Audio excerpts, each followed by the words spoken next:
The sacred tooth relic that resides in the Sankadagala kingdom is revered and worshipped as the living Buddha himself. Thus, among daily, weekly, and annual rituals associated with its worship, the Dalada Perahera conducted in the month of Asala is considered the foremost amongst all such processions in the nation. According to the details present in the Mahaparinibbana Sutra of the Digha Nikaya, among the relics of the Buddha there were 4 tooth relics. A tooth from the lower left jaw was washed over by the truth that the Tathagata spake over 45 years and came into the possession of the people of the Tunsinghale as an auspicious piece of samsaric good fortune.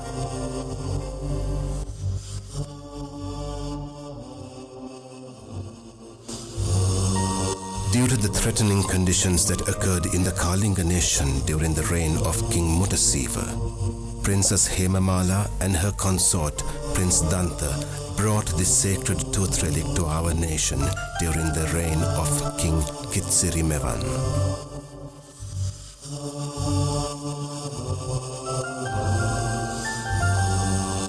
Subsequent to this happy event, which occurred in AD 328, the relic was placed in the Isuramuni Vihara, and King Kitsirimevan commenced the worship of the sacred tooth with the Dalada Perahera.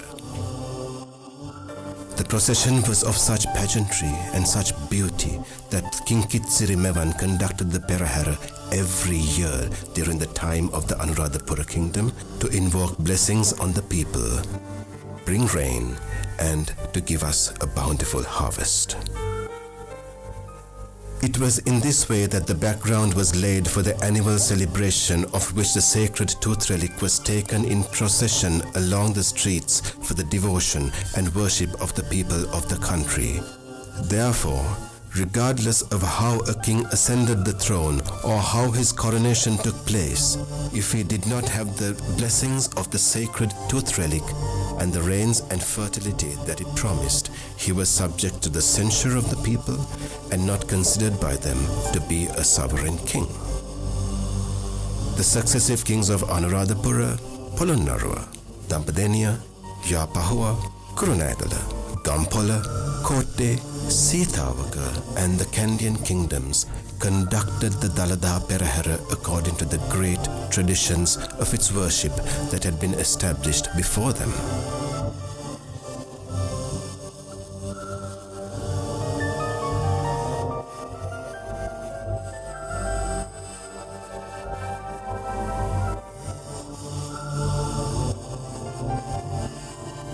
During the Sankadagala kingdom, King Vimaladharma Surya, despite being crowned king, was not considered a true king of the Helak people since he did not have the blessing of the sacred Dalada tooth relic. Therefore, great efforts were made to bring the sacred relic to the Sankadagala kingdom.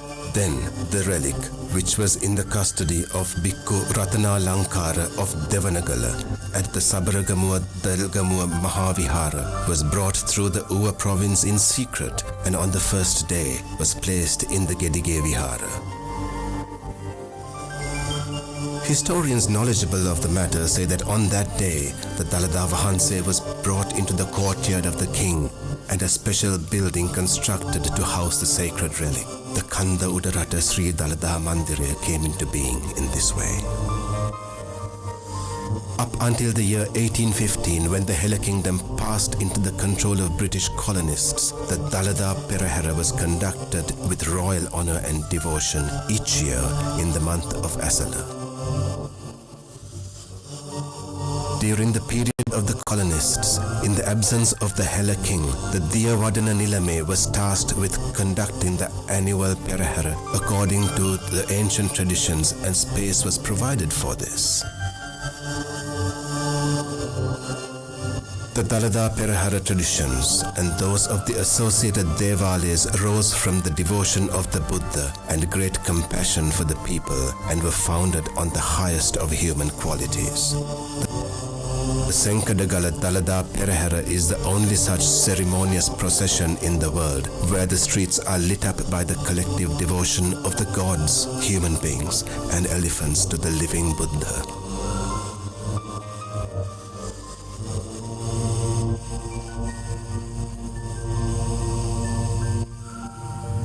Thus, the Maharandoli or the Grand Randoli Perahera is honored for its pageantry by the great devotion of our people, and this is an earnest request on our part to you to be a part of this with your hearts and with your minds.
Dalada Samidu Pihitai.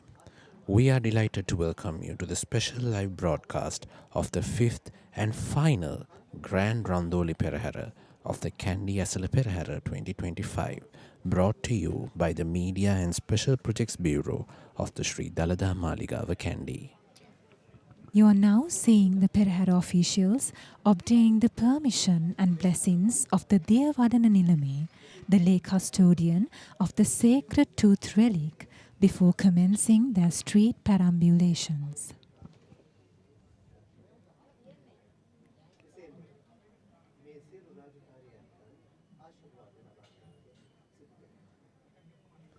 This is the handing over of keys by the Devadana Nilame to the officiating bhikkhus.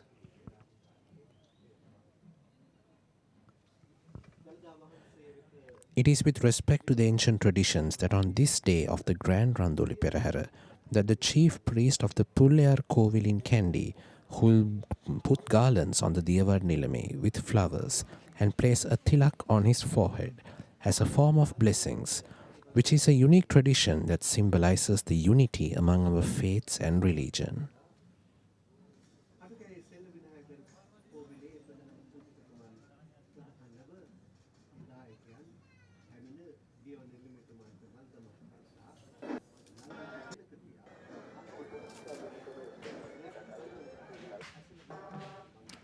Now, the Deyavarna Nilame will be making his way from the upper level, Ihalamalaya, to the lower level of the chamber known as Pathamalaya of the Vada Sitina Maliga, and he is seen ceremoniously and reverentially carrying the Perahera casket under the protection of the Custodian Venerating Prelate of the Malwatu Mahavihara, Venerable Tippatuave Sri Medankarabhidhana Nayakathero, towards the ceremonial tusker under much veneration, amidst the offering of light, sounds, scents and flowers, all the way from the upper chamber till it is placed on the awaiting tusker.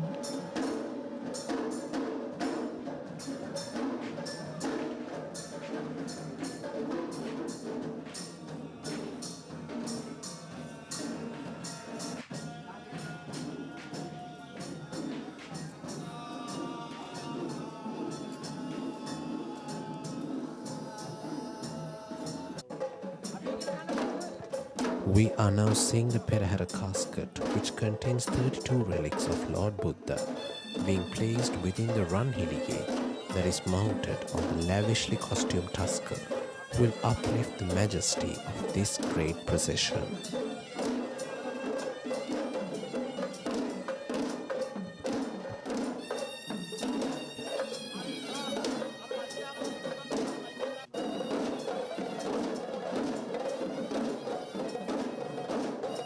These officials are seen offering flowers and floral garlands to the Perahera casket, and this is the 10th and the final night procession of the Kandy Esala Perahera 2025, the grand festival of respect that pays homage to the sacred tooth relic to honor Lord Buddha.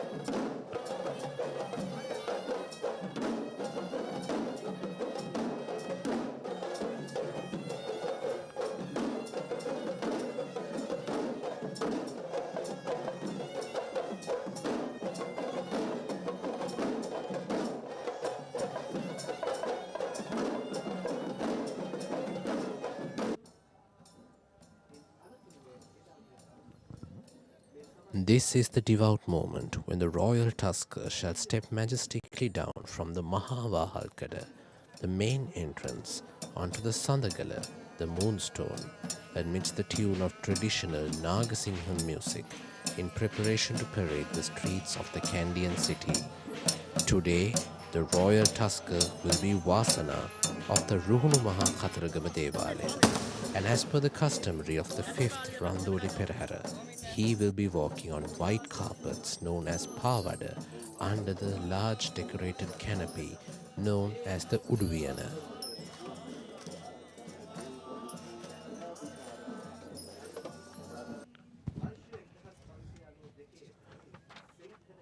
On this year 2025, we are witnessing the 1715th Perahera that had begun during the reign of King Kirtishri Meghavarna, who pledged that the relics must be carried around the city once a year.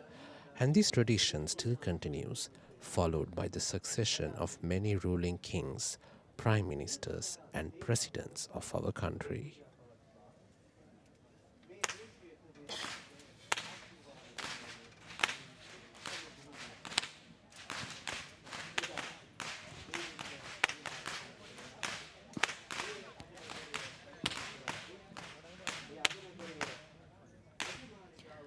Walking up front with the sound of thundering whips piercing through the skies are the whip crackers announcing that the procession has commenced. And these whip masters are tasked with clearing the way for the sacred relic casket and the king.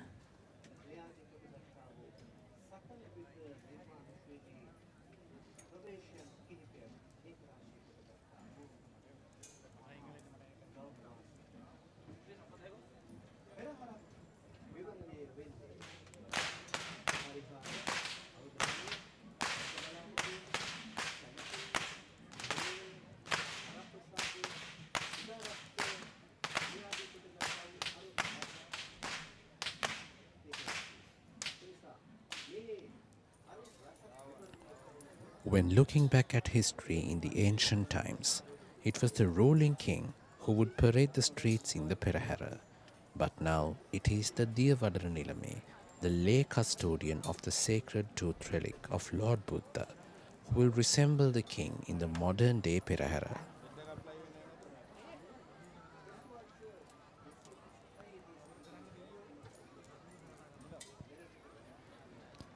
The Perahera is believed to be held in prayer for the timely rainfall, and the elements of the Perahera is structured in a symbolical way that it paints the imagery of a rainfall. Rain would never be showered without the striking sounds of thunder, and these whip wielders are the symbolic imagery to depict the sound of lightning and thunder to pay homage to the rain gods, requesting to bless our crops and cultivations with rain.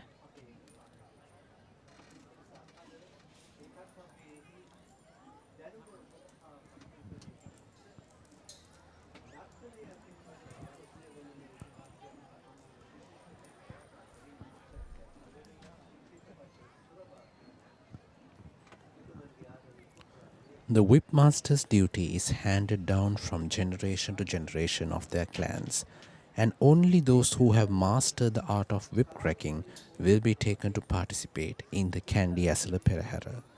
According to traditions, a Perahera which does not have this pedigree are not even being worth called such. In single file, we see the whipmasters carefully manipulating their whip, that is nearly 7 feet in length and made fully out of natural elements known as Niyaga and Navapatta, which indicates how traditions have been preserved and the authentic methods have not changed throughout the parading history of 1715 years.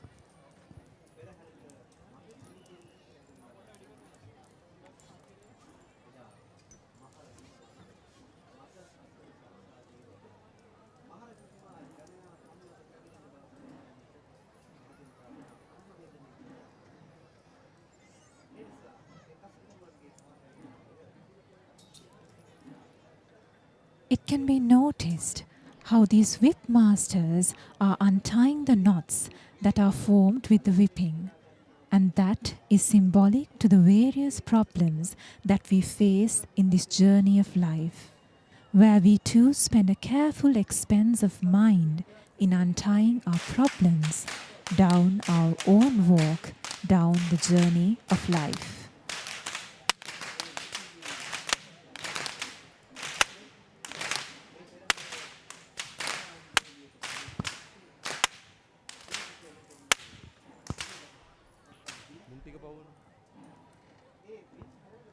Many onlookers who are seated around the city of Kandy to witness this Perahera can be seen throwing thousands of coins to the streets in the belief that this practice will ward off any evil from their loved ones and for blessings from the sacred tooth relic. And this evening, the whip crackers are being led by Mr. Upali Jayaratna.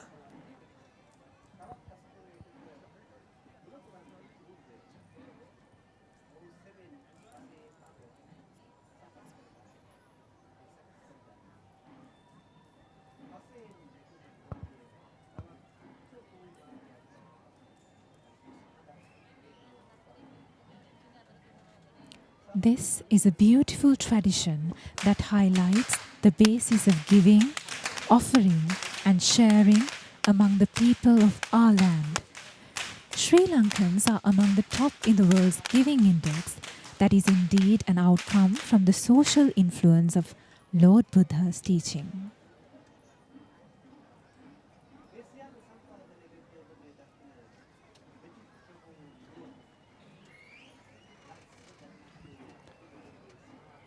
An ancient poem translated from the book Sangarajapata recites the story of the Kandy Esala Perahera as follows. The kingdom of Senkadagala, the procession of the month of Esala, hailed from times ago in favor of the gods above, led by the grace of the Buddha, followed by the deities. The Perahera shall perambulate, just as the kings did commemorate.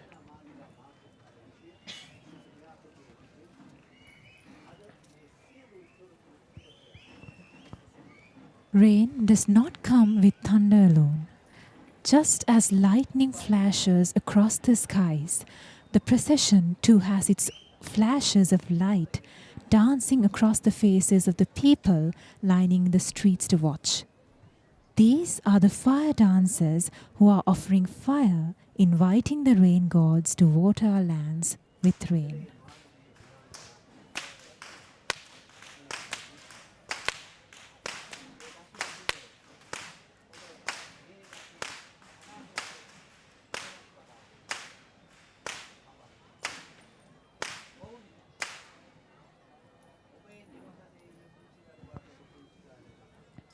Even though it seems very paradox to learn that we offer fire to seek for water, this phenomenon of nature is magnificently depicted by this group of fireball dancers who perform this thrilling stunt of acrobatics while illustrating how lightning comes with the rain.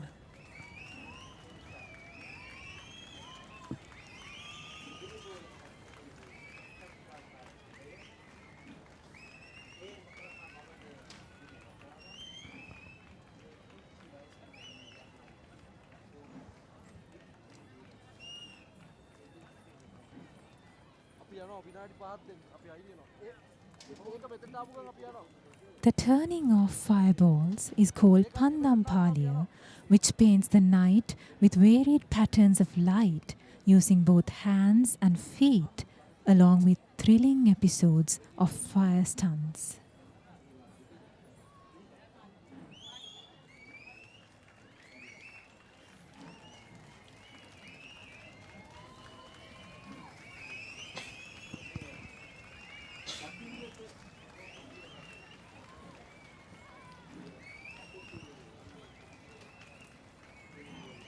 Back in history, Kandy and performing arts have been classified into 5 variants, which were known as the Wahala Ilangama, Singakkari Ilangama, Tambarapittukkari Ilangama, Natum Ilangama, and the Kavikara Maduva.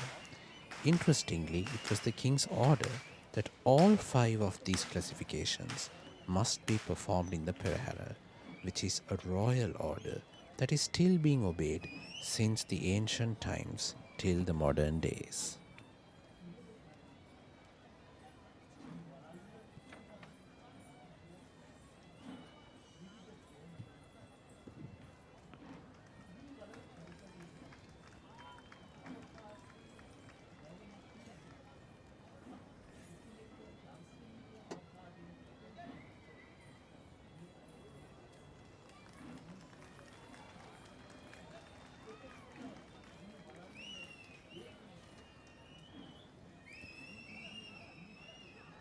The classification of Wahala Ilangama that was mentioned before comprises of acts that create a sense of thrill among the spectators.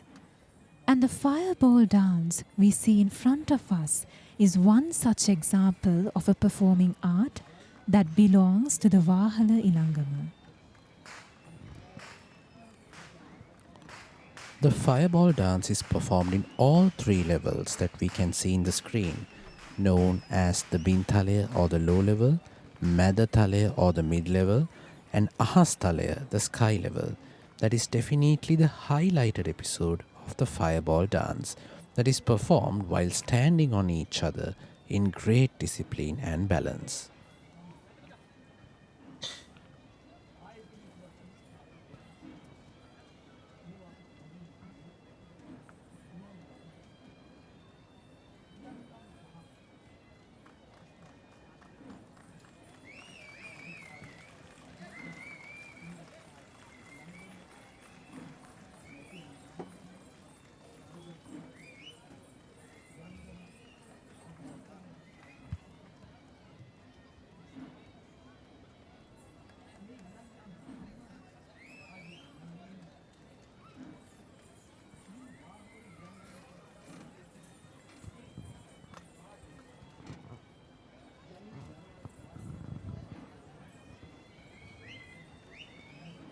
The sun, moon, earth, universe, solar month, night, and day are all cyclic, and the fireball dance highlight these universal cycles while depicting how they burn and cool us in our life cycles. The dancers also paint the fiery cycles of samsara that is flooded with desire, ignorance, and anger that are highlighted by the chakras. These fireball dancers are represented by Mr. E.D. Tilakaratna of the Ragama Walpola Aesthetic Academy, who have been performing in the Kandy Esala Perahera for many years. And on this occasion, we are seeing not just one, but several generations of artists representing this team of fireball dancers.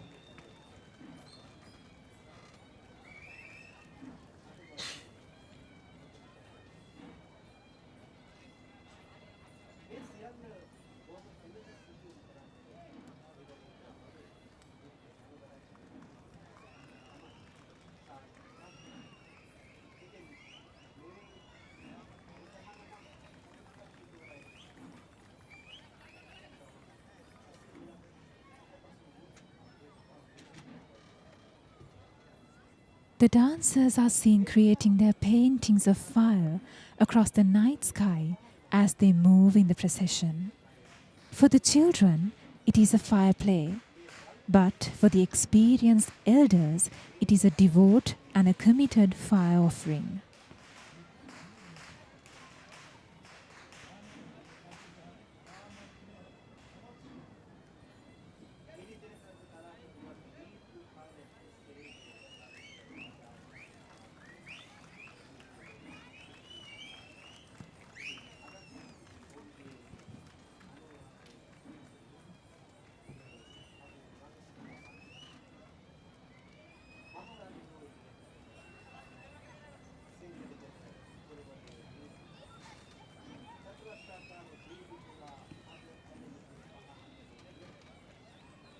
The splendor of this dance is seen when a large group of them perform simultaneously, merging their various fiery elements into an amazing display of light and heat. This tradition is handed down from generation to generation with individuals of all ages, from the very young to the very old, taking part in the display of the priceless and cultural heritage of their clans.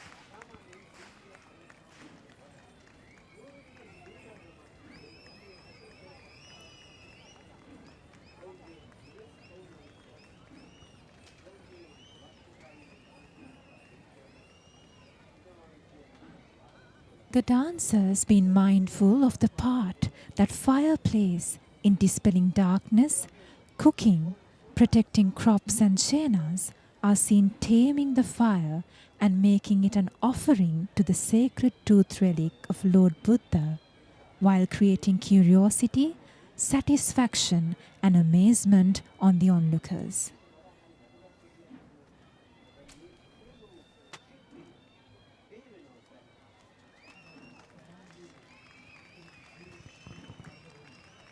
This evening, the Perahera commenced at the auspicious hour of 6:51 p.m., heading the auspicious direction of north, and shall parade down the Dalada Vidya, the Yatinwara Vidya, Kandy Vidya, T.S. Senanayaka Vidya, and conclude ascending the Raja Vidya.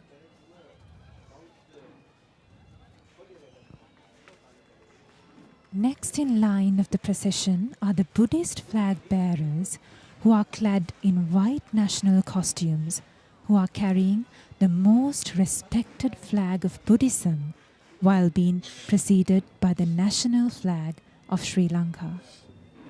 The sight of these Buddhist flag bearers create a sense of tranquility among the spectators, reminding us the fact that this procession is in celebration, devotion and an offering to the great Lord Buddha.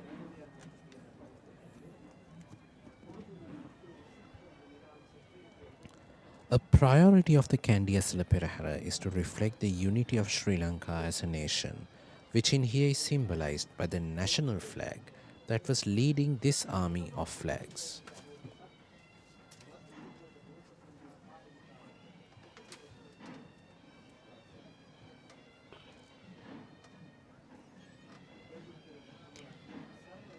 The Buddhist flag is a symbol of faith and peace. The 6 colors of the flag represent the colors of the aura that emanated from the body of Lord Buddha when he attained enlightenment under the sacred Bodhi tree. The horizontal strips represent the races of the world living in harmony, while the vertical strips represent eternal world peace.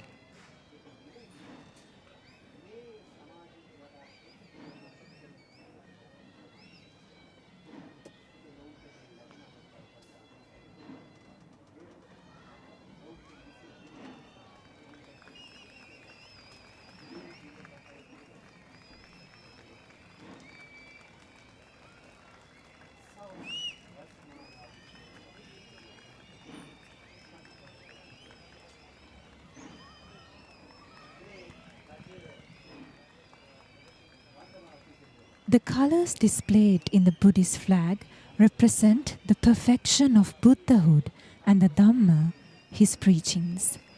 The symbolic identities of these colors are illustrated as blue for universal compassion, yellow for the middle path, red for blessings, white for purity and liberation, and orange for the unshakable wisdom.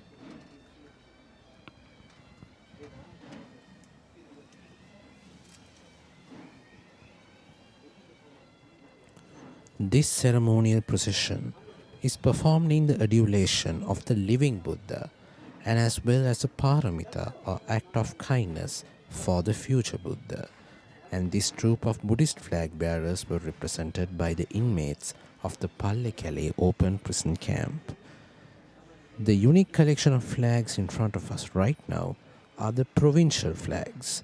These include the uniquely designed flags for the 12 states and 9 counties that were under the rule of the ancient Kandian kingdom. And this troop of flag bearers are also represented by the inmates of the Pallekele open prison camp.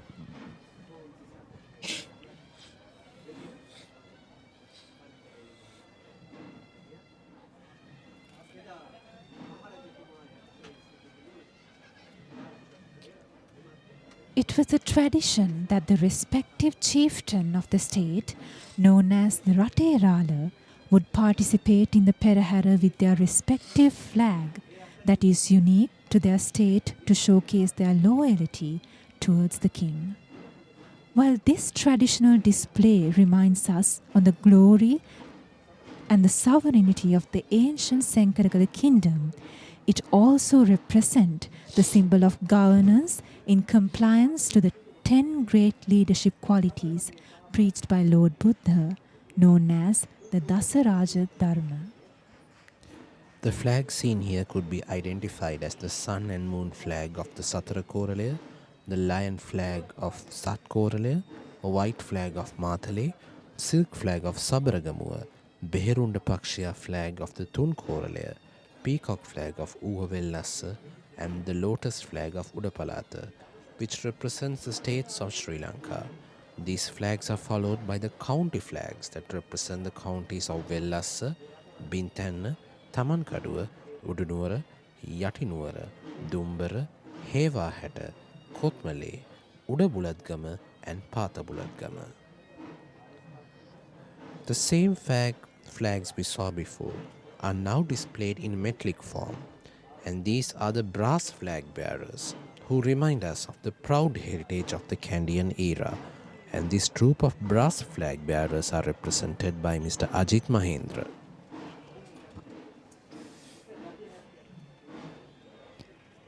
These brass stands are metallic representations of the flags belonging to the 9 ancient states and the 12 counties, using its exact same elements that are carved with great precision and attention to minute details, which certainly portray the great artistry that takes a lot of time, patience, and energy.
In fact, these artists who belong to the Navandanna clan or Gurukulaya were the same ancestors who used to make beautiful gold, silver and brass ornaments with detailed engravings embedded with precious gems for the king, and as offerings to the sacred tooth relic and for the procession.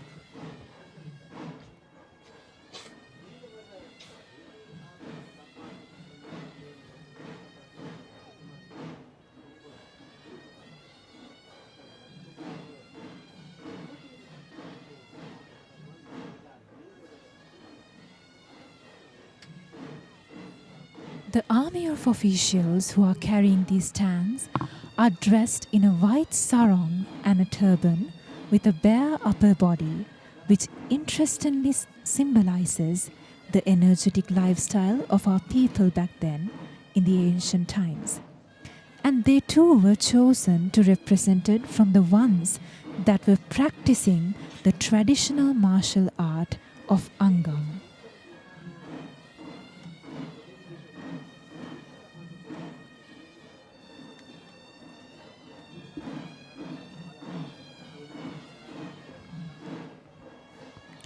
We are proud that this traditional artistry is still being carried out even after many decades in the same exact villages of Kalasirigama and Kalapura that are in the era of Gadaladeniya in the Udunuwara county, and this is still famous for its engravings and architecture.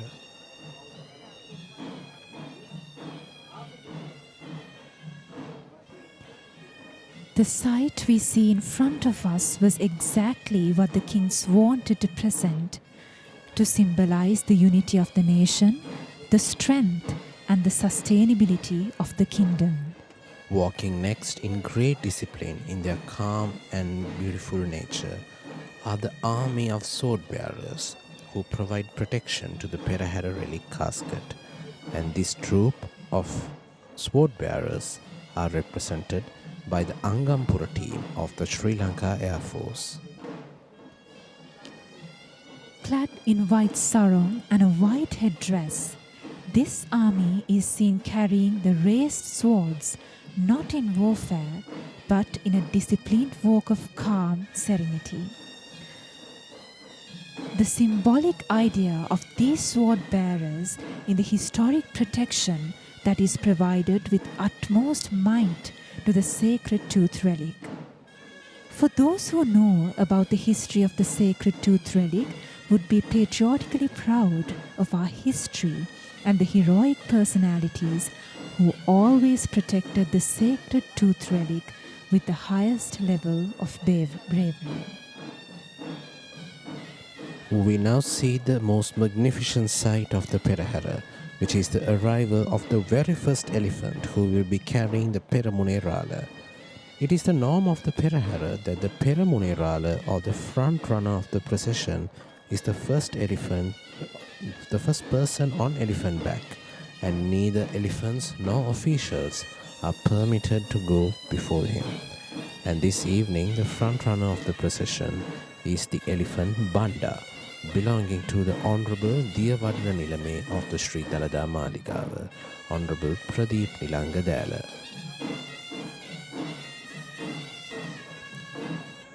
Clad in the traditional white costume that comprises of the white jacket and the triangular hat, the Peramunerala comes into the view carrying the secretarial scroll known as the lay communitia, which is encased in the long cylindrical silver casket.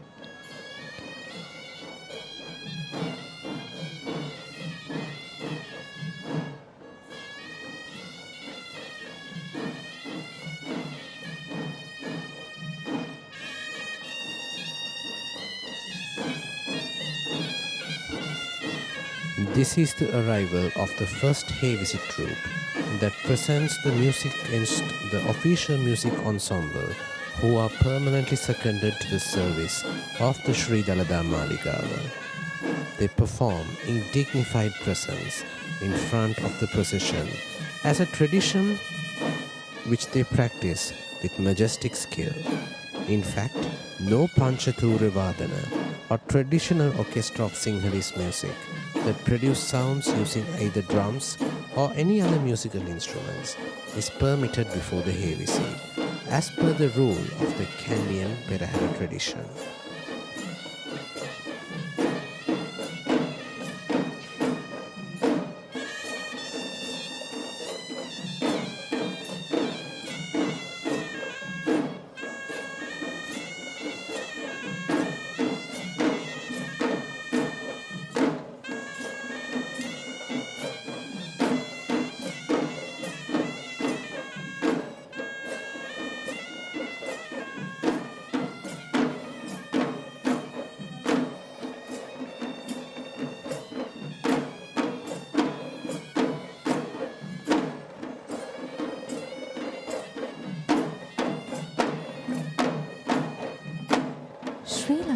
is rich with its own genres of traditional music, and Hewisi, which is dignified as the authentic sound of Sri Lanka. The history of Hewisi takes back to the time when the sapling of the Jaya Sri Mahabodhi tree was brought down to Sri Lanka by Sangamitha Theruni, and this evidence marks the fact that Hewisi is the oldest traditional orchestra and Buddhist sound offering in Sri Lankan heritage.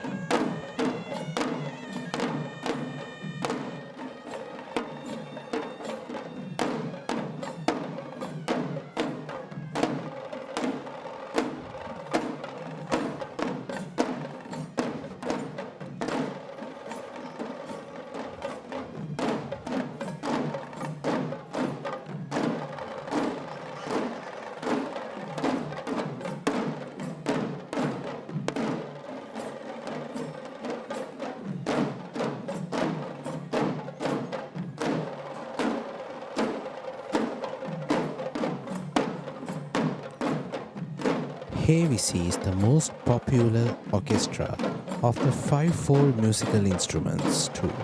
Has its own variants that are authentic to various parts of the country, known as upcountry, low country and Kataragama. The specialty of the Kandy Esala Perahera is the pure domination of upcountry traditional arts. Wherefore, this particular Hewisi instrumental performance belongs to the upcountry tradition of Hewisi, which is known as Udarata Hewisi in Sinhalese.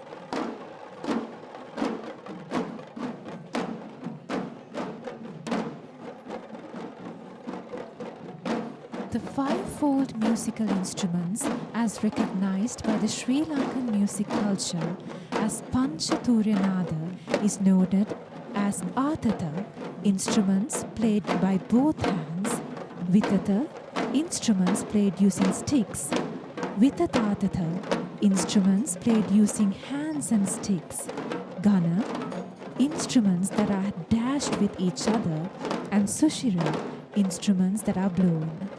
And this arrangement of the upcountry ensemble of Hewisi consists of 4 out of the 5 mentioned tunes, except for the Gata Berera that represents the Atata tune.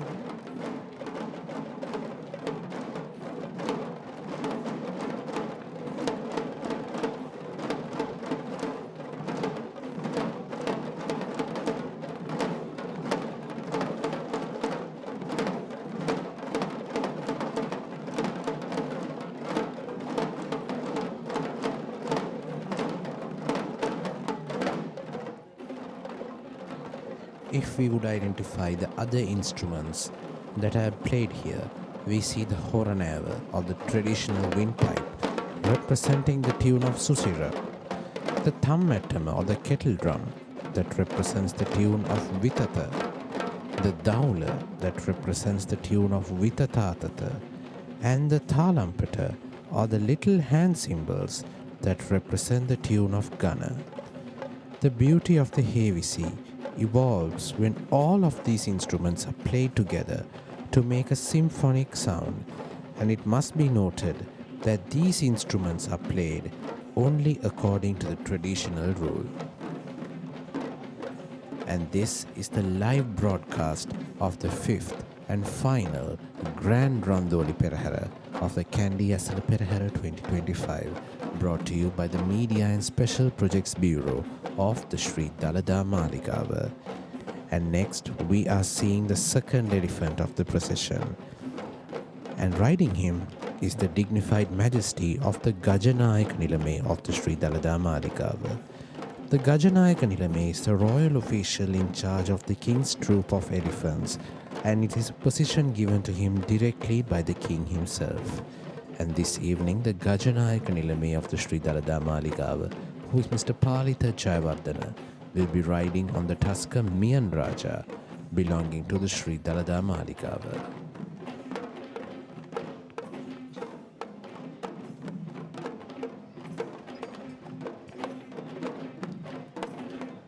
To symbolize this ancient degree, the Gajanayaka Nilame, who is attired in the traditional Sinhala Mullanduma, majestically approaches on a tusker while holding the Ankus or the Ankusaya, which is the official symbol of the Gajanayaka Nilame.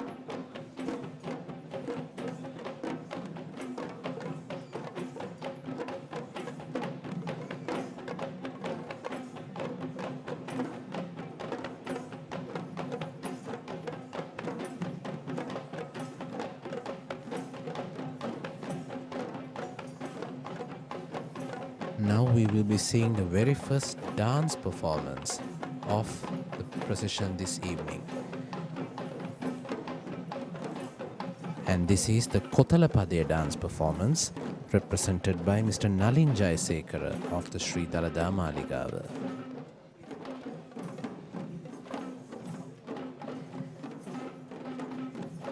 Kotalapadaya is one of the most gentle dance performances of the upcountry tradition of dance, which is traditionally a dance of purity. The dancers carry a pot of saffron water on one hand and an arecanut flower on the other hand, and this dance symbolizes purifying the root in which the sacred tooth-ready casket shall be carried.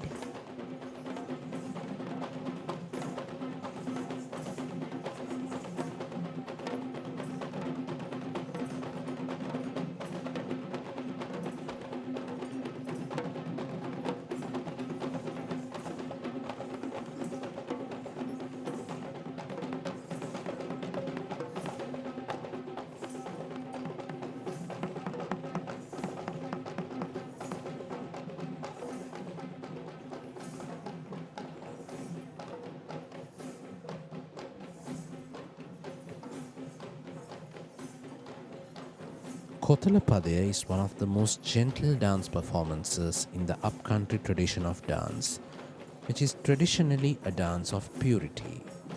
The dancers carry a pot of saffron water on one hand and an arecanut flower on the other.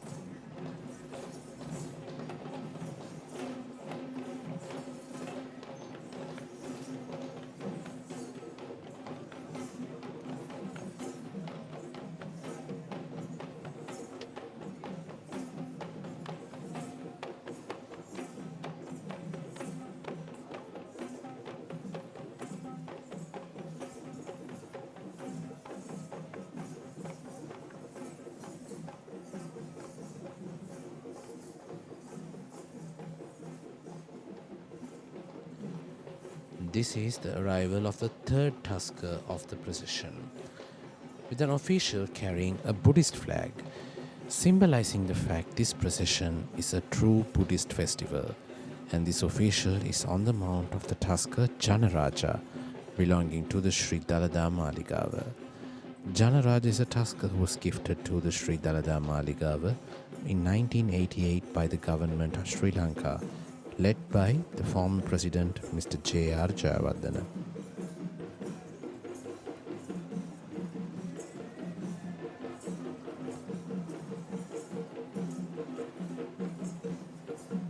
Now we will be seeing the Polmal dance performance represented by Mr. W. M. Dayananda.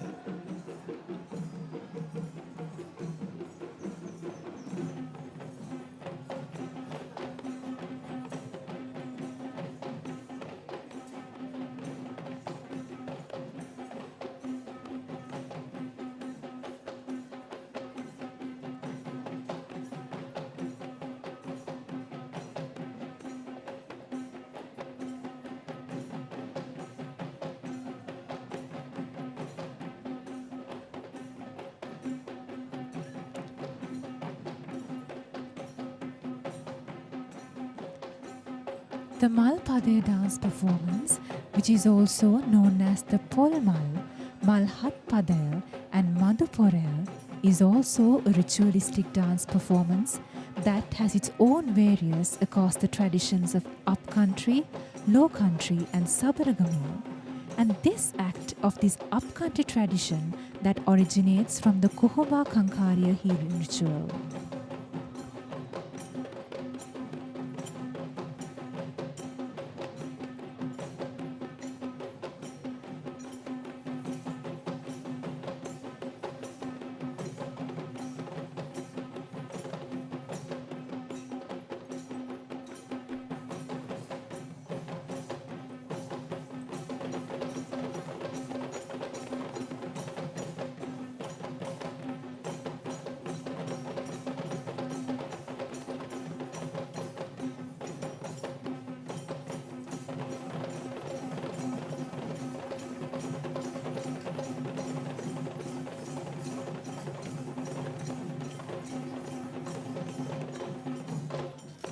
The polmala or the coconut flower is the flower that blooms from the traditional kapruka of the national tree of bounty, which denotes prosperity. In fact, the national emblem of Sri Lanka too consists of the vase of coconut flowers known as the punkalasa, that is considered as the national symbol of prosperity. The Malpade dance consists of dancers who hold this polmala, the national symbol of prosperity, with both hands while sincerely representing the same bounty and abundance in their dance.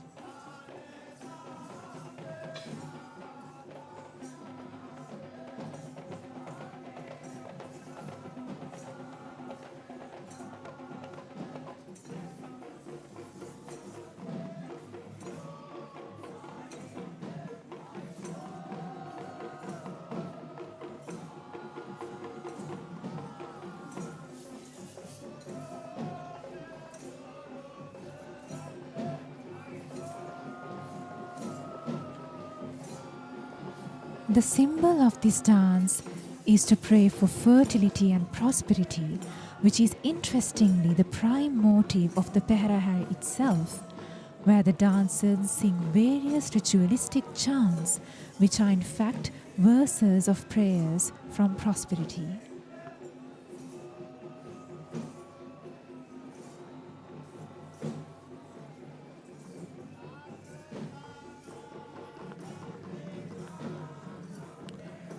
Similar to the Kotalapadaya and the Bulatpadaya dance performances which we saw, the Malpadaya too is one of the 7 ritualistic dance episodes known as the Hatpadaya, that is an essential dance ritual among the healing rituals of the upcountry.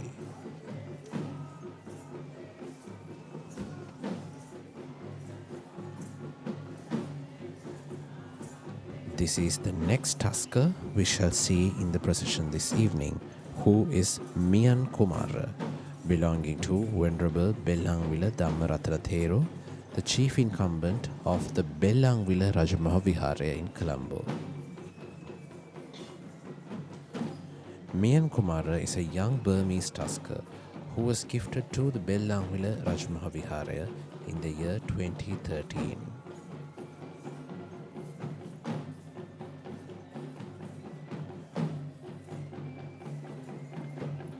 Following Mian Kumara, we are now seeing the Chamara dance troupe represented by Mr. Nimesh Sumanaratna of the Chandananda Buddhist College, Kandy.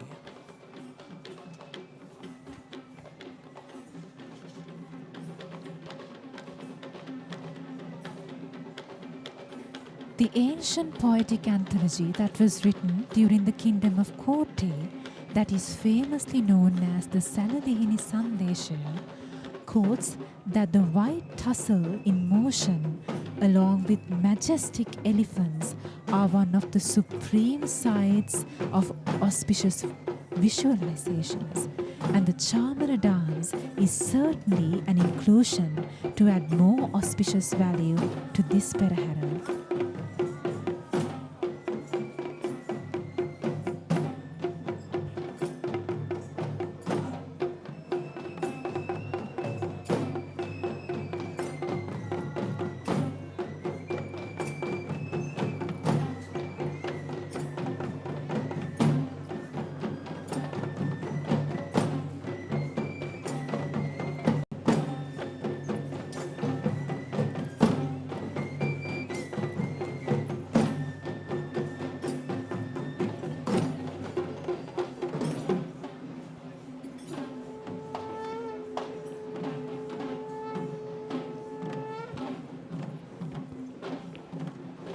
Chamara is a popular upcountry folk dance that is one of the most visually mesmerizing dance acts of the Perahera this evening.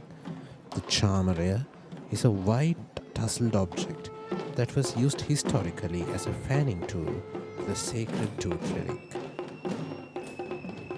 Sacred requiraries and prominent individuals, including the royalties.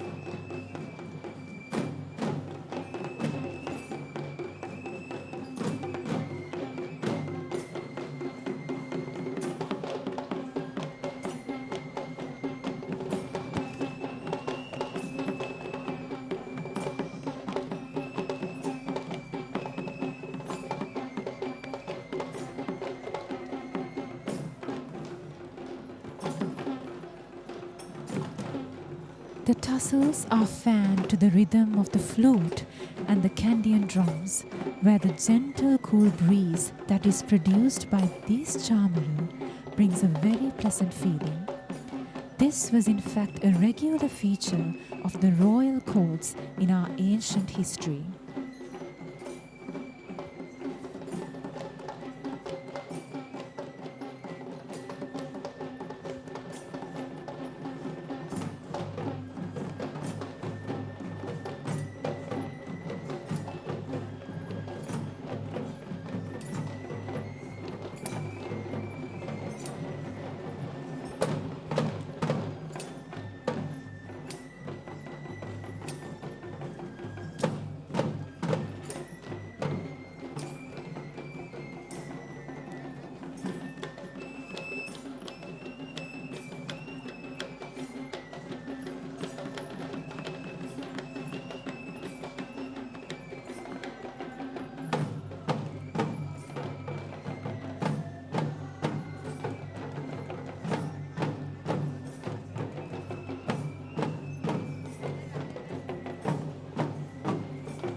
This Perahera is a very special occasion for this particular elephant, as he was fortunate to take part in the Kandy Esala Perahera after a continuous silence for more than 15 years.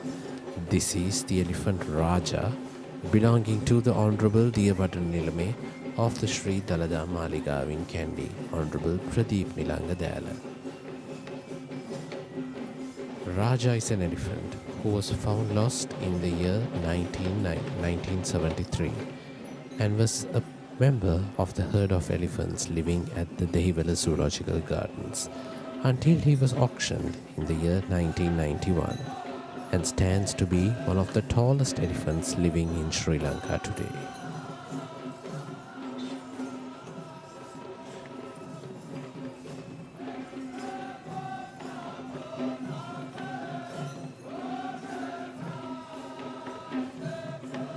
This is the Nayandi dance performance, represented by Mr. Vasantha Gunatilaka and Mr. Vasantha Rajangana.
The Nayandi dance is one of the most significant dance performances of the upcountry tradition that holds a very prominent position in the Kandy Esala Perahera, especially during the Kumbal Perahera festivities.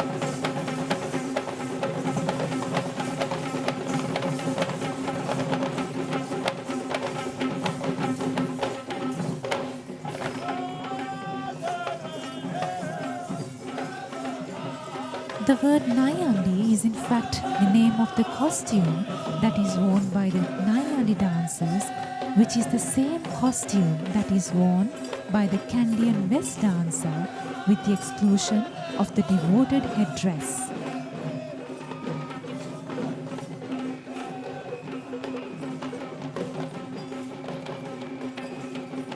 Walking with great majesty is the elephant Kandula Veera, belonging to Venerable Kanangama Narada Devala, the chief incumbent of the Sankapitti traditional temple of Kaduvela.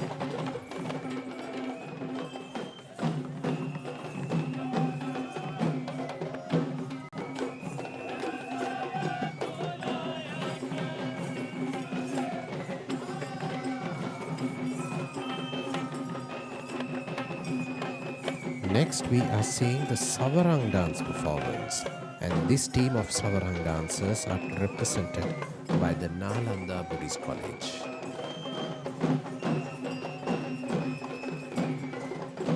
Dance items which involve these tassels are used quite often in the Perahera, but this is not the usual Chamara dance we witnessed previously.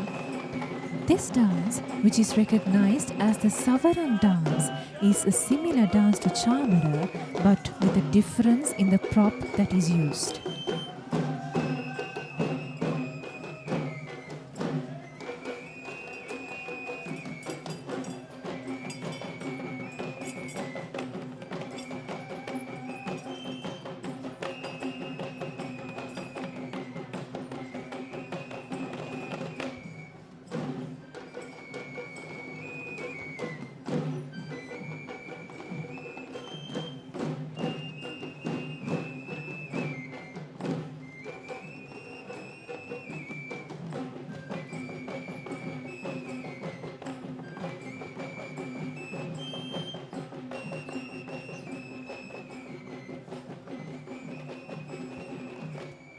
The Savarama is the main tool used by these dancers, which consists of not one but two tassels attached on both its ends, which makes it a longer version of the Chamara instrument. However, the Savarama too is meant to serve the same purpose as the Chamara, which is to a fan, and the calling is the impending icon of worship, which was traditionally the king, and today the relic casket or the requelaries of God.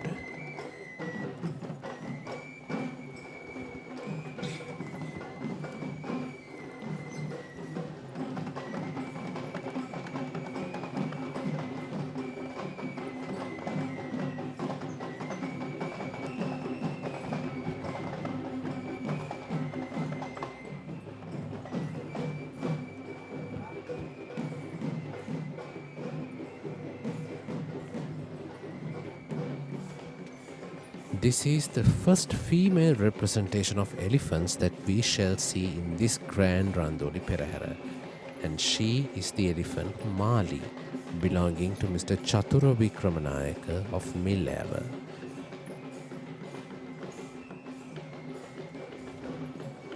Mali is one of the most senior female elephants living in Sri Lanka, who was once the most iconic Dala or the accompanying elephant of the Sri Maha Vishnu Devala Perahera in Kandy. Next, we are seeing the Thalam dance performance, represented once again by Mr. Nimesh Sumanaratna of the Chandananda Buddhist College in Kandy.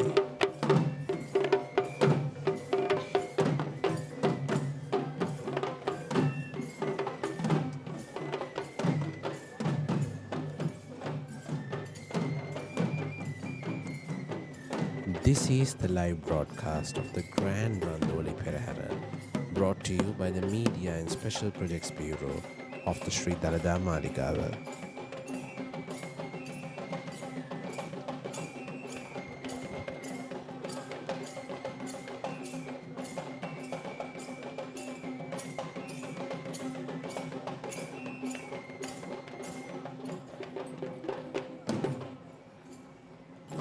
The Thala Putta, or the small set of cymbals, are a vital instrument that is used in all traditional dancing in Sri Lanka and also in India to maintain the pace and rhythm of the dance. That is technically mentioned as the Titmatra. But here, the Thalam dance considers these little cymbals as the main prop itself, where the dancers play the cymbals in the denoted rhythm, which aligns to the footwork and hand movements accordingly.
The young performers dash these cymbals on the choreographed rhythm and perform a dance that creates both horizontal and vertical line movements in this space, using the right moves that are designed in maintaining the cultural element of this art.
The next imagery of a thundercloud that represents this picture of a perahera or a rainfall is in fact a tusker.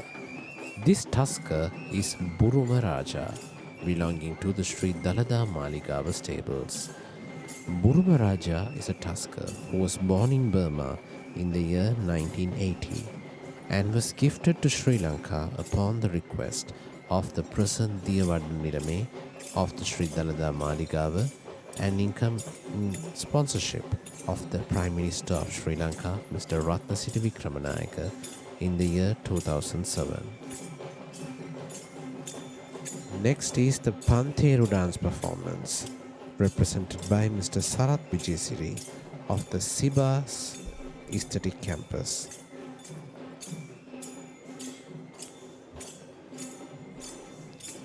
The pantheru is a musical instrument that is used as a rhythm tool across all three traditions of upcountry, low country and Sabaragama, but the pantheru dance is exclusively belonging to the Udarata or upcountry traditions of dance.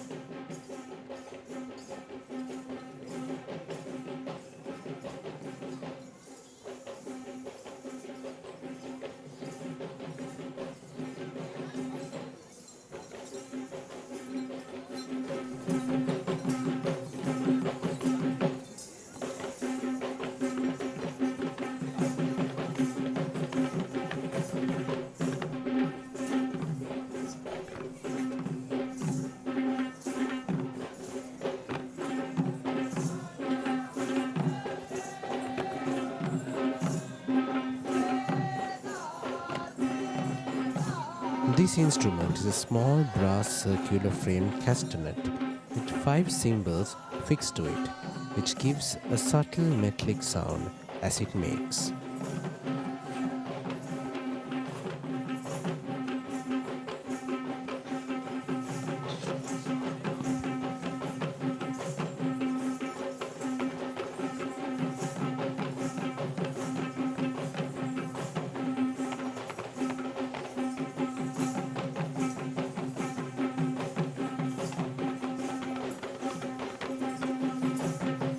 It was regularly used to keep up the beat in the chamber of versifiers as of the Kavikara Maduva, and is considered as one of the authentic tunes that are engaged with the sound offerings associated with the Dalada Puja.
Since the 18th century, the instrument was used for the development of a semi-classical dance form, which is an art that was passed down from generation to generation.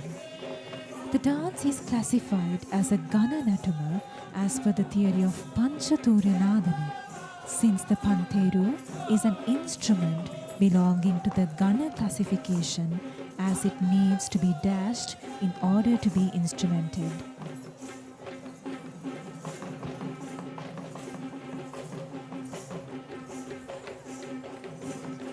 We see another elephant who carries several instruments on its mount, a Buddhist flag to symbolize the Buddhist nature of this procession, and brass canopies to symbolize protection to the impending relic casket.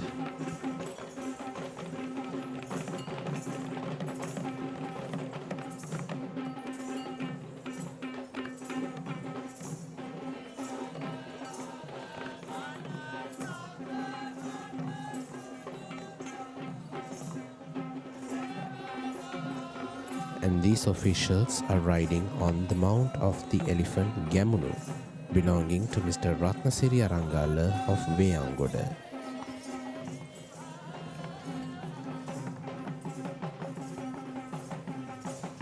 Following Gamunu, we are now seeing the troupe of Rabang acrobats, represented by Mr. Aryapala Vijayamanna.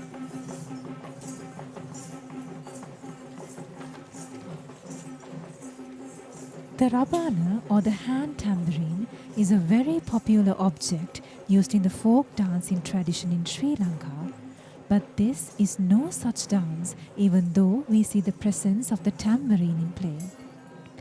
This performance, which involves spinning of the tambourine, which makes it more of a sporting performance than a dance item, and that is why this act is known as Raban Karakavima or Raban Krida in Sinhalese.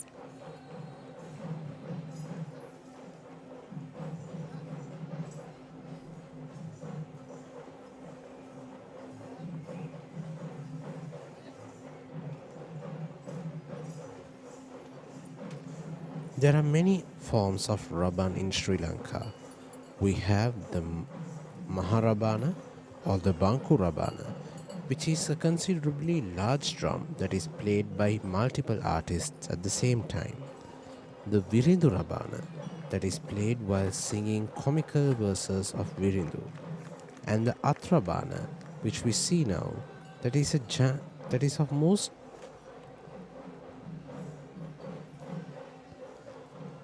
prominently seen in the dance-related performance. We also hear a version of known as the Karakavime Rabana or spinning tambourine, which is in fact the same Atrabana with a dent carved in its middle.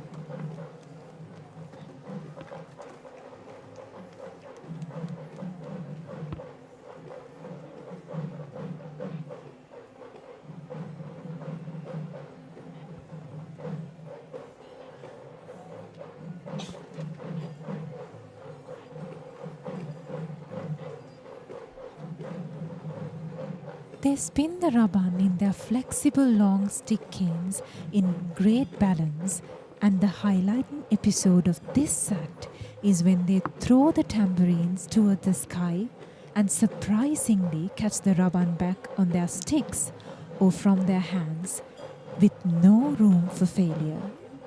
Every such succeeded attempt is applauded with a cheer from the onlookers, as it seems impossible to the common's eye.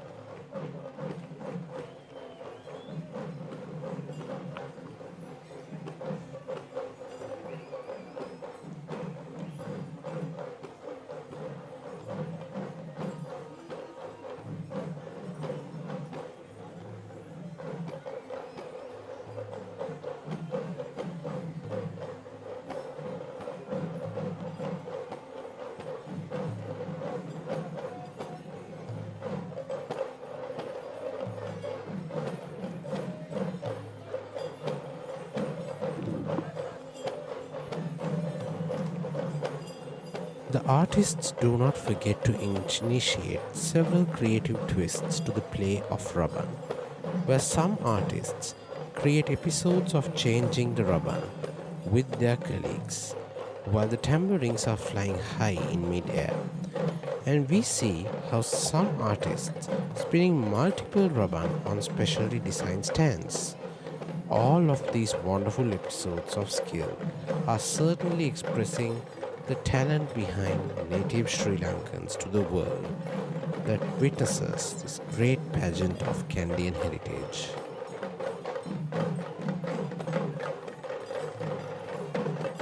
We are now seeing the arrival of the duo of Burmese flags to symbolize the Buddhist relationship between the countries of Burma and Sri Lanka.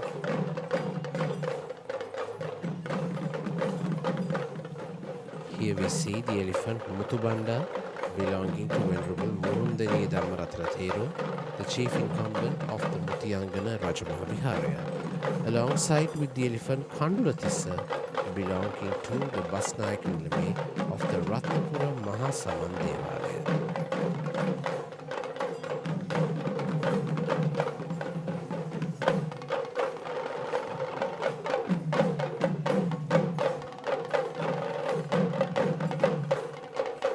This is the Thumb Atom instrumental performance represented by Mr. Sujithanand.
The Thammattama, also known as the Bukurudere in Sinhalese and the kettle drum in English, is a vital instrument of the Hewisi ensemble that takes a predominant position in the Perahera as the main sound offering towards the impeding repertories of worship. However, this act of celebrates the Thammattama as an individual performance, excluding any other musical instruments we saw in the Hewisi troupe.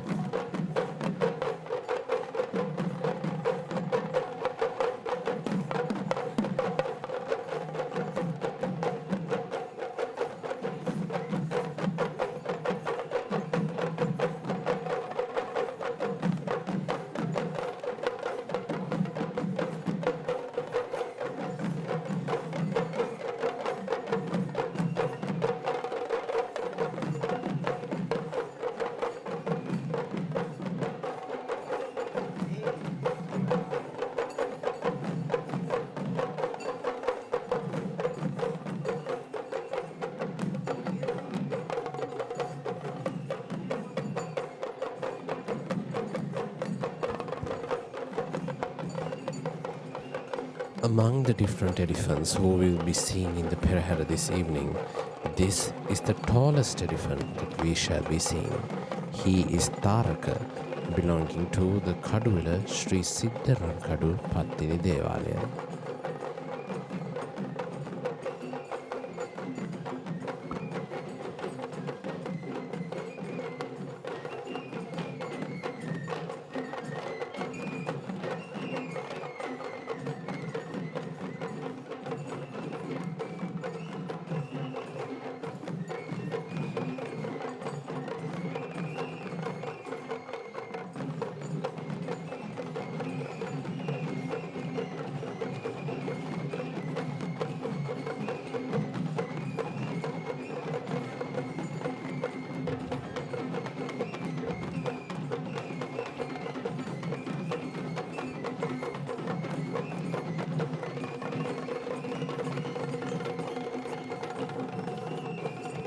This is the mixed folk dance represented by Mr. PCB Vijaysurya, and it's interesting to find this folk dance among the many different classical dances that we saw in the Perahera.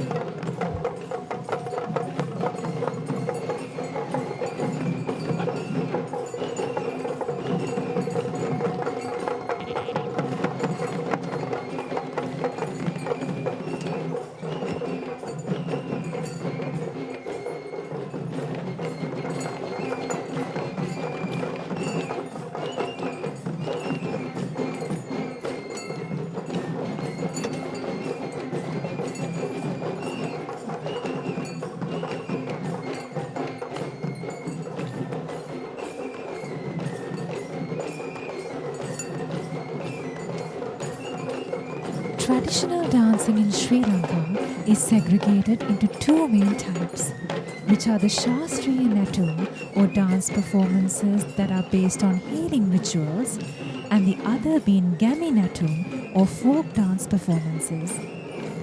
The dance that we see now is a remarkable fusion of not just one, but 4 different folk dance performances being danced simultaneously in the same spotlight.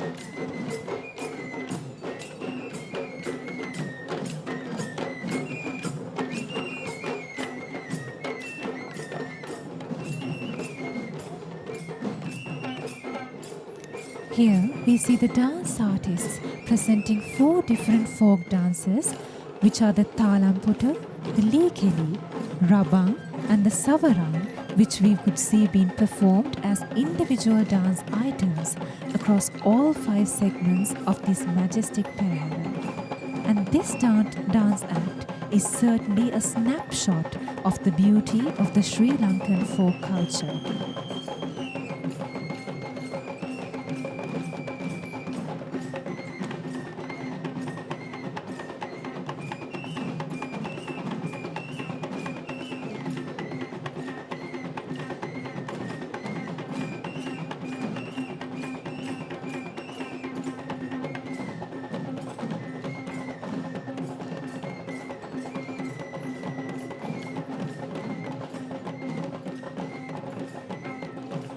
This dance is represented as one team, but if we carefully observe, they break themselves into sub-teams among themselves.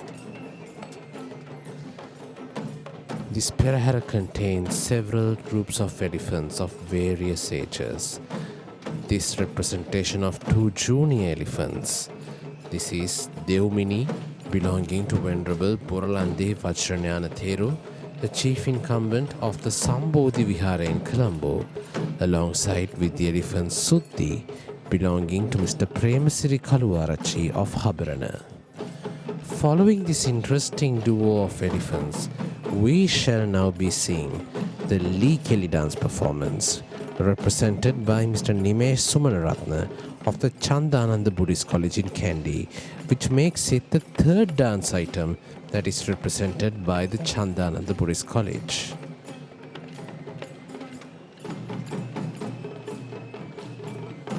Likeli is also another interesting folk dance of the upcountry tradition that consists of performers having 2 wooden sticks on their hands, who shall dash them together in rhythm, individually and even among pairs or at times groups.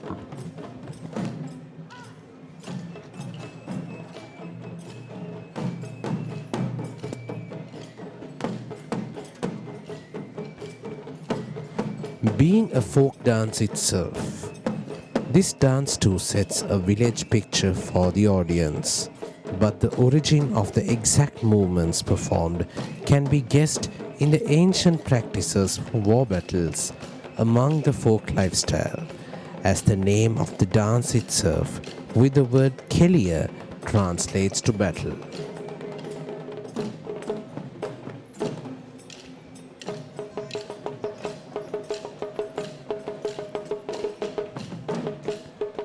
The fast tempo that is performed in several episodes of the Lee Kelly dance creates the sense of energy that truly creates a battle atmosphere, which once again connects the folk dance with the previously told affiliation with war rehearsing.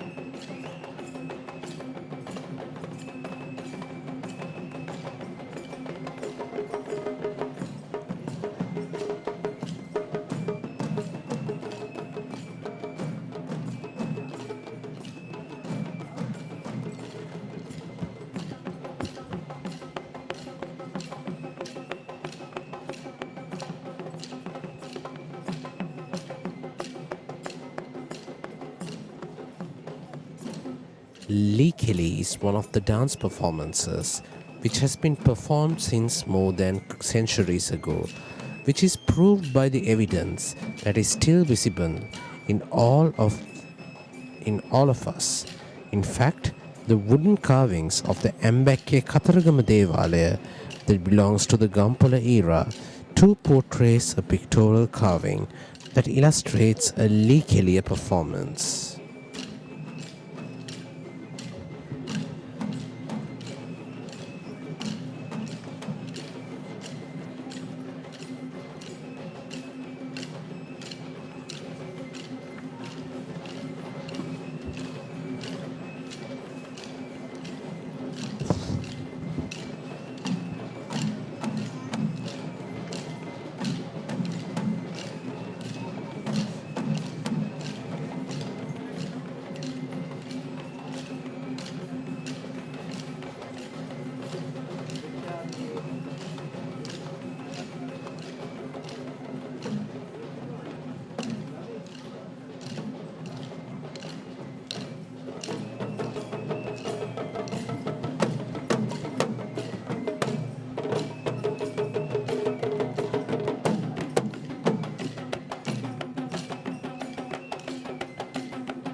Perahera contains various officials of different ages, where in fact performing their role is traditionally known as Rajakarya, and this official carrying a brass canopy is on the mount of the baby elephant Ganga, belonging to Venerable Kirinde Assaji Thero, the chief incumbent of the Ganga Rama Buddhist temple in Colombo.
It is the tradition that the Grand Randoli Perahera of the Kandy Esala Perahera will take place on the Nikini full moon poe day, which is shining bright above this beautiful citadel of Kandy.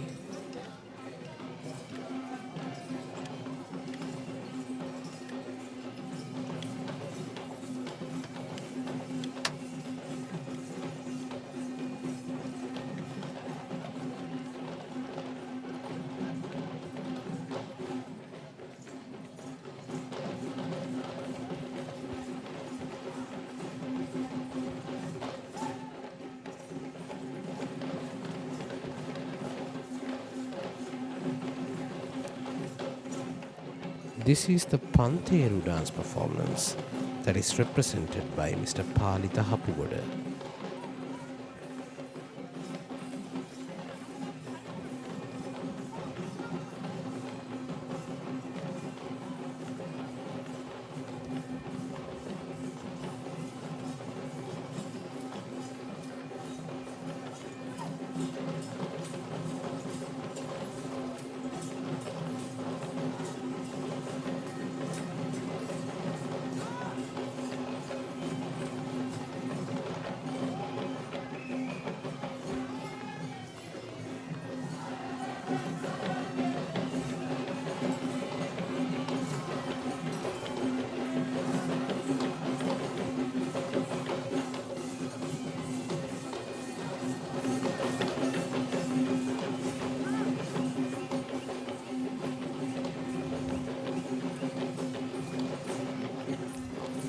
This is the elephant Parami belonging to Mr. Samantha Vijayamanna of Medagoda.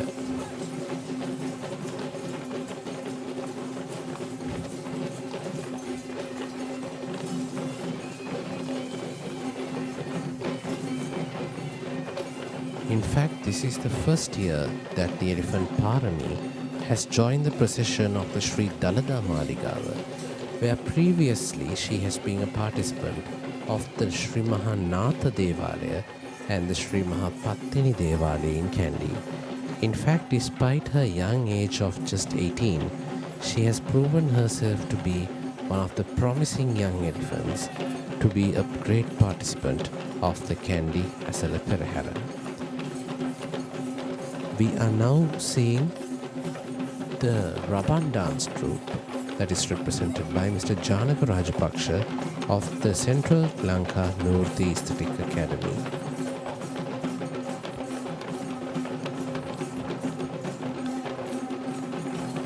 The rabana or the hand tambourine is a very popular object used in the folk dancing traditions in Sri Lanka known as Raban Natuma.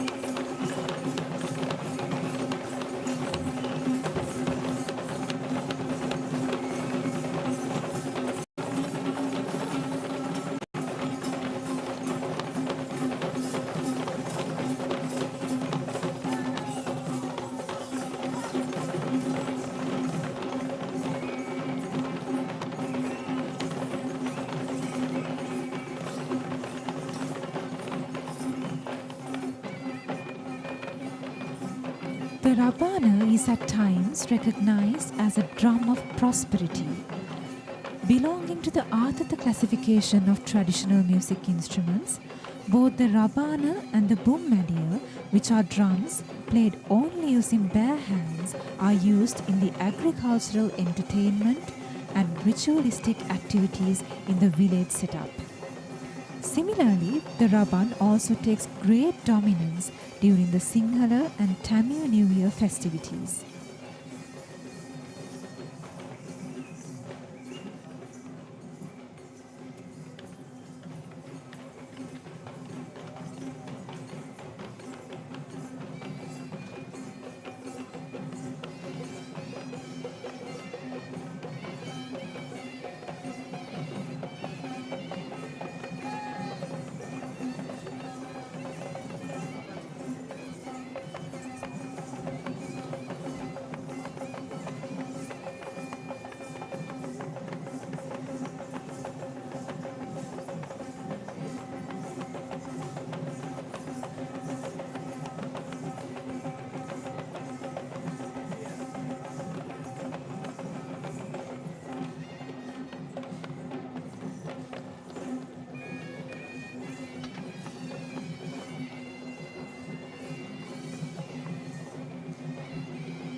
the Perahera of Kandy has several elephants coming from several parts of the island, including this majestic elephant who is taking part all the way from Balangoda.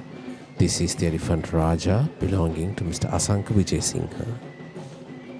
Following Raja, we are seeing another interesting dance performance, and this time it is the Pathuru dance that is trained and led by Mr. Nalin Jayasekara of the Sri Dalada Maligawa troupe of dance. Pathuru is an upcountry styled folk dance act that is known for its faster tempo when compared to other folk dance acts that is performed in the country. The dancers hold a set of wooden splinters known as Pathuru on one hand, and they perform to the beat of the upcountry gatabere drum and the melodious flute while clapping the splinters on various designated parts of the body.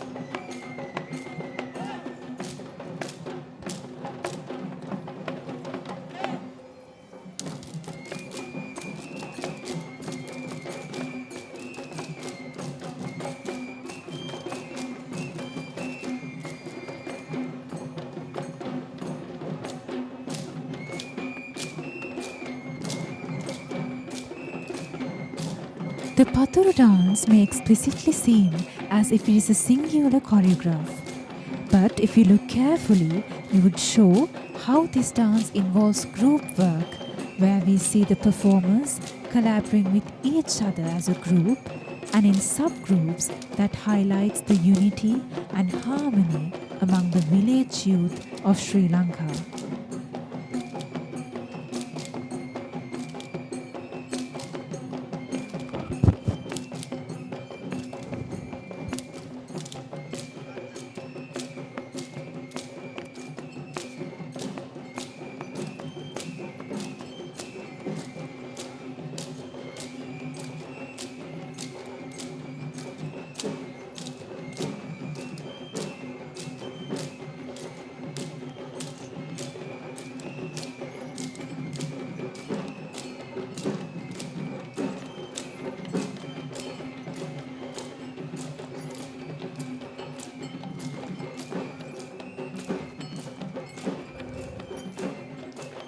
A duo of elephants is always a mesmerizing sight to see in a Perahera.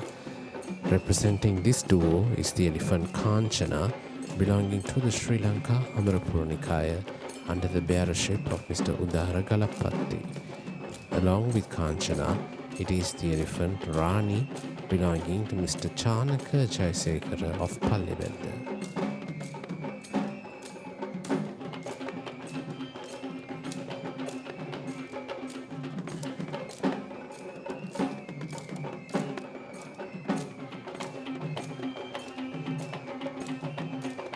This is the sword dance performance, represented by Mr. Hasindu Gunawardana of the Upcountry Dance Faculty.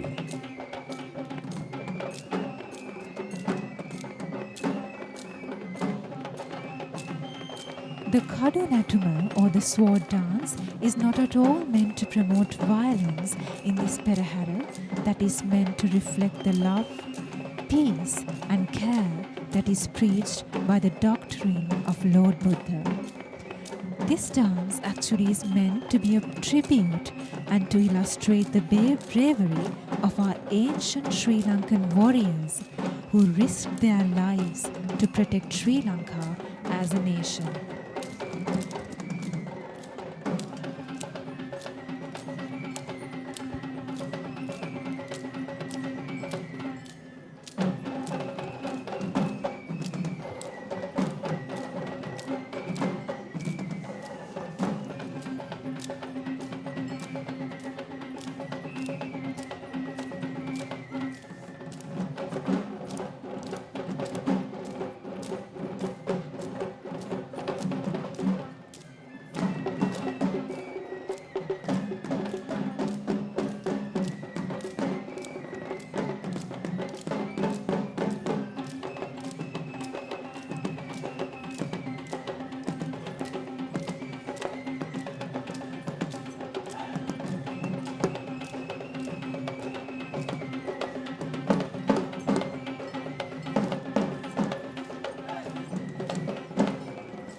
The dance is in fact a dramatic choreography of a dance which uses the props of the kaduva, the sword, and the paliha, which is the shield, where the dancers present a fictional battle that is displayed using these choreographed dance steps, which are unique to the folk dance styles of the Upcountry tradition.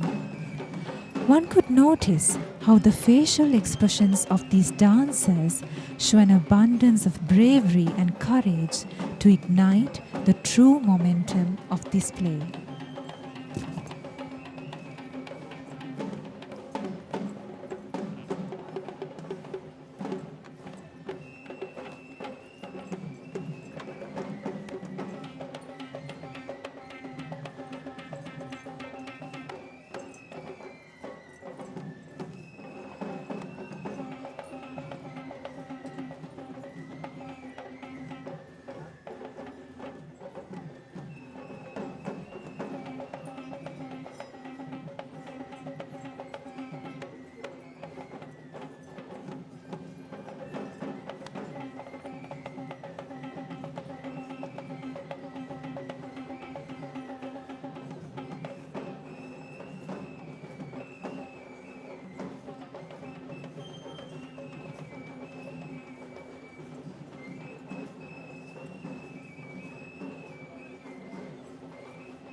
The next duo of elephants we are seeing is Punchibanda, belonging to Mrs. Vijayanthi Perahera of Horana, walking alongside with the elephant Raja, belonging to Mrs. Sita Mallava of Hettimulla.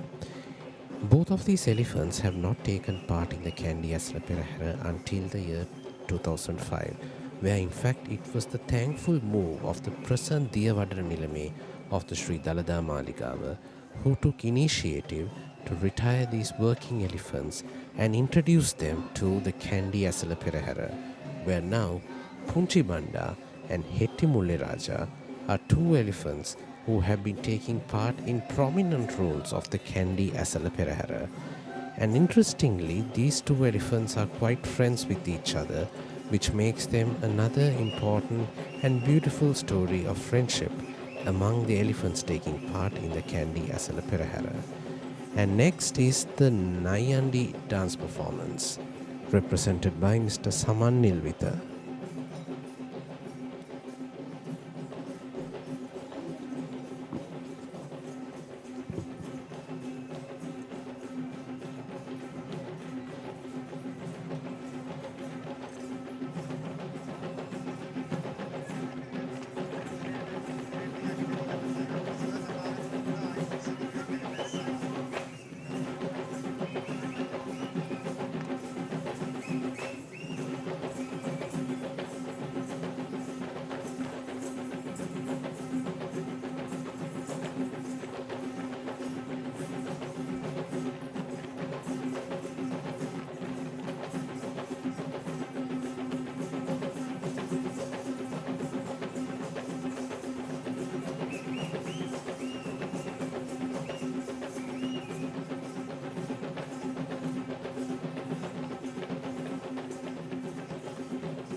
The Nayandi dance is said to be belonging to the classification of Rupanatu due to its visual richness in attraction, and this dance is also known as Adaves, meaning half of the West costume, and at times even known as Tanikachi, that relates to the special head turban that is worn by the Nayandi dancers.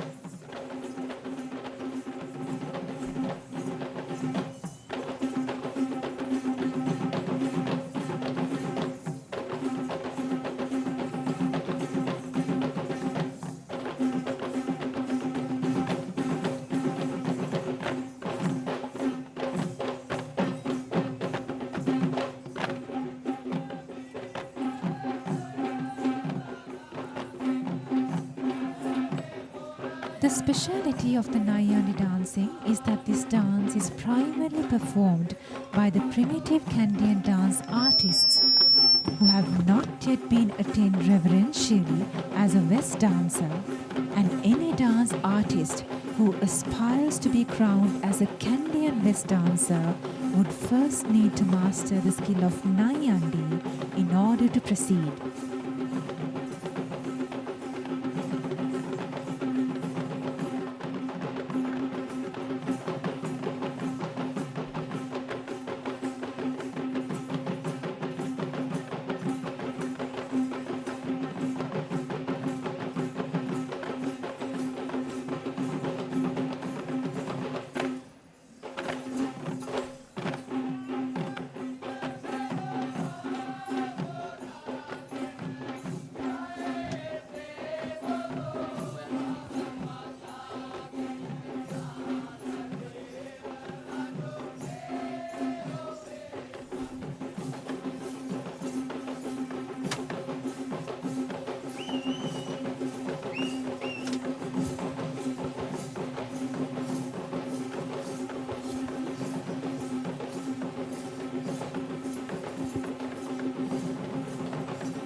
This is a very special participant of the Dalada Perahera. In fact, the lead tusker of the Sri Dalada Maligawa stable of elephants, who have been carrying the Perahera relic casket for numerous days in this year's season of the Kandy Esala Perahera. He is none other than the great tusker Indiraja, belonging to the Sri Dalada Maligawa stable of elephants.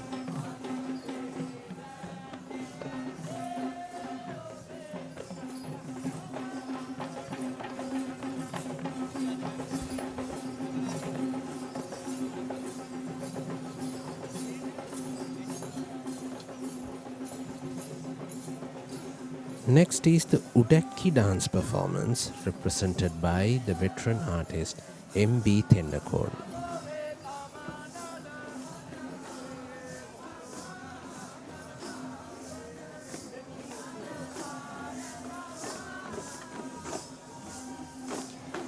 Traditional music instruments of Sri Lanka are sometimes not just used for playing itself, just like this Udakkiya that we see here in this dance performance. We do not just see these performers playing the Udakkiya, but they also perform a dance, interestingly do so sing at the same time, which makes the Udakki dance at a triple infusion of art.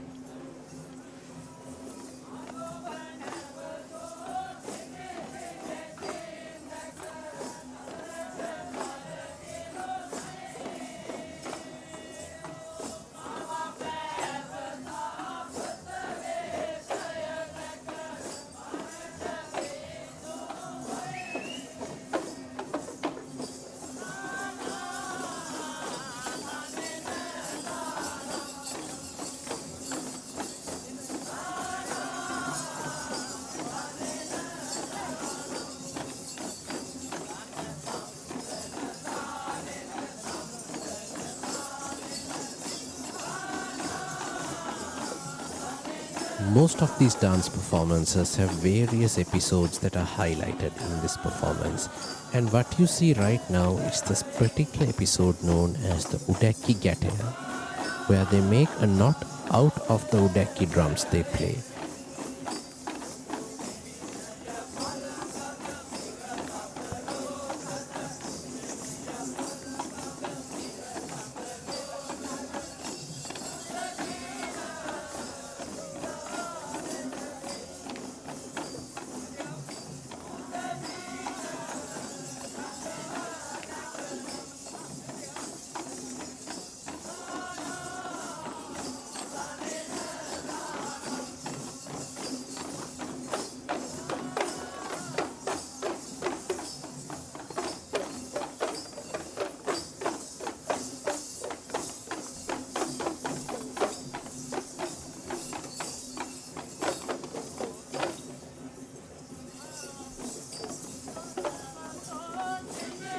The Udakir is an hourglass-shaped hand drum that belongs to the Artha category of the Panchathura since it is played only using hands.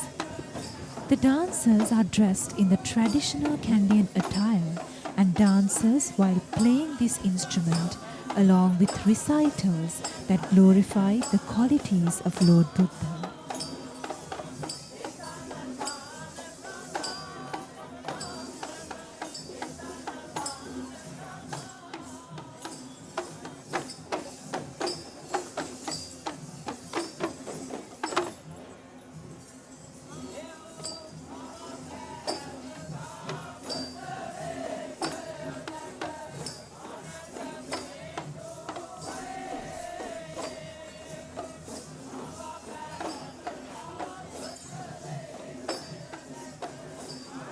The red ribbon, known as the savarang, that is seen attached to the midpoint of the drum, is actually the controller of the drum's rhythm and inmates the dancers, including dancing, singing, and playing.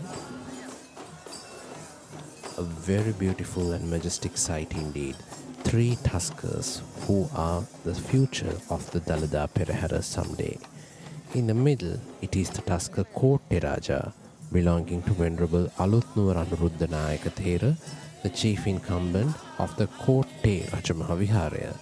Kotte Raja is accompanied by the Tusker Raju, belonging to the most Venerable Mahanayaka Thero of the Asgiriya chapter, alongside with the Tusker Sindhu, belonging to the most Venerable Mahanayaka Thero of the Malvatta chapter.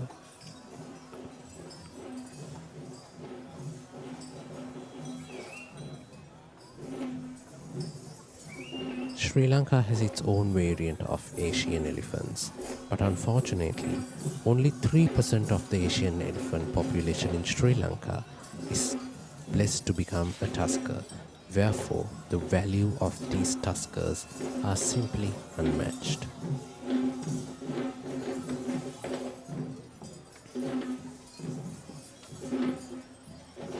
The cooling breeze that flows from the surroundings, from the Udavatta forest on the right and the Kandy Lake on the left, certainly creates the feel of how nature too combines to the Perahera by displaying its unmatched unique forms of beauty to the Perahera that will bless our country. And this is the highlighted moment of this evening's Grand Randoli Perahera, the arrival of the ceremonial troop of Tuskers who shall be carrying the Perahera Relic casket. And this trio of Tuskers will be escorted by the majestic West Dancing troupe. This troupe of West dancers are represented by the generational artists Mr. Ishanta Yelavina and Mr. Lasanta Mansekara.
representation of the Kandian dance heritage is the most fully adorned Kandian West dancer.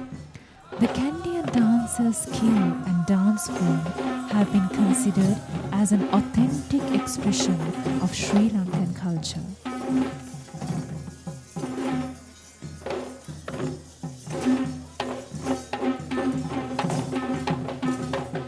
In fact, it is the icon of the West dancer who is the branding identity of traditional Sri Lankan dancing across the seven seas, despite the presence of many artistic performances that are authentic to traditional Sri Lankan dance. It is amusing to hear that this is the same picture that is illustrated on anyone's mind when they hear the phrase Sri Lankan dance, which we as Kandians could certainly be proud of.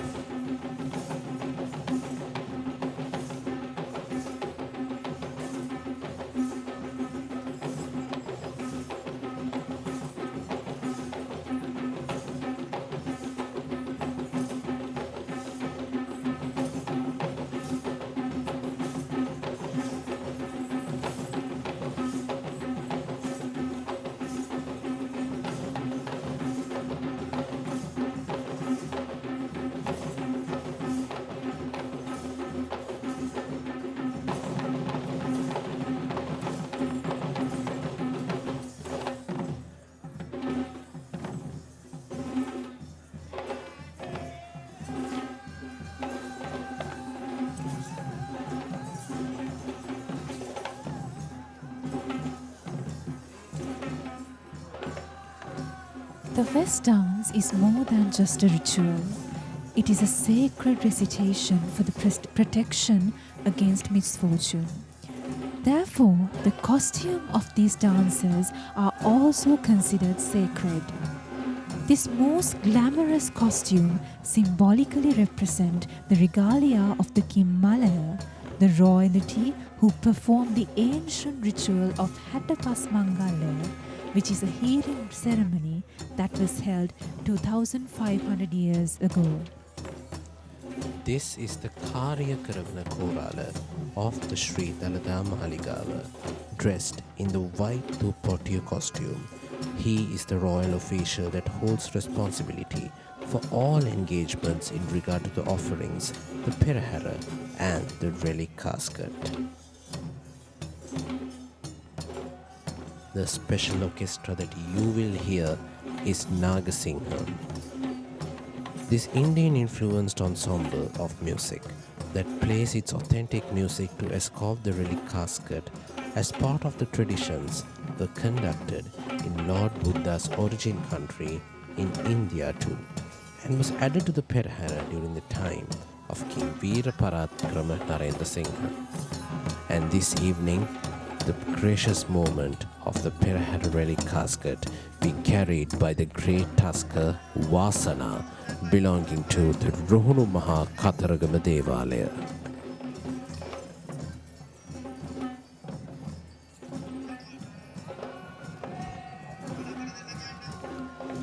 Vasana is escorted by the Tuskers Pulatesi Raja and Singha Raja, both belonging to the Sri Dalada Maligawa stable of elephants.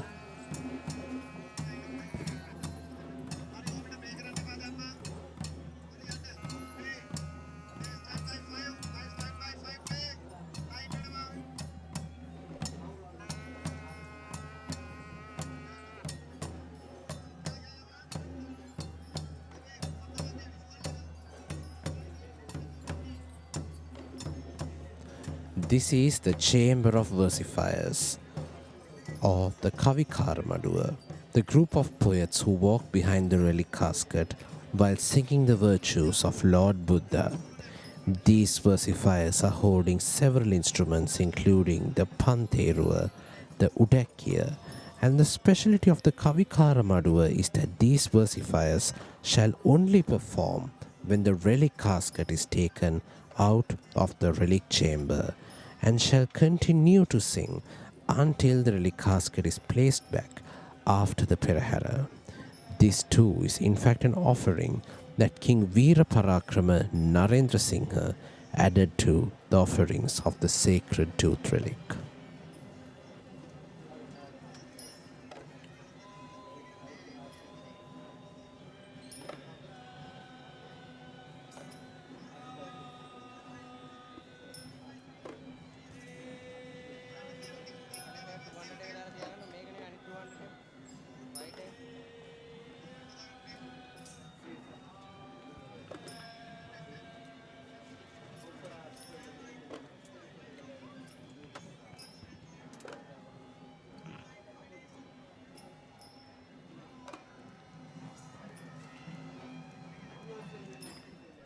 Following the most sacred moment of this Perahera, we see the clan of devotees holding flowers and lamps that symbolize an offering to the relic casket. The youth we see in this occasion are dressed in the most modest costume that we shall ever see in this Perahera. A plain white robe that illustrates the simplicity and the modest behavior that is expected out of the true Buddhist, which is even highlighted in the most gentle walk that we see out of these devotees.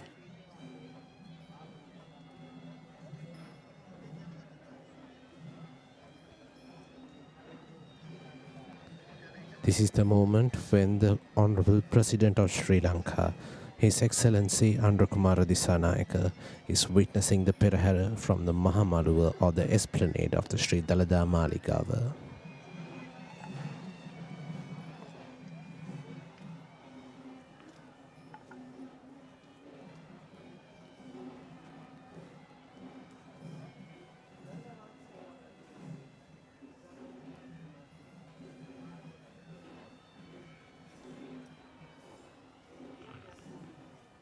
There are several forms of offerings that Sri Lankan Buddhists pledge as puja towards the Buddha, and one of its prominent offerings are flowers and incense sticks which offer fragrance to the Buddha, and oil lamps which offer light. We see both flowers and lamps in the hands of these devotees, which interpret this episode of the Perahera as an offering of fragrance and light towards the sacred relic casket.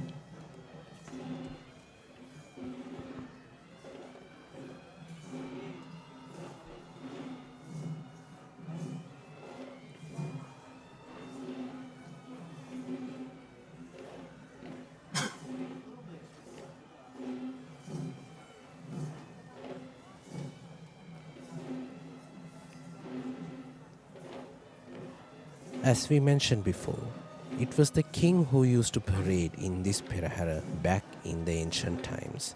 But now the king is replaced by the Honorable Diyavadana Nilame, who we are just about to witness in this grand Randoli Perahera of the Kandy Esala Perahera 2025, just in a short while.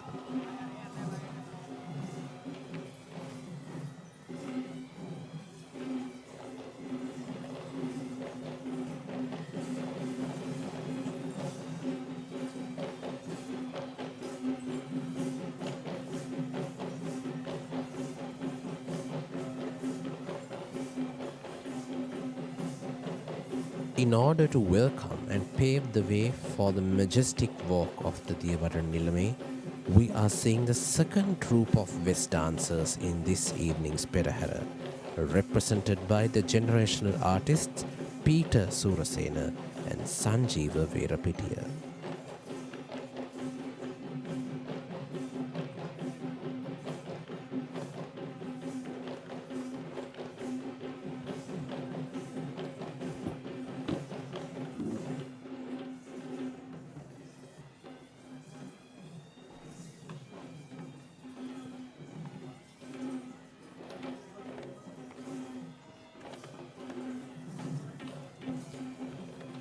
The West dance is more than just a ritual.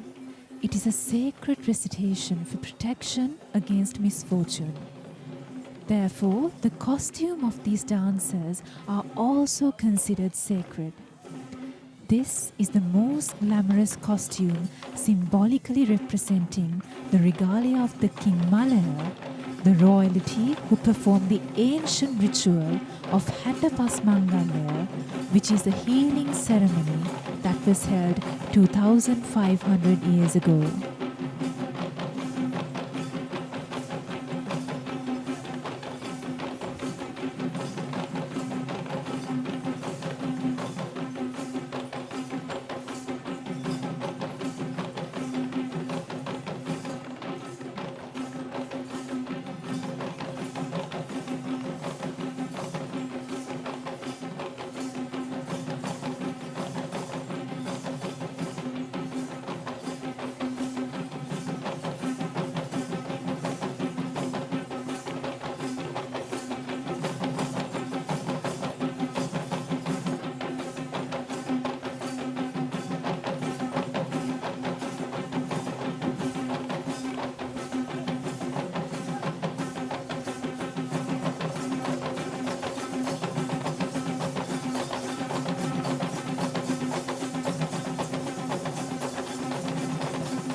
It was in the 4th century BC when the first ever Hatapasmangalaya was performed in Sri Lanka by the Malaya king to cure a dividos, or a godly curse that had been bestowed upon King Panduvasdeva, who is in fact a descendant of King Vijaya,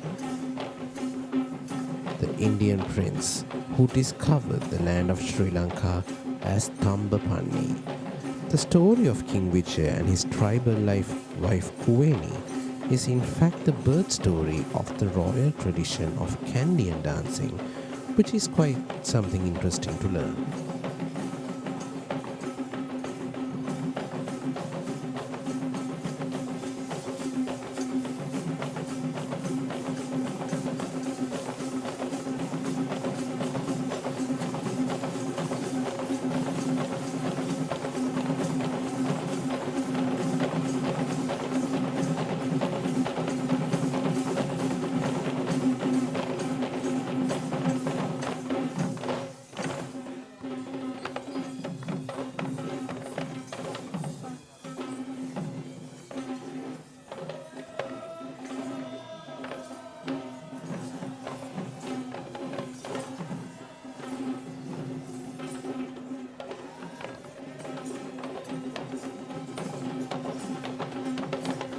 This is the 19th Honorable Diyavadana Nilame, the lay custodian of the Sri Dalada Maligawa, Honorable Pradeep Nilangadala, who walks with utmost pride and majesty while bringing in a true sense of ancient royalty to this Perahera.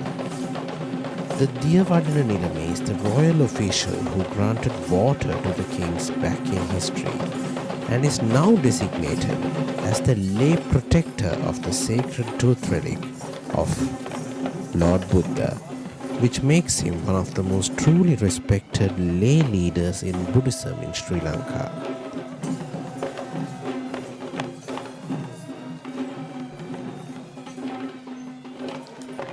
Honorable Pradeep Nilangadana is a devoted Buddhist who is honored internationally for his service rendered towards Buddhism and for his outstanding leadership in preserving Sri Lanka's tradition and cultures for many years ahead.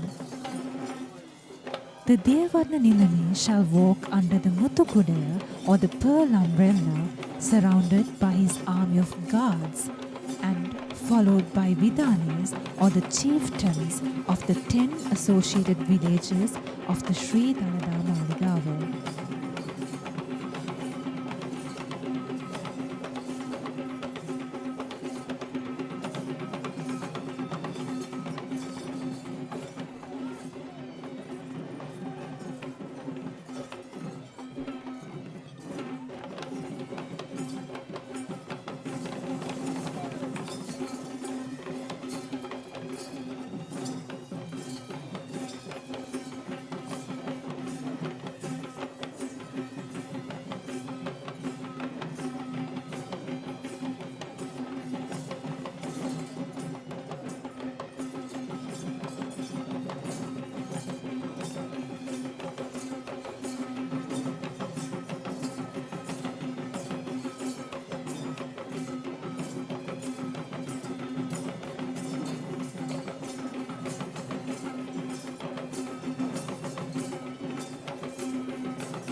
The charming citadel of Kandy is illuminated with vibrant lights and color to welcome the Grand Randoli Perahera of the Kandy Esala Festival 2025, the event that grasps so many local and international Buddhist devotees all the way to this hill capital of Kandy to witness this majestic procession of glamour.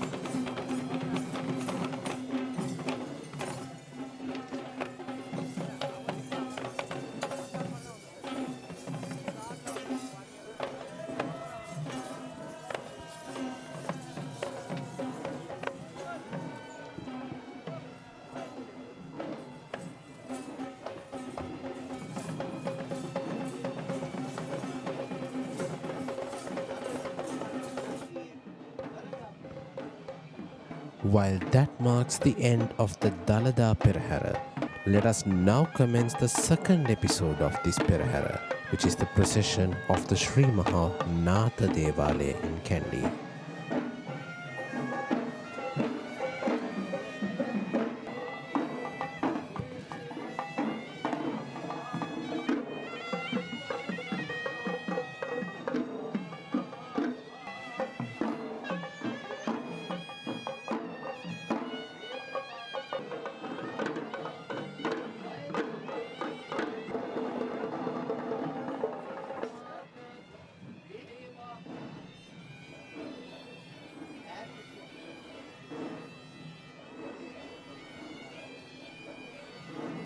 The Sri Mahanatha Devala in Kandy is located right in front of the Sri Dalada Maligawa, where it is considered as the main shrine that is dedicated towards Lord Nata and one of the oldest buildings in Kandy that was built even before Sri Dalada Maligawa.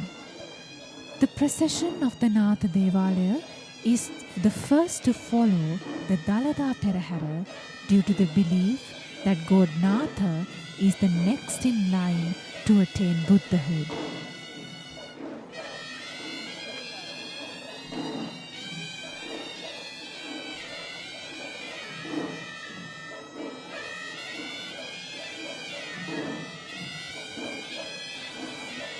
The first item of the Sri Mahanatha Devala Perahera are the Buddhist flag bearers, represented by the Civil Defence Authority of Pallekele.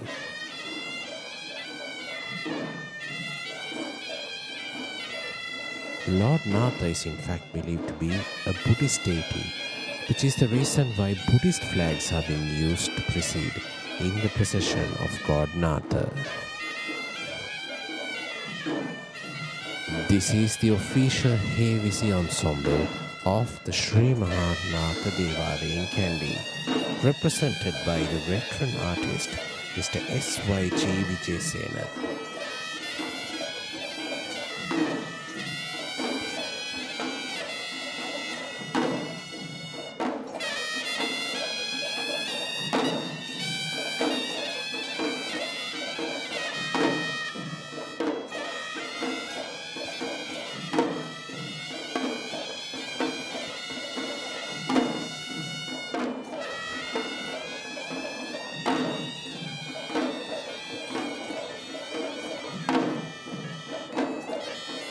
Hewisi is in fact the predominant form of music that was used for religious venerations in Buddhism and Buddhist affiliated gods in Sri Lanka, and this orchestra too has its own differences, not just in traditional but also according to situations. When the sacred relic casket is carried out of the sun chamber, the situational variants of Puja Hewisi shall be played. And this shall change to Vadammana Hewisi when the relic casket is being carried towards the ceremonial tusker. Once again, it will be the Puja Hewisi that will be performed when the relic casket will be placed on the tusker, and the Bahirava Valinadiyal shall be placed when the royal tusker shall step down the moonstone.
Just like how the Hewisi troupe of the Sri Dalada Maligawa procession engages in their own routine offerings, the Hewisi troops of the four Devala Peraheras are the actual lineages who still perform in the daily, weekly, monthly and annual rites of the Maligawa's ritual, but is also similarly important to the offerings of the Devala shrines as the main Shabda Puja or sound offerings towards the respective god. Interestingly, the tunes that are played by these ensembles are the ones that are unique to the respective Devalaya.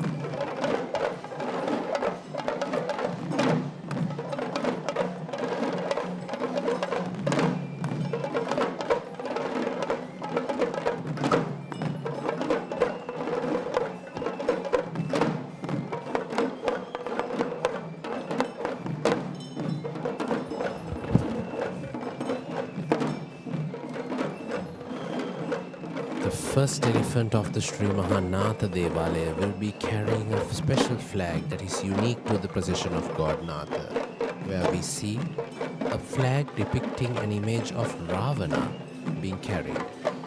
And this evening, the elephant who will lead the procession of God Nata will be Arjuna, belonging to Venerable Karatota Sila Thero, the chief incumbent of the Vauru Kannala Pudu Rachamaha Viharaya.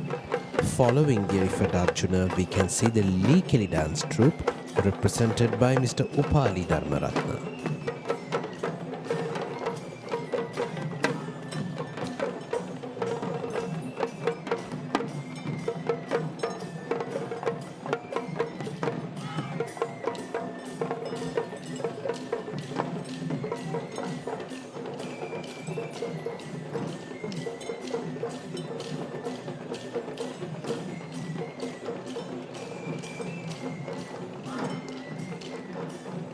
The premises of the Sri Mahanatha Devala in Kandy is recognized since as the Jayabhumiya or the land of luck since the time of our ancestors based on the indication by an ancient Brahmin named Senkanda. According to the legend, this said Senkanda had once visited this land and had witnessed a hare being chased by a pack of wolves. And with a flick of a moment, the hare had been managed to chase the entire pack of wolves by itself, just as it entered this land. Interestingly, it was because of this same Brahmin that evolved the name of Senkadagala to the city of Kandy.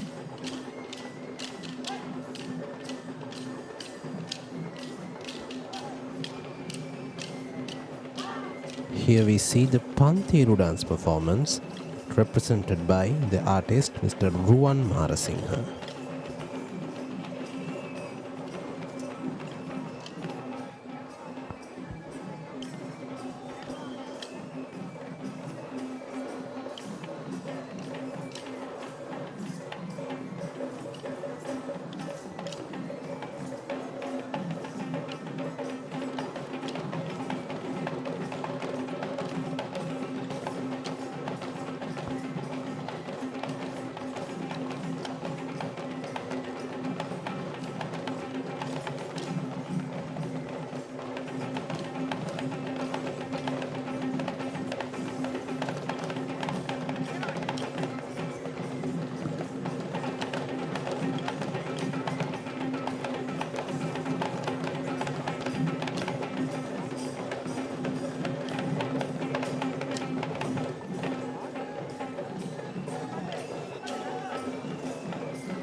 An amazing fact behind the Sri Mahanatha Devala is that it was the sacred site which was used for naming and crowning of the new kings during the ancient Kandian era.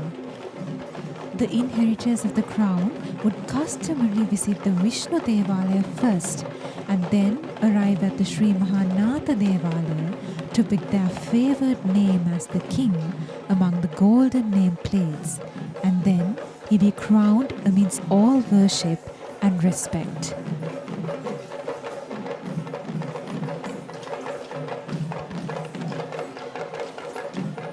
This is the Gajanayak Nilame of the Sri Nata Devala in Kandy, the royal official who will be in charge of the troop of elephants taking part in this procession of the Sri Nata Devala. The Gajanayak Nilame is on the mount of the elephant Handula, belonging to Mr. Dhammika Samarakodi of Maharagama.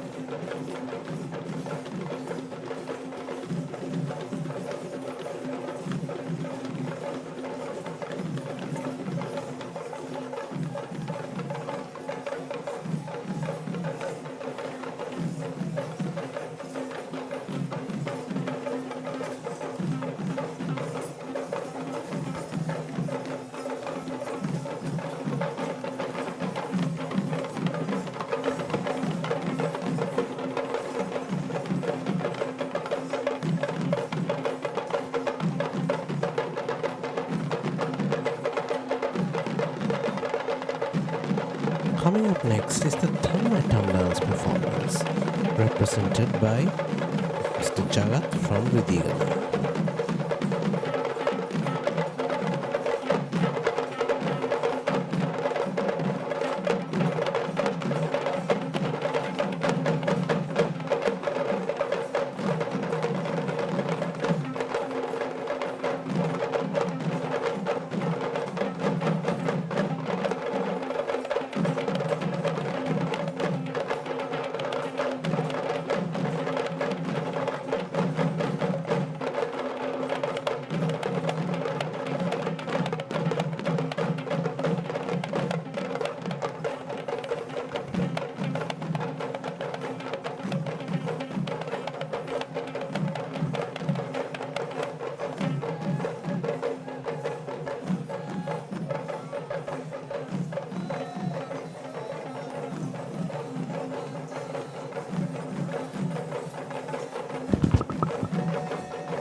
Item of Thammatam will be followed by this next troupe of dancers, and here we are just about to see a Nayandi dance troupe, and this team of Nayandi will be represented by Mr. Indika Pradeep Velikundura.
As mentioned previously, Lord Nata is believed to be a god of Buddhist affiliation, which is why we see this official carrying a Buddhist flag in the Perahera. This official is riding on the mount of the elephant Sumana, belonging to Venerable Boralande Vajranana Theru, the chief incumbent of the Sambodhi Vihara in Colombo. This is the Udakki dance performance, represented by Mr. Dhammika Tennapol.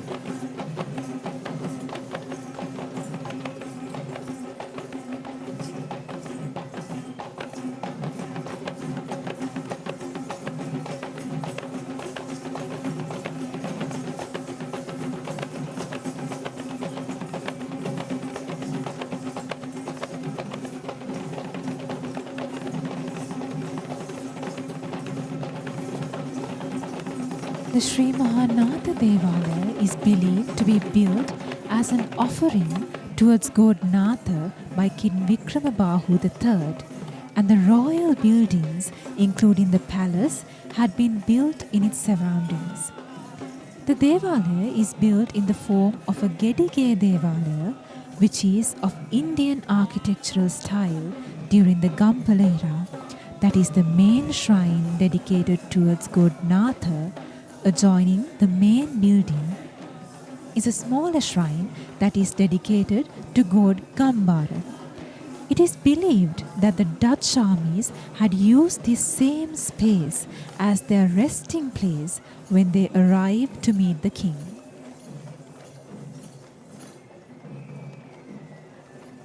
Another highlight of the Nata Devala premises is the historic Ashtapala Bodhi tree that is famed as the Valbodhya, which is much worshipped by all devotees who visit Sri Dalada Maligawa.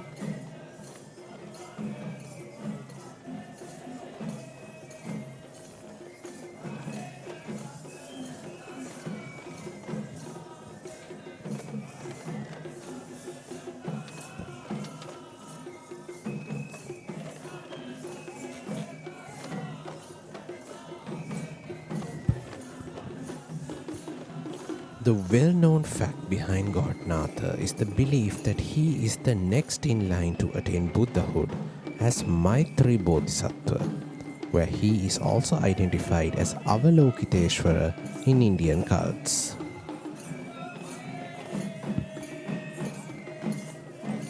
Now we see the Savarang dance performance trained by Mr. Dilshan Shalika.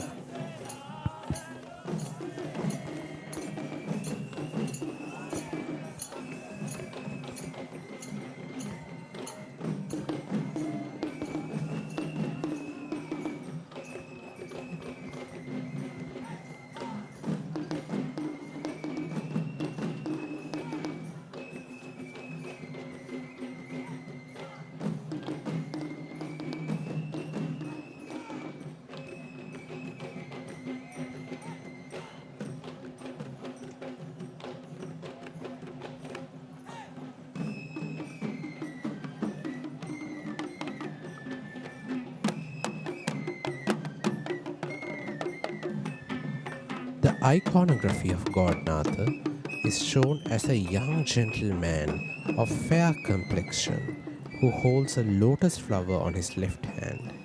He is in fact famed as one of the most dominant gods associated within the hill country.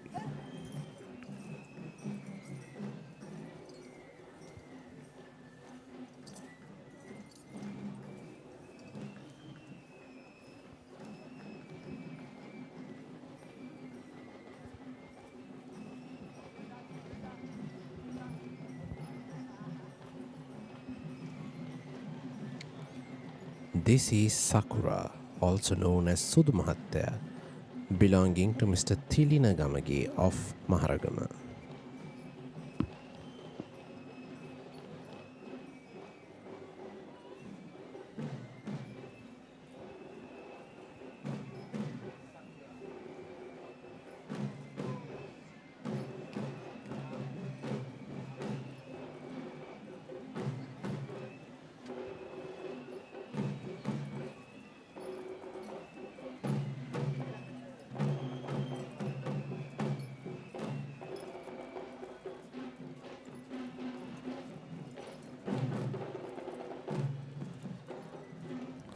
This is the Raban dance performance, trained and represented by the artist Mr. Anjana Gamage.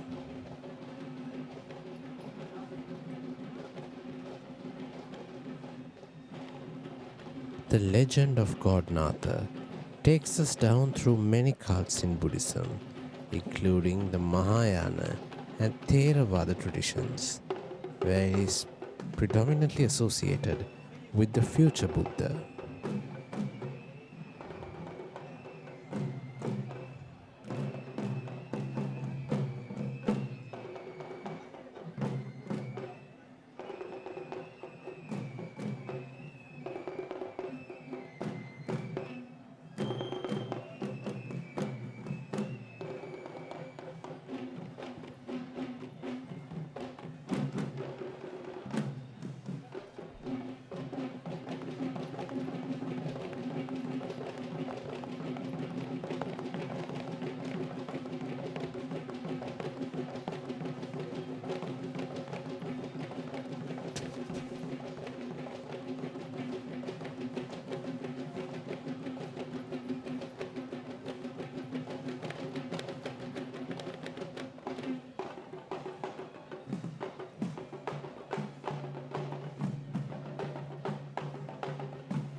And this is the most awaited moment in this evening's Grand Randoli Perahera, the arrival of the ceremonial trio of elephants which have been carrying the requilities of Lord Nata.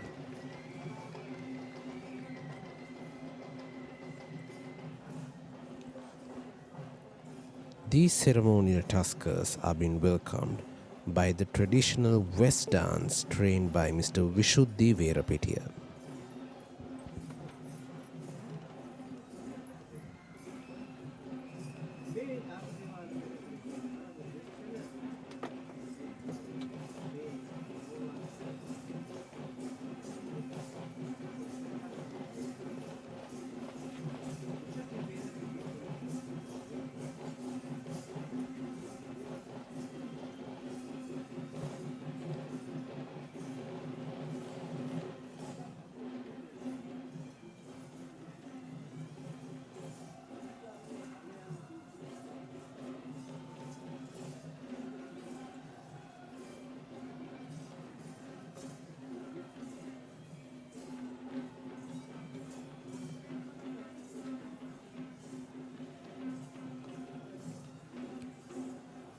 The Kohoma Kankarya healing ritual is in fact the prime origin of Kandian dance that narrates the story of the Hattapas Mangala evolvement in Sri Lanka, and the West dance is one of the key dance representations of Kohoma Kankarya, along with several other interesting dance acts such as Kuveni Asna and Kohoma Hella, which we see being performed in other Perahera ceremonies in the island.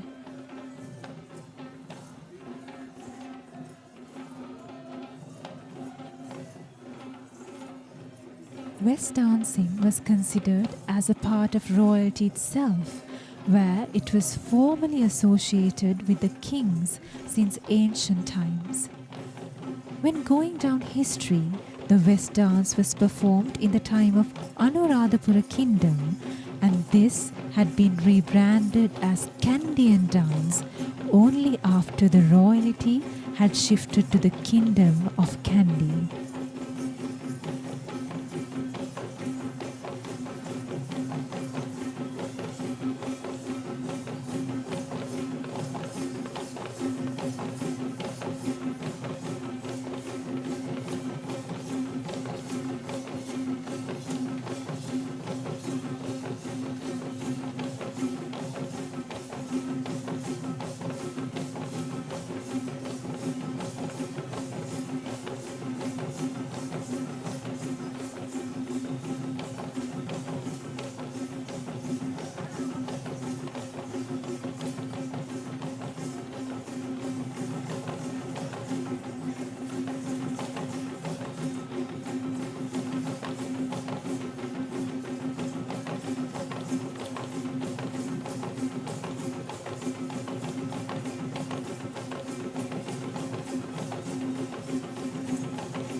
Walking up front of the ceremonial elephant, dressed in the white costume, is the chief trustee of the Sri Mahan Nata Devala in Kandy.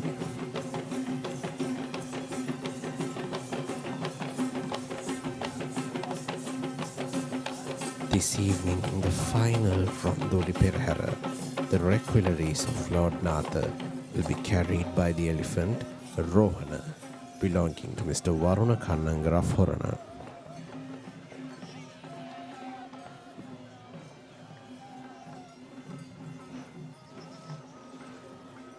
Rohana is accompanied by the elephant Kandula, belonging to Venerable Devalegama Dhammasena Thero, the chief incumbent of the Tissa Maharama Raja Mahaviharaya, alongside with the elephant Rani, belonging to the late Mr. Richard Gonakumbura of Balangoda. This is the second troupe of West dancers who we shall see in the Perahera, tasked with welcoming the Basnayaka Nilame of the Sri Mahannatha Devala in Kandy. This team is trained by Mr. Asanka Karunaratna.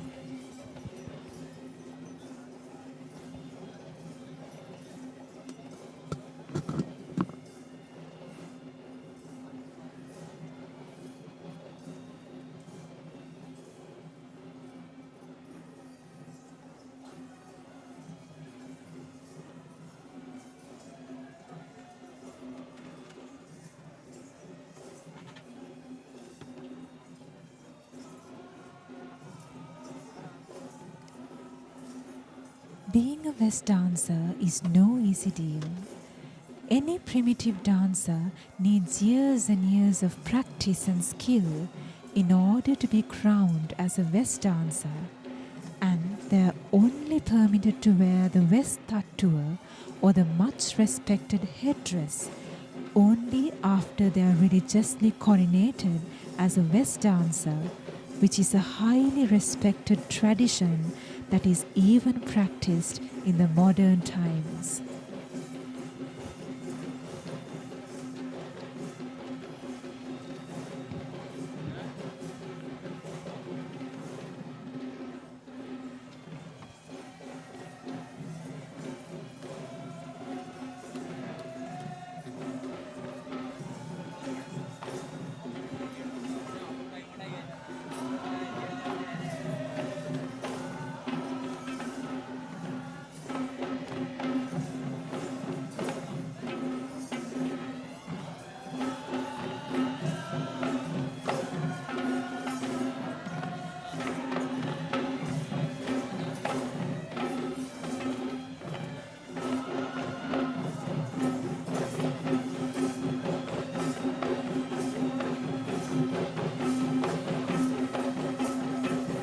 The costume that is worn by the West dancers are very unique, as it is believed to be half of the exact same costume that was the regalia of the Malaya king.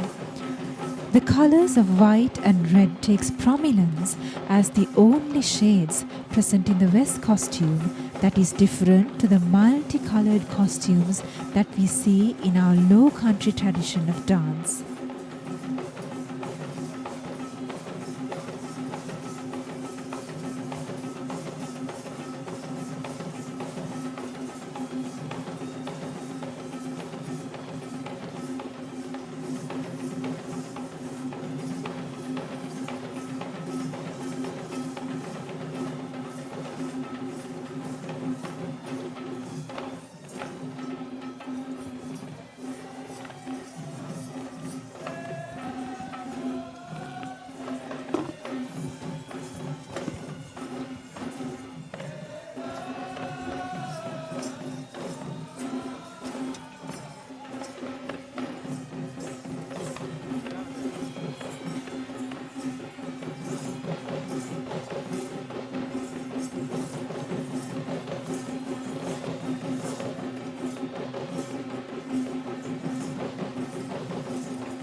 In this evening's Grand Randoli Perahera, we see the Honorable Basnayaka Nilame of the Sri Nata Devala in Kandy, Honorable A.W.S. Bandaranayaka, who is also the Basnayaka Nilame of the Ambekke Kataragama Devala.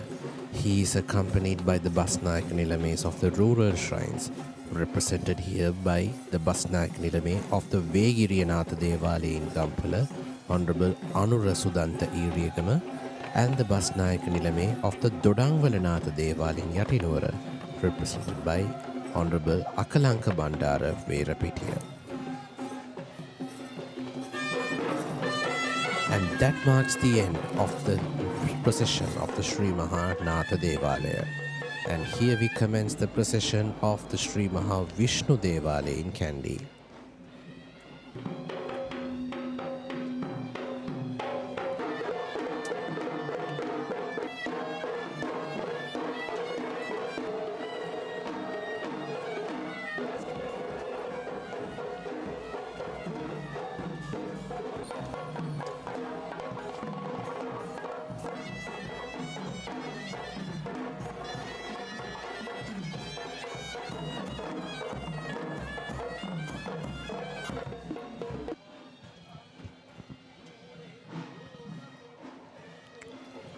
The first item in the procession of the Sri Vishnu Devala are the provincial flag bearers. Unlike the previous Devala procession, we do not see Buddhist flags, but instead we see these county and provincial flags being displayed. There is in fact a meaning behind this purpose. It is believed that Lord Vishnu is the guardian deity of Sri Lanka, and these flags are used to symbolize the fact that Lord Vishnu is overlooking all of these mentioned states and counties.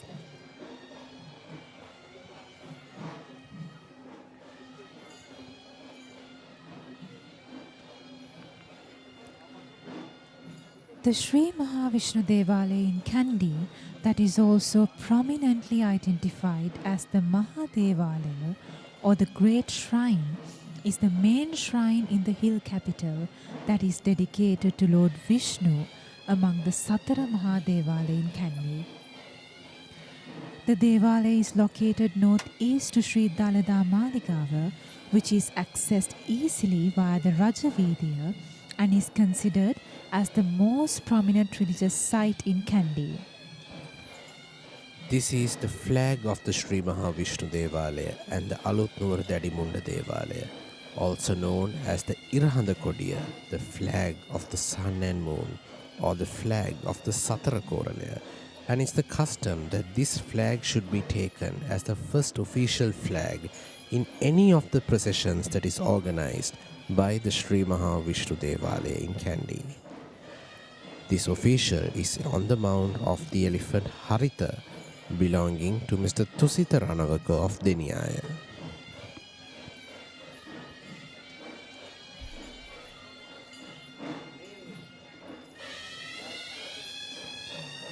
And here we see the official Hewisi ensemble of the Sri Vishnu Devala in Kandy, led by the traditional artist Mr. Saman Priyanta Arambegidara, who represent the Alutnura variation of upcountry Hewisi.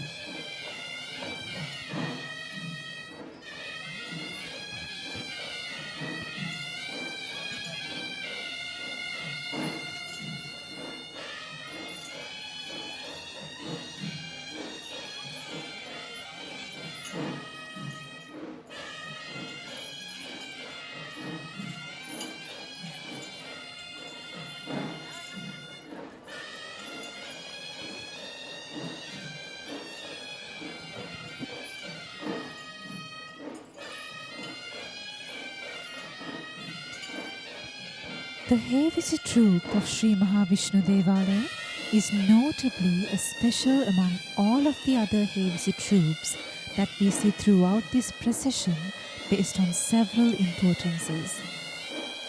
As we know, the inaugural ritual of Esala Perahera is cup situing, or the planting of a jack in auspicious hour, and this piece of jack plant is being cut from the village of Alutnura that is located the footsteps of Kadugannavar, which marks the entrance to the district of Kandy, and it is also known as Alutnura Sri Dadimunna Devala, that is the main shrine in Sri Lanka that is dedicated to Lord Dadimunna. The chosen piece of jack plant or copper is ceremoniously brought all the way from Alutnura Sri Dadimunna Devala premises to Dadimunna Devala in Kandy on the mount of a tusker along a distance of 25 kilometers. The Dadimunna Devala in Kandy is located in Sri Vishnu Devala premises itself, and this is where the main piece of jack plant shall be cut into 4 equal quarters and distributed to other 3 Devala shrines on the mounts of 3 tuskers. This Hewisi troupe is in fact the exact ensemble that shall take part in all the events mentioned above throughout its rituals from Alutnura to Kandy.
Among the diverse religious beliefs that are observed in this island nation of Sri Lanka, Lord Vishnu is a virtuous god who is popularly being worshipped by both Sri Lankan Hindu and Buddhist devotees.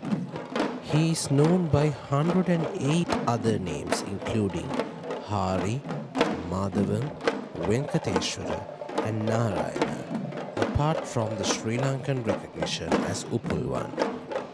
And this is the Gajanayaka Nilame of the Sri Vishnu Devala in Kandy, who holds the silver ankus or the ankusir to represent his power as the leader, the royal official in charge of the elephants taking part in the procession of the Sri Vishnu Devala. This official is on the mount of the elephant Suranimala, belonging to the Alutnura Dadimunna Devala that is closely affiliated under the same management of the Sri Vishnu Devala in Kandy.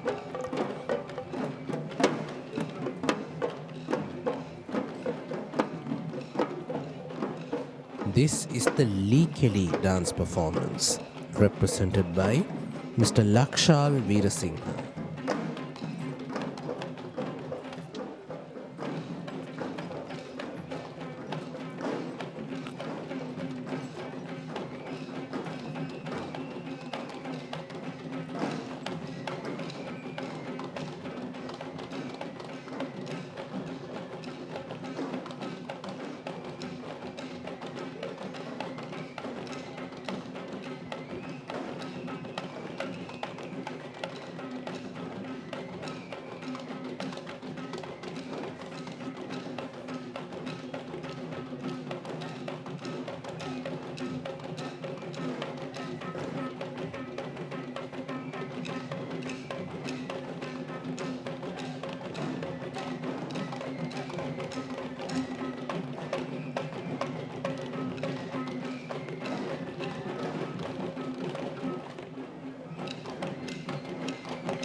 Different sources of history have pronounced this deity and the Devalaya by different names. Well, one such evidence noted by the English prisoner Robert Knox had called the deity in this Devalaya as Alutnuwara Deviyo, who had been brought to Alutnuwara in Kegol from Devinuwara in Mathura, while another legend identifies this god as Upulwan Deyo, which means the blue color god.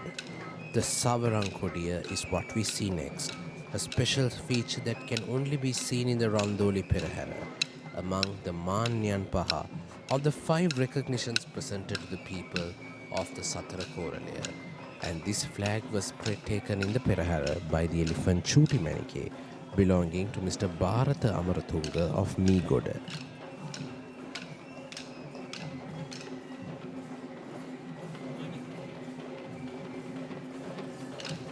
We now see a Pantheru dance performance. And this Pantheru dance performance is represented by Mr. K.P. Dharmasiri.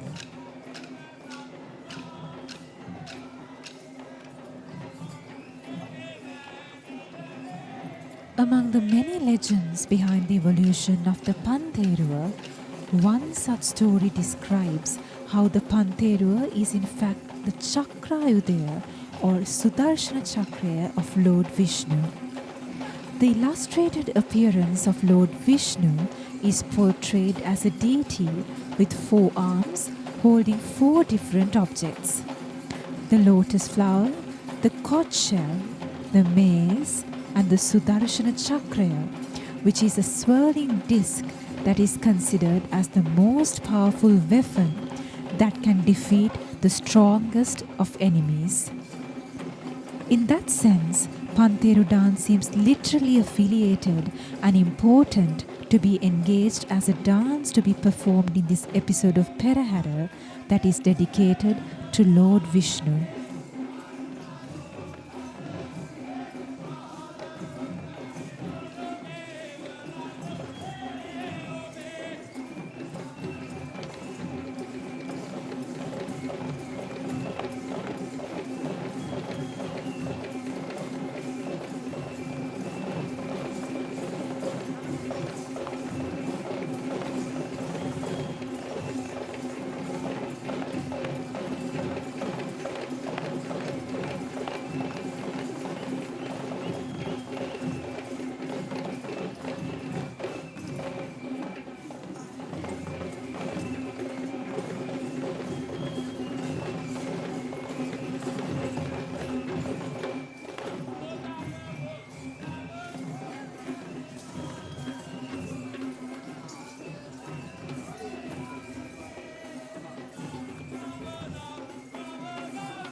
A very special character in the procession of the Sri Vishnu Devala is who you see now, the great elephant Muthu, belonging to Mr. Indika Mudunkot of Manikinna in Kandy, lovingly known to all as Mudunkot Athena, or the female elephant of the Mudunkot family, who has been taking part in the Sri Vishnu Devala Perahera for more than 3 decades.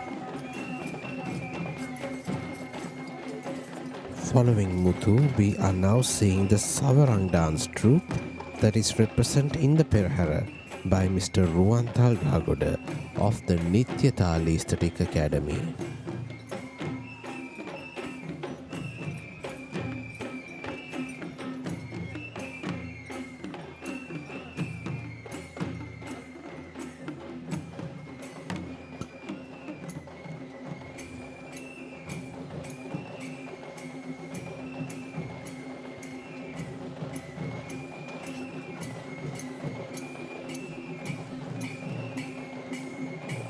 The Paravi Sandesha anthology that was written in the 15th century describes Lord Vishnu as the destroyer of Asura, which hints a believed similarity between Lord Vishnu and Rama of the great Indian epic of Ramayana. Interestingly, the poetic anthology of Ahalupala Vamanava that was written in the 19th century calls this shrine as the Rama Devala or the shrine that is dedicated to Rama. This is even more evident with the cloth painting that the Sri Mahavishnu Devala possesses, which illustrates the battle of Rama and Ravana.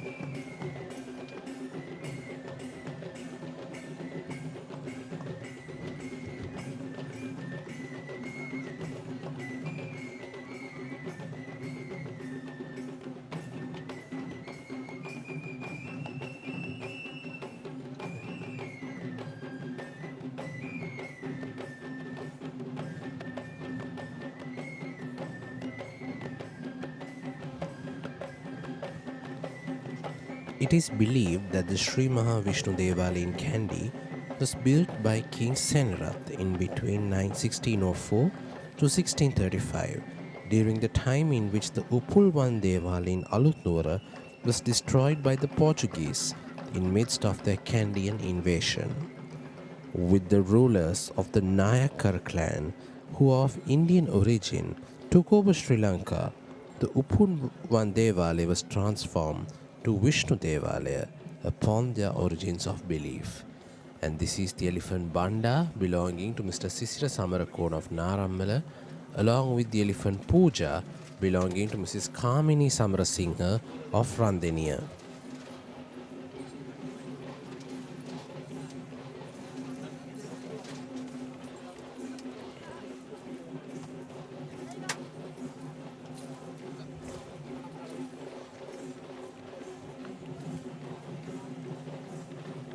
And this is the Nayandi dance troupe that is represented in the procession of the Sri Mahavishnu Devala by the artist Mr. Sirisena Nithawela.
The Sri Mahavishnu Devala is built in a form of a long building with a storied sanctum at the end, where the front of the sanctum is a long hall which is known as Digge.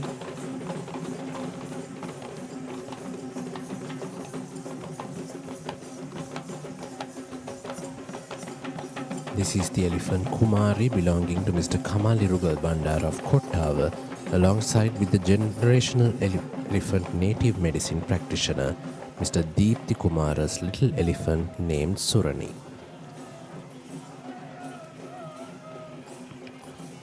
Next is the Udakki dance performance of the Sri Mahavishnu Devala that is represented this evening by the artist Kondadeniye Samansiri. And it's interesting to note how the Sri Mahavishnu Devala collaborates with so many generational artists such as the Kondadeniya and Thalgahoda lineages of traditional Kandian dancing.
training elephants for the Perahera is not an easy deal, and one of the latest and most best measures to solve the problem of the dwindling elephant population in Sri Lanka is to collaborate with the Pinnavala Elephant Orphanage to train elephants for the Perahera. And this is two of such successful examples. The elephants Gagana and Gamunu Kandula belonging to the Pinnavala Elephant Conservation Centre, who is taking part in the Sri Maha Vishnu Devala Perahera. And now we come to the highlight of the Perahera this evening, which is the arrival of the ceremonial troop of tuskers who shall carry the godly ornaments of Lord Vishnu. And this time, these ceremonial tuskers will be escorted by the West dancers trained by Mr. Sarath Ekanayaka.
The cult of Lord Vishnu is not just limited to Hinduism, but has a long-standing affiliation with Buddhism too. The Mahavansa Chronicles of Sri Lanka states that it was the great Upulwan Deviyo, or Lord Vishnu, who was selected as the guardian to protect the land of Sri Lanka and Buddhism within its time of passing away of Lord Buddha.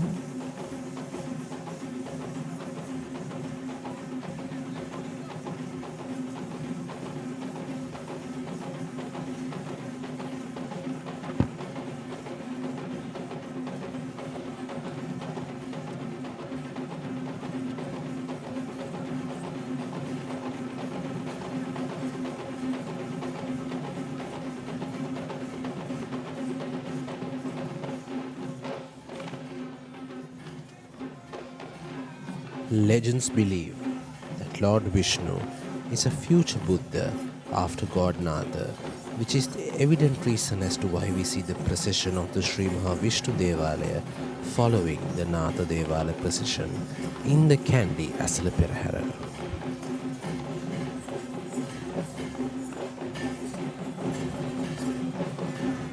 Dressed in white is the main trustee of the Sri Maha Vishnu Devala in Kandy. And just as similar to the Sri Dalada Maligawa, the ceremonial tusker is welcomed with the Nagasingham instrumentalists.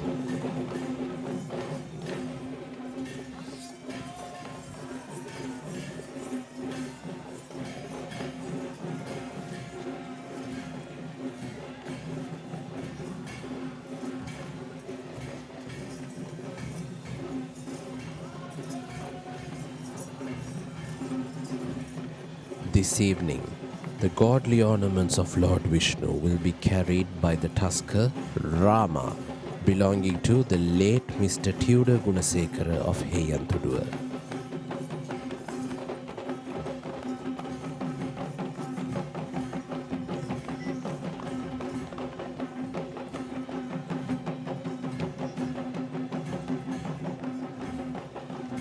Rama is accompanied by the elephant Rani belonging to Mr. W.P. Deepthi Kumara of Biyagama, and the elephant Vasana belonging to Mrs. Krishanti Alapatha of Ratnapura.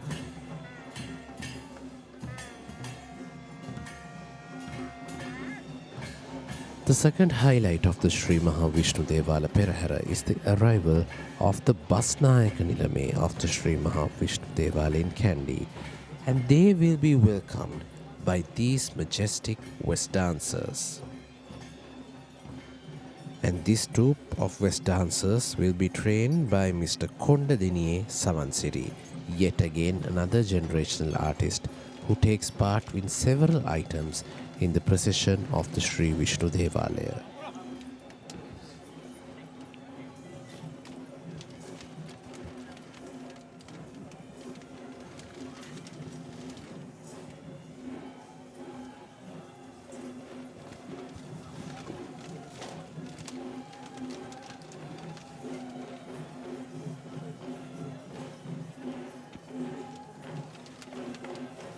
Lord Vishnu is believed to be dark in skin tone, which is the reason why his illustration is drawn in the color of blue. His appearance illustrates Lord Vishnu sitting on a mythical bird named Garuda, which is also known as Gurula in Sri Lankan context, holding a lotus flower, a mace, a conch shell, and a Sudarshana chakra in his 4 hands, ahead of the great 5-headed cobra named Shesha. These elements have now become the unique features of this Perahera itself, where we see the dominance of the color blue throughout the Perahera of the Sri Vishnu Devala, and these godly weapons being used as illustrations even on the elephant costumes.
This evening, the Basnayaka Nilame of the Sri Vishnu Devala in Kandy, Honorable Mahindra Ratwatta, will be represented by 3 Basnayaka Nilames representing rural shrines that are affiliated to the Sri Vishnu Devala in Kandy.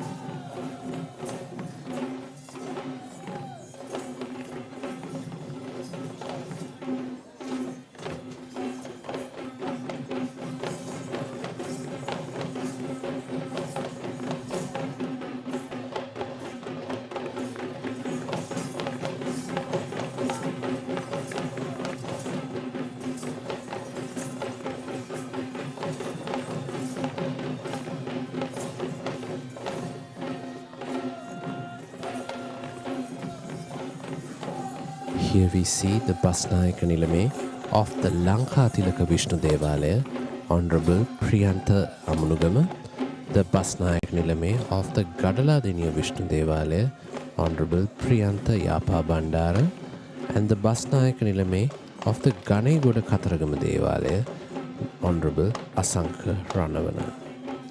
And these are the representations who will represent the Basnayakaname of the Sri Maha Vishnu Devala in Kandy on this grand Randoli Perahera.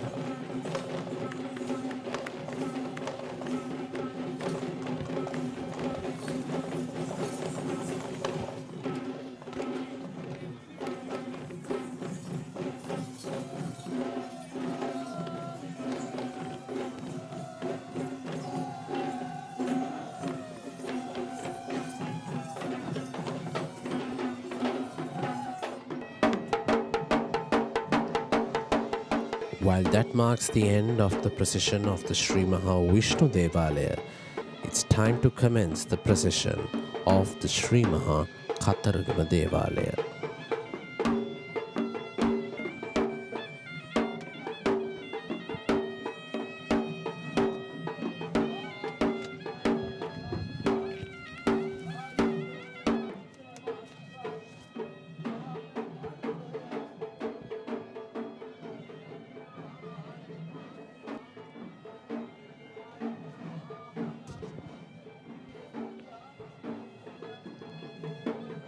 The Sri Maha Kataragama Devala in Kandy is one of the key places of worship that are dedicated to Lord Kataragama in this city of Kandy.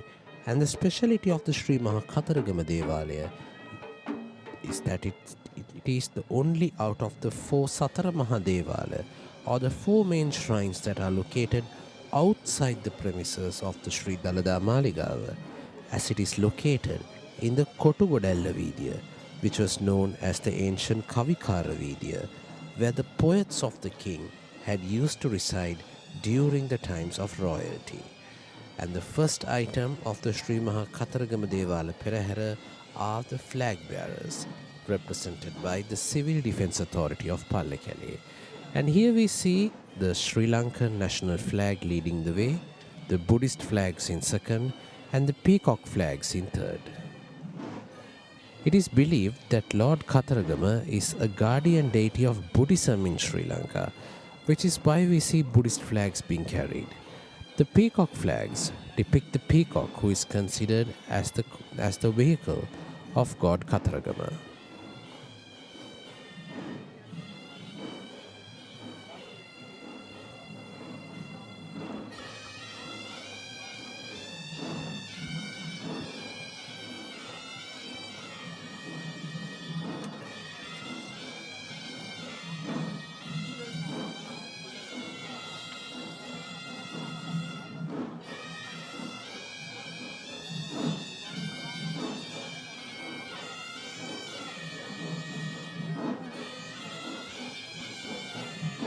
This is the official ensemble of Hewisi that is seconded to the service of the Sri Maha Kataragama Devala.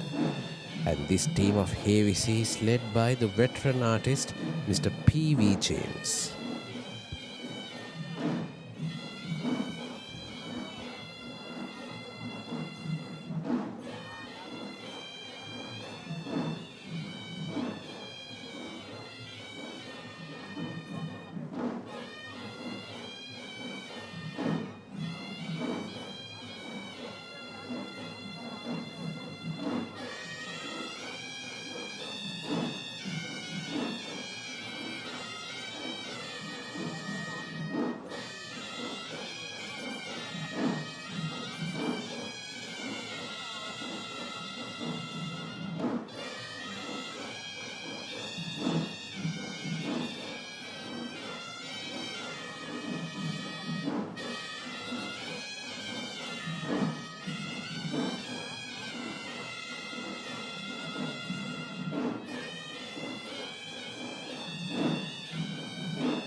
The Hewisi troupe of the Sri Maha Kataragama Devala is quite notable when compared to other troupes of Hewisi due to the differences in its tune and tempo.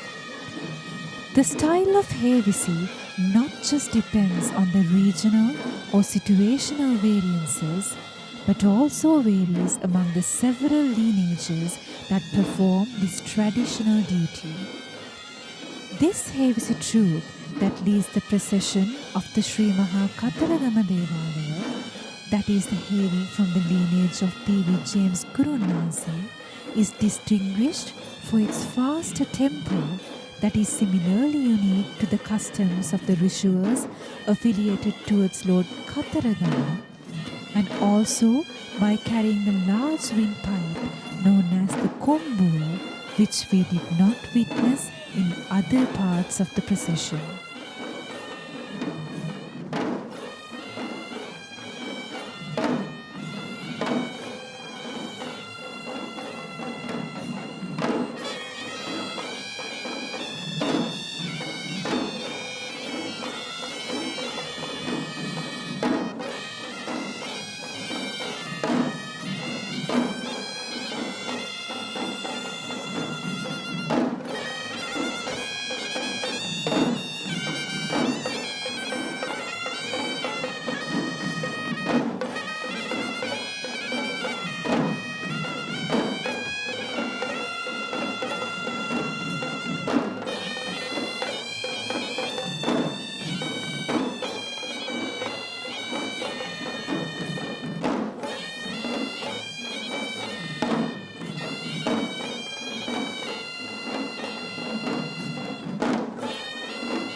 The Sri Maha Kataragama Devala had been built during the reign of King Narendra Singha, who ruled the country from the year 1707 to 1739, where it was considered as personal Devala shrine to the Kandian kings for their devotional rituals to receive blessings of Lord Kataragama.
The Devala is constructed in the shape of an oblong building with wood-carved valance boards having a narrow passage on all four sides.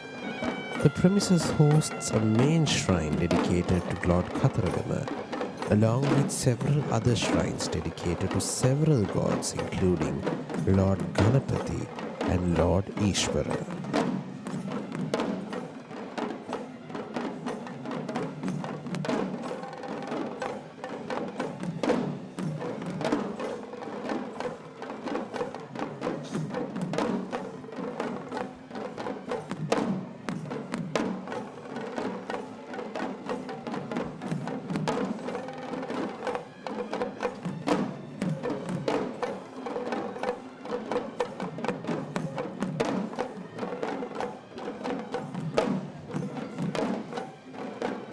The leading elephant of the Sri Maha Kataragama Devala procession will be carrying a flag of King Ravana, who is believed to be one of the avatars of Lord Kataragama.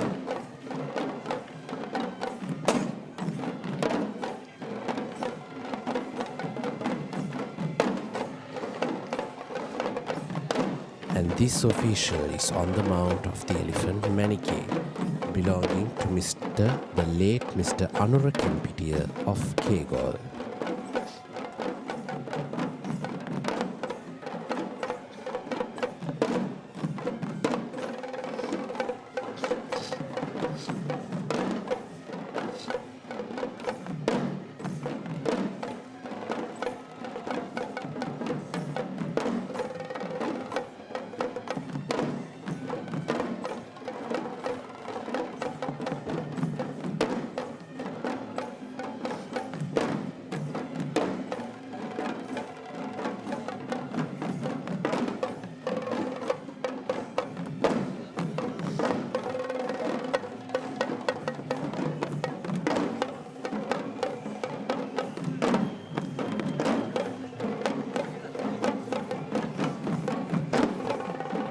One could notice that the costumes of the dancers and the elephants and several other icons of the Perahera are of the color red, which is believed to be the color affiliated with Lord Kataragama.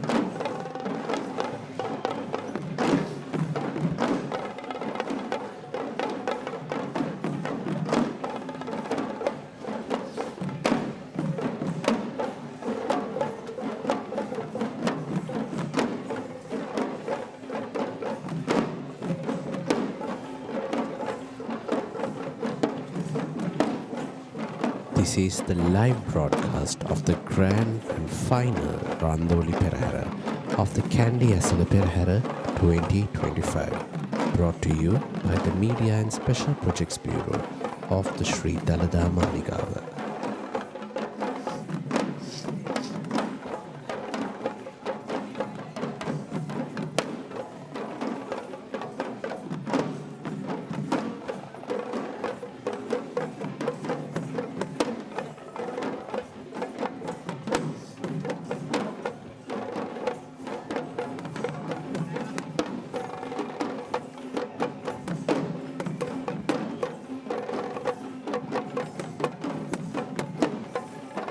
Next is the Pantheru dance performance represented by Mr. Nimesh Nivantaka of the Nimesh Rangayathanaya.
Lord Kataragama, or the god of war, is a divine deity who is worshipped as Kanda Kumara or Murugan in South Indian tradition and as Kanda Suridun, Kadira or Kataragama Devala in his Sri Lankan cult.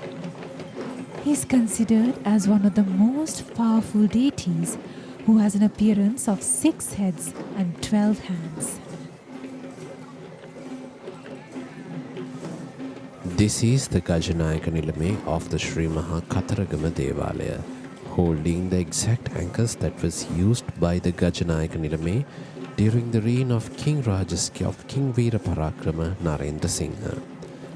The Gajanayaka Nilame of the Sri Maha Kataragama Devala is on the mount of the elephant Sudumenike, belonging to Mr. Buddhika Miriyalla of Ganethanna.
Coming up next is the Pathuru dance performance, trained by Mr. Hasita Ramanayaka of the Hasita Ramanayaka Kalayatanya.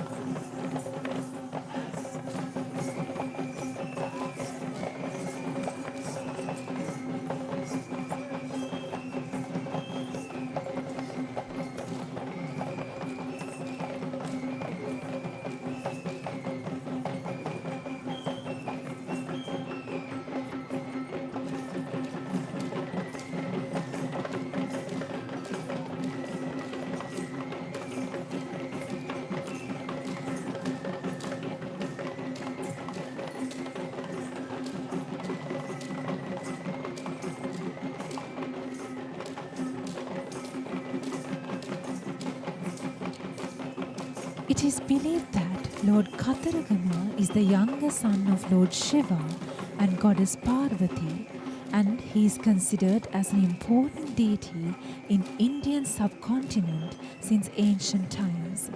And he is worshipped as Mahasena and Kumara in North India and is predominantly worshipped in the state of Tamil Nadu and other parts of South India, Sri Lanka, Singapore and Malaysia.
Following this Paturu dance performance is another interesting folk dance, which is the Savarang dance act. This Savarang dance is trained by Mr. Suraj Madhushan of the Divyanjali Kalayatane.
The legend of Lord Kataragama narrates his arrival in Sri Lanka as a very interesting story of romance. According to the story, Lord Kataragama had witnessed a tribal young girl named Valli from the southeastern wilds of Sri Lanka, whom he fell in love with. In order to win Valli as his consort, he had reached Sri Lanka via the shores of Deundara in Mataram and reached the city of Kataragama in search for Valli. With that fact being understood, let us welcome the next elephant of the Sri Maha Kataragama Devala Perahera. This is Sita, belonging to Mr. Roshan Samarakodi of Maharagama. Following Sita, we are now seeing a Nayandi dance performance trained by Mr. Pradeep Nishankar of the Susallava Sri Pratibha Netrang Shramaya.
Lord Kataragama is believed to be the divine force behind the ancient King Dutugamanu in his battle against Chola invaders of the Dravidian King Elara.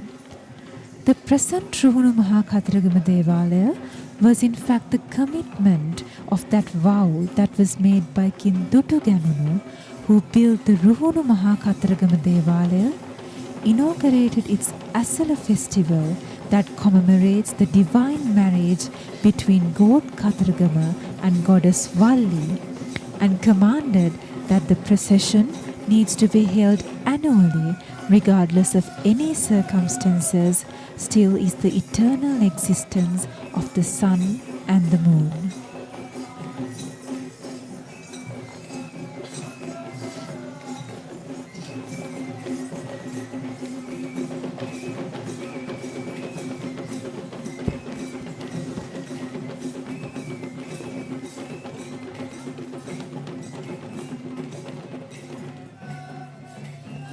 This is the Thalam dance performance, and this Thalam dance performance will be introduced to the Perahera this evening by Ajit Premadasa, by Mr. Chaman Madhushanga Premadasa of the Daulagala Saraswati and Situkala Aesthetic Academy.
We see another official of the Sri Maha Kataragama Devala Perahera walking on an elephant, the brass canopy, and she is Rani, belonging to Mr. Nalaka Jayasinghe of Godagama.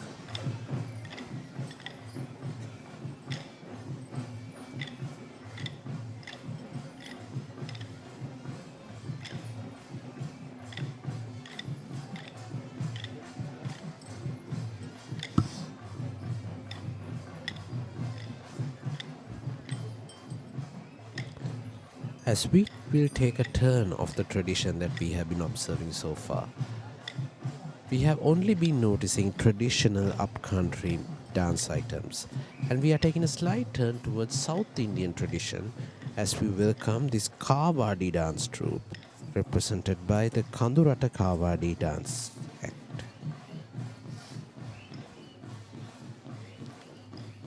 Among the many different offerings that are made towards Lord Kataragama, Kavadi dancing is renowned as one of the most prominent dances of devotion that is performed to impress the likings.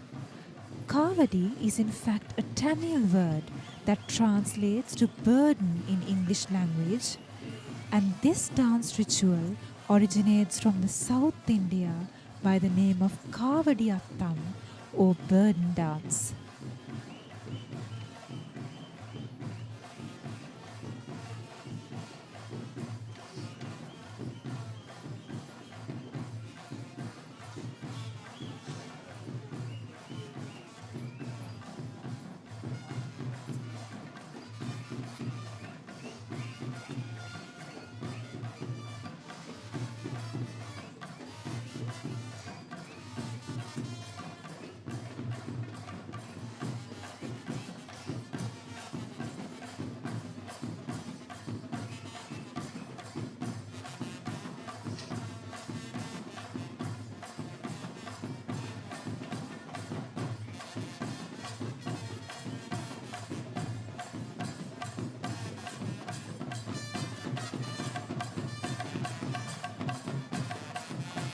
Devotees believe that Lord Kataragama is impressed by energy and Kavadi dancing, and Kavadi dancing is one of its key interpretations, where these performers hold the hillocks known as Kavadi or physical burden. A semicircular shaped wooden prop with peacock feathers attached to it on their shoulders, and dance to the fast tempo music in full energy, while at times the most authentic form of kavadi is performed without a single practice of choreography, but instead a fast-paced and highly energetic dance.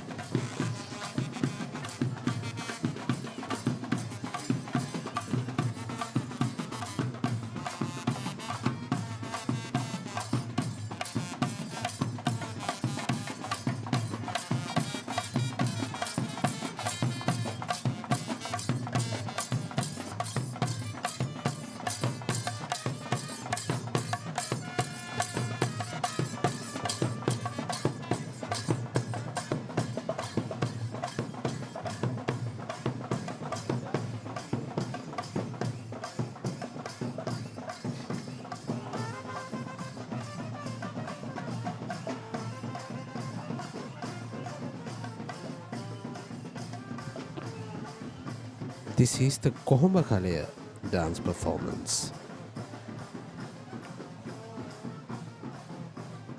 And this troupe of Kohoma Kalaya dancing is trained and represented by Mr. Damit Nainajit.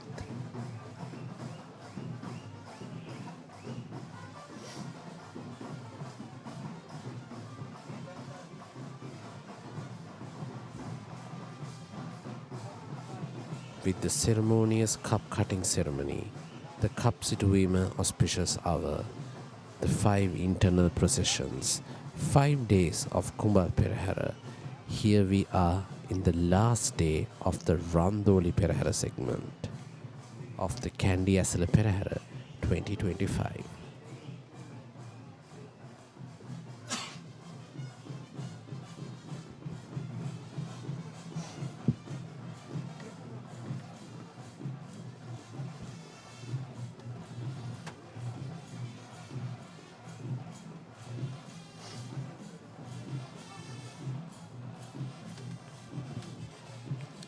This is the Bhakti Kavadi dance performance represented by the Nipuna Rangayatana, trained by Mr. Deshan Nipun. The Sri Lankan orientation of Kavadi dancing has segregated into several variants which are known as Bhakti Kavadi, Kiri Kavadi, Agni Kavadi and Paravi Kavadi, which they have their own unique features different to each other. And what we see here in procession tonight is a variant of Bhakti Kavadi, where the uniqueness of this variant is the concept that the hillock is made under much purified practices and is lifted only after being offered to God with 120 peacock feathers attached to it, which the belief that even 100 people cannot lift the hillock apart from the designated devotee.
And this is the peacock dance, represented by these talented artists who depict a peacock in their dance item.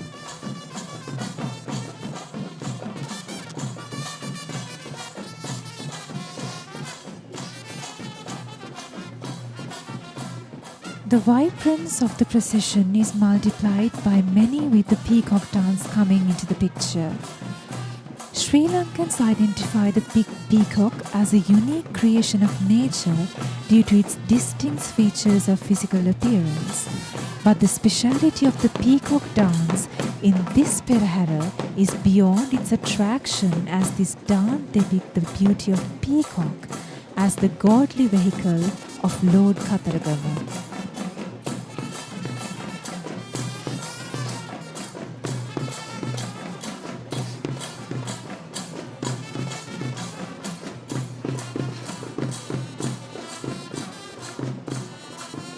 The significant features of this dance include the glittery, vibrant costumes that add color to the procession's glamour, and on the other hand, the large peacock feather props as well as the facial expressions of these performances depict the charming grace of a peacock in its naturally romantic episodes of impressing its opposites.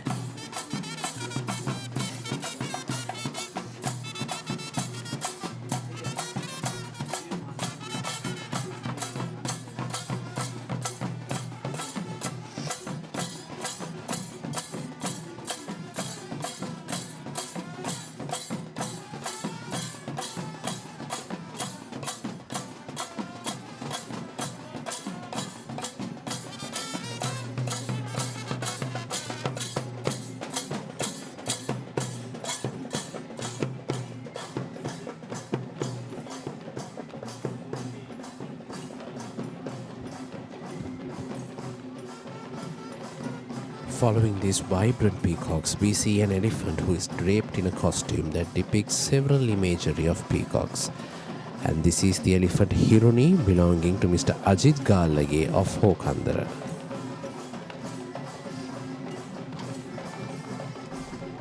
This is the Thalam dance performance, once again represented by Mr. Chaman Premadasa.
We are seeing two beautiful elephants, once again belonging to Ms. Hashanti Karunaratna of the Opatha Walawin Ganegoda, the two elephant calves, Sandali and Denuka.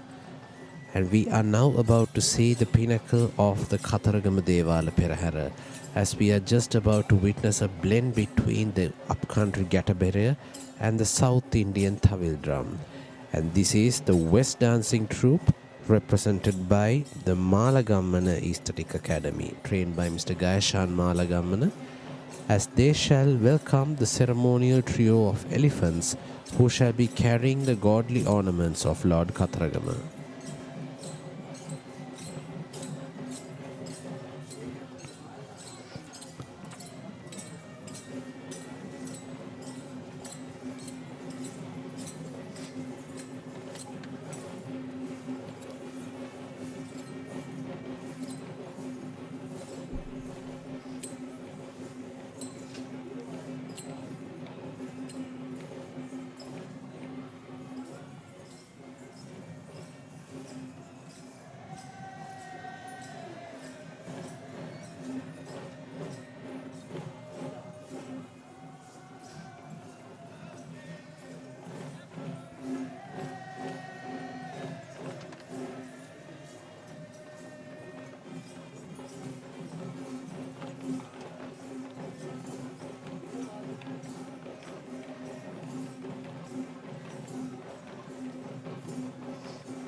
The god of Kataragama is mostly represented with an iconography with 6 faces that symbolize the 6 of his divine powers or attributes. The first, which radiates light that dispels darkness. The second, that expresses compassion and pity for humans. The third, that shows goodness and gentleness towards the peaceful. The fourth, that shines beautifully as a moon while exploring the purity. And the fifth, that blesses the victims of the battlefield. And the sixth, as a kind husband who shows benevolence to both his consorts.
We discuss many different reasons as to how the Perahera of the Kataragama Devala is much different to the rest of the procession.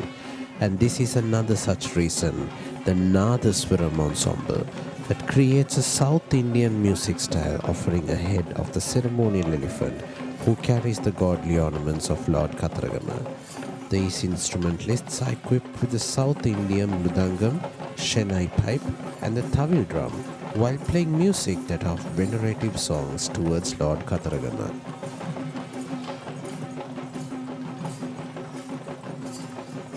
Unlike the other four shrines, the chief priest of or the Iyer of the Sri Maha Kataragama Devalaya is not of Sinhalese origin, but he is in fact an Indian national who is of traditional Brahmanic lineage and is dedicated to perform this venerative task since many generations, where it was his father who performed this duty before him. This evening, on the Grand Randoli Perahera, the requelaries of Lord Kataragama will be carried by the elephant Aruna, belonging to Venerable Higgoda Chandimathero, the chief incumbent of the Handala Rajamaha Vihara in Vattala.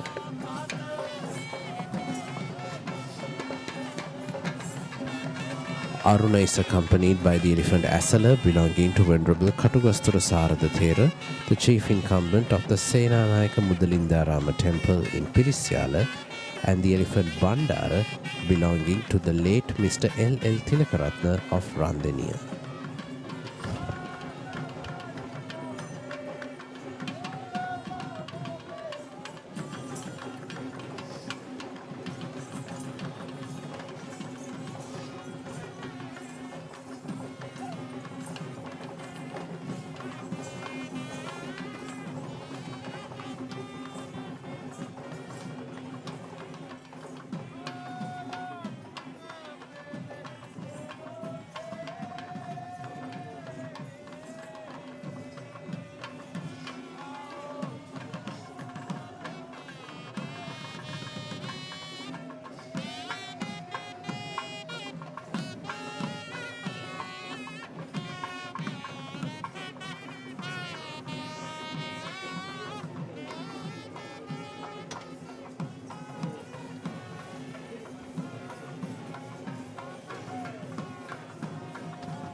This is the second troupe of West dancing, once again represented by Mr. Gayashan Malagammana of the Malagammana Aesthetic Academy. And these West dancers are tasked with paving the way for the Basnayaka Nilame of the Sri Maha Kataragama Devalaya.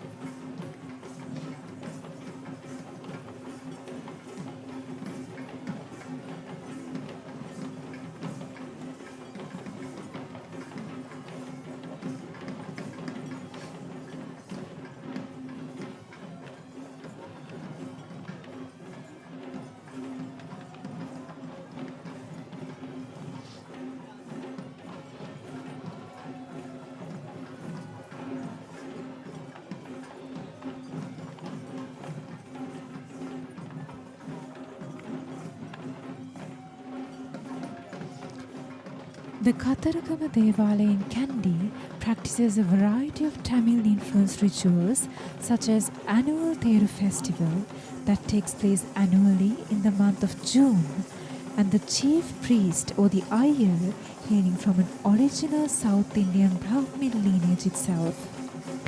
But the Buddhist affiliations of the shrine is not less, especially with the administration headed by a Sinhalese Basnayaka Nilame, and the Buddhist temple that is located within the Devala premises, and that's what makes this shrine as a Devalaya instead of a traditional kovil.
As the custom of the final Randoli Perahera, the Basnayak Nilame of the Sri Maha Kataragama Devala in Kandy shall walk under the pearl umbrellas, accompanied by the Basnayak Nilames of several rural shrines that are affiliated to the Sri Maha Kataragama Devala. And this evening we can see the Basnayak Nilame of the Sri Maha Kataragama Devala in Kandy, Honorable Daminda Bandara Uduravana, who is also the Basnayak Nilame of the Nata Devala in Hewisi. He is accompanied by the Basnayak Nilame of the Morape Kataragama Devala in Kotmale, Honorable S.K. Ratnayaka, and the Basnayak Nilame of the Wallahagoda Kataragama Devala in Gampala, Srimat Velivita Bandara.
As mentioned, this is the Basnayak Nilame of the Sri Maha Kataragama Devala in Kandy and the Nata Devala in Hewisi, Honorable Daminda Bandara Uduravana, accompanied by the Basnayak Nilame of the Morape Kataragama Devala, Honorable S.K. Ratnayaka, and the Basnayak Nilame of the Wallahagoda Kataragama Devala in Kampala, Honorable Srimat Madhusanka Bandara Velivita.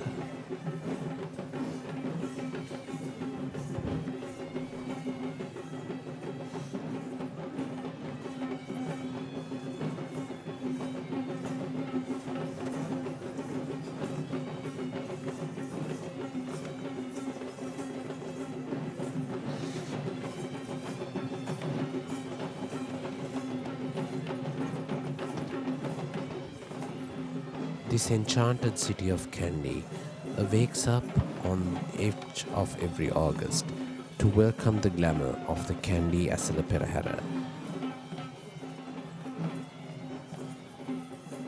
After 10 successful nights, tomorrow will be the Day Perahera, in which there will be several other festivities that are done to conclude the Esala Perahera. While that marks the end of the Sri Maha Kataragama Devala Perahera, we are just about to commence the procession of the Sri Maha Patini Devala.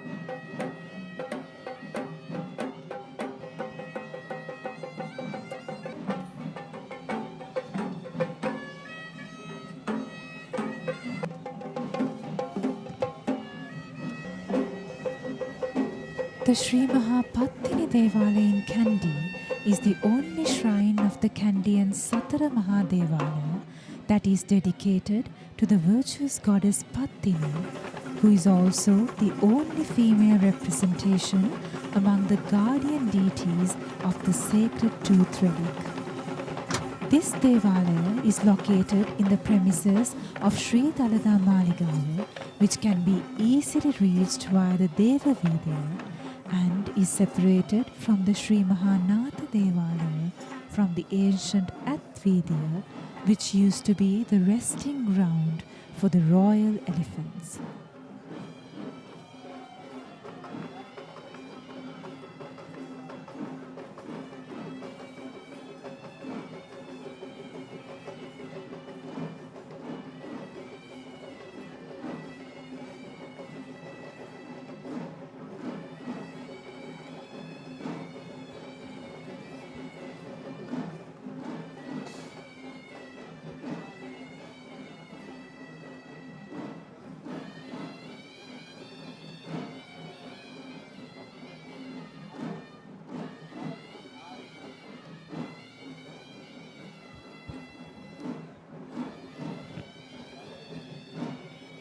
The first item of the Sri Maha Patini Devala Perahera is the Buddhist flag bearers, represented once again by the Civil Defence Authority of Pallekele.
It is believed that the Sri Maha Patini Devala is at least 4 centuries old, as there are written evidence of a Perahera that had been held during the reign of King Rajasingha II. According to the folklore, the statue of goddess Patini at this Devala was brought from the Maligawa Patini Devala during the time of King Vimaladharma Surya I. Even today, the statues at Maligawa Devala and the Kandy looks very similar, and this evidence suggests that Sri Maha Patini Devala in Kandy goes back to the 16th century in history.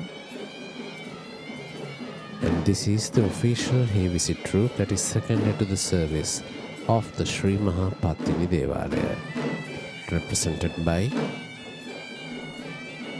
Mr. M.G. Palita Nishanka, Mr. M.G. Sirisena, and Mr. M.G. Premadasa.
The shrine devoted to goddess Patini in Kandy is a simple, small rectangular building on a usual stone platform.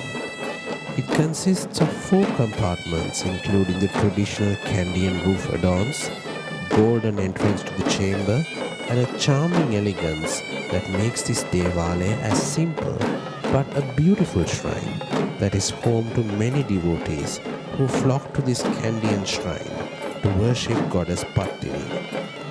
In addition to the shrine dedicated to goddess Patini, we also witness a shrine towards goddess Durga in the same premises. The current building that we see is believed to be built by King Narendra Singha during his reign from 1707 to 1739.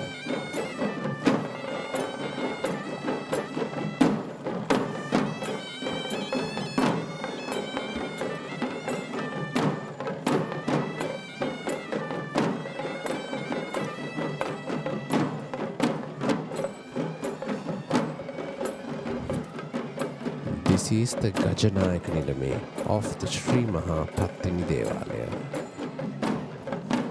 the royal official who is dedicated to take charge of the elephants taking part in the procession of the Sri Maha Patini Devala.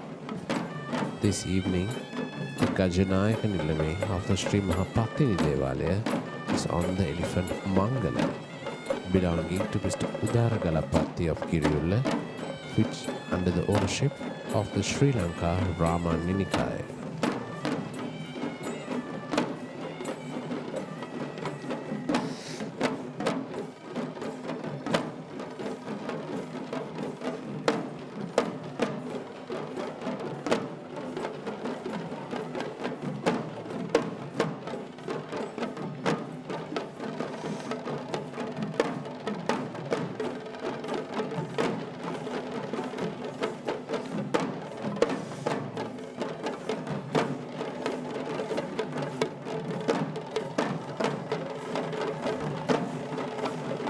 Next is the female Nayandi dance, also known as the Payimpat dance performance.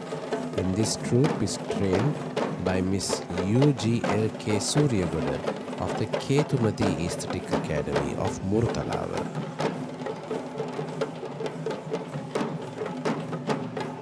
One may wonder if the elegant presentations of Kandian dancing is only biased towards the male, as we notice in the dances of Ves and Nayandi. This thought is certainly proved wrong with this dance, which is in fact the same Nayandi dance we saw before, but this time a female representation that is choreographed in a way which suits the feminine or lascive atmosphere that is expected out of a female performer.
The theories of Kandian dance classify such female dance presentations as Nari Natum, which translates to dance act which are specifically designed to suit the manner and order of females.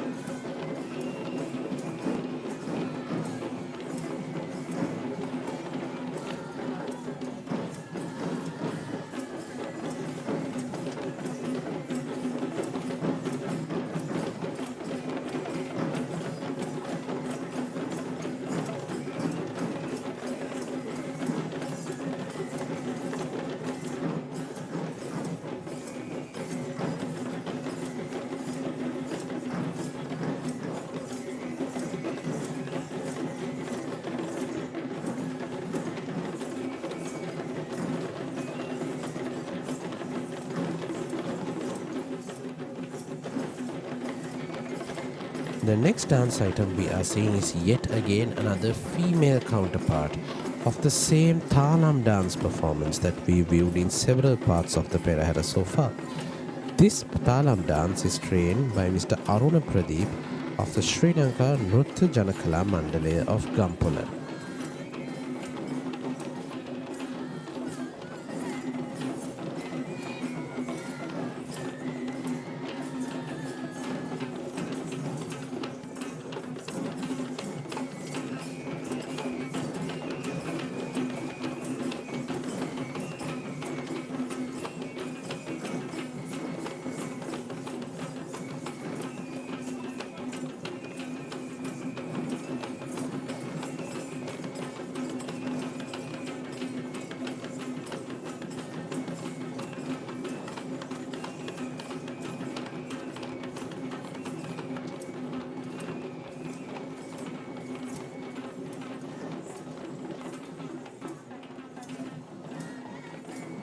The male-dominated presence of artists that we saw previously is no longer visible as we see the entrance of female presentations of the Perahera, which is indeed the speciality of Sri Patini Devala Perahera.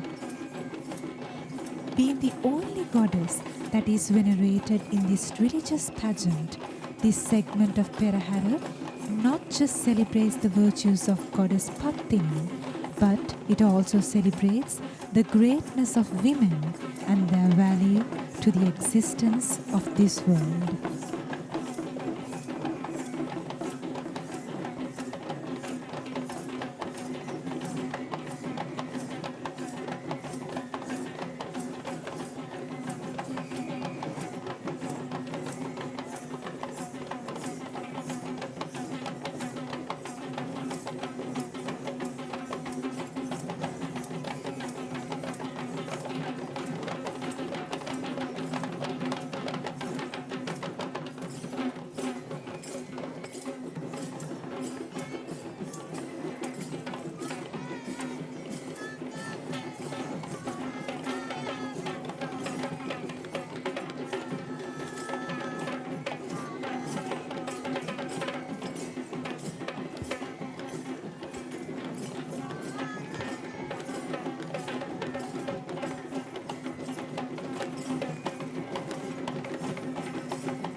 The procession of the Sri Patini Devala is the final procession among the four main Devala Perahera shrines in the Kandy Esala Perahera, where the ceremonial elephant shall be carrying a golden statue of goddess Patini within the decorated Relic.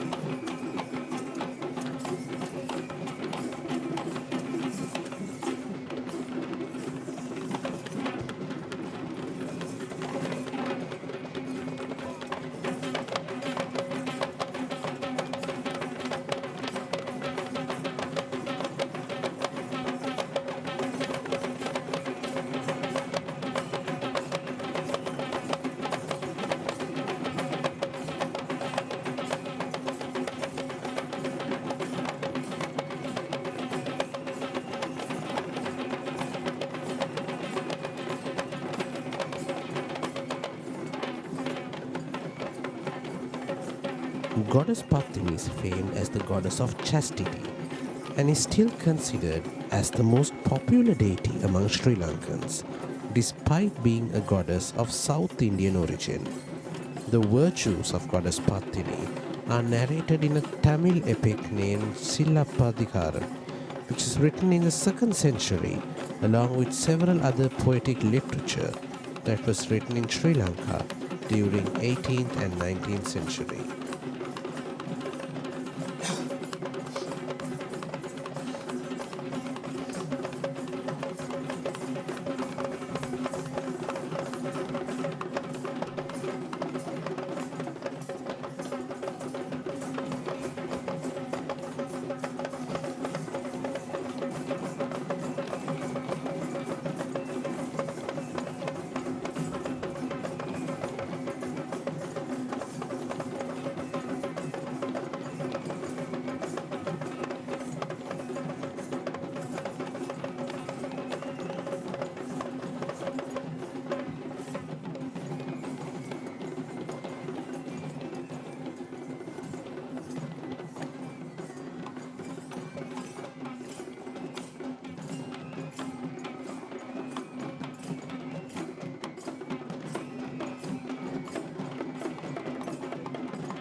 this is the Kulu dance performance or the Willowing Fan dance, trained by Mr. Hemantha Sri Ratnakumara of the Hewisi Sound Academy.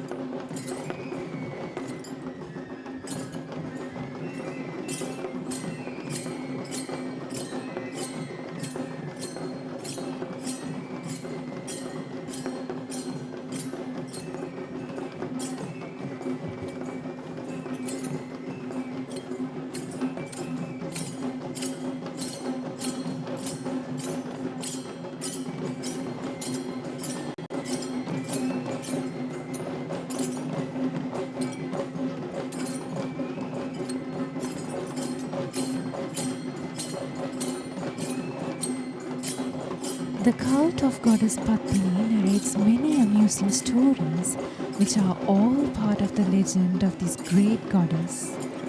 One of the most interesting out of such legends is her birth story, which is popular as Sat Patini, where it reveals the 7 different ways in which she has been born, which includes the stories of goddess Patini being born out of a mango, a dewdrop, copra tear, the emmet flower, a shawl, fire, and lightning. The cult of Sat Patini is also challenged with a different variant which illustrates 12 birds known as Dolos Patini Upata.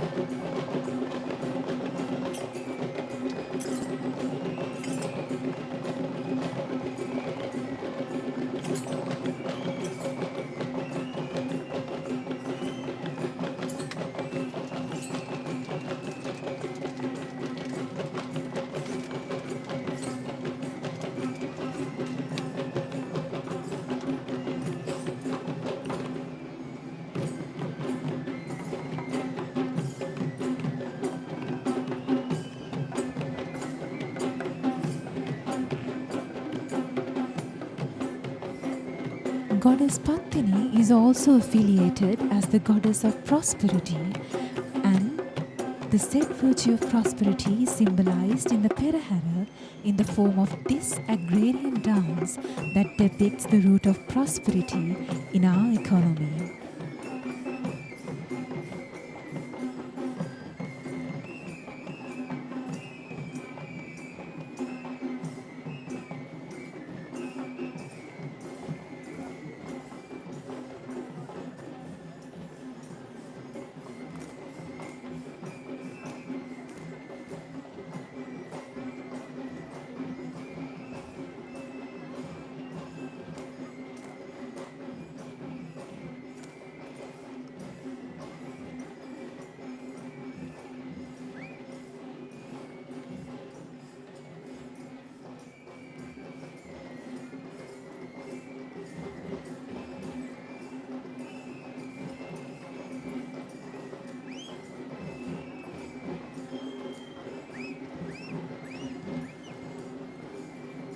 The next elephant of the Sri Maha Patini Devala rides an official carrying a brass umbrella, and he is on the mount of the elephant Ratna, belonging to Venerable Bengamue Dhammadinna Thero, the chief incumbent of the Palmadulla Rajamaha Viharaya in Ratnapura.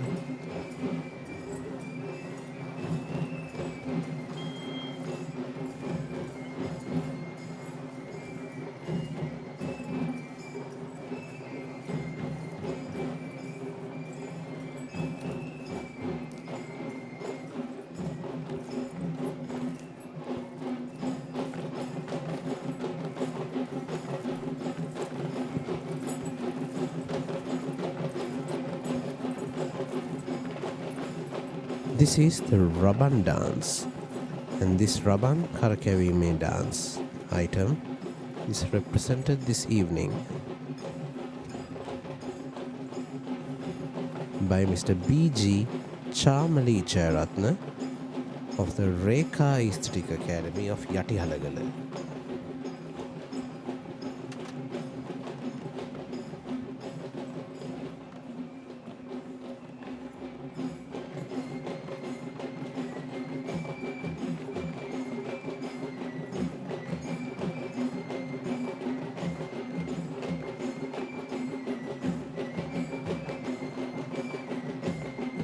Goddess Patini is also known as Kannagi Amma in Tamil folklore, where we find many kovils in Sri Lanka that are built by the Sri Lankan Hindus to pay respect to their faith of Goddess Patini as Kannagi Amma.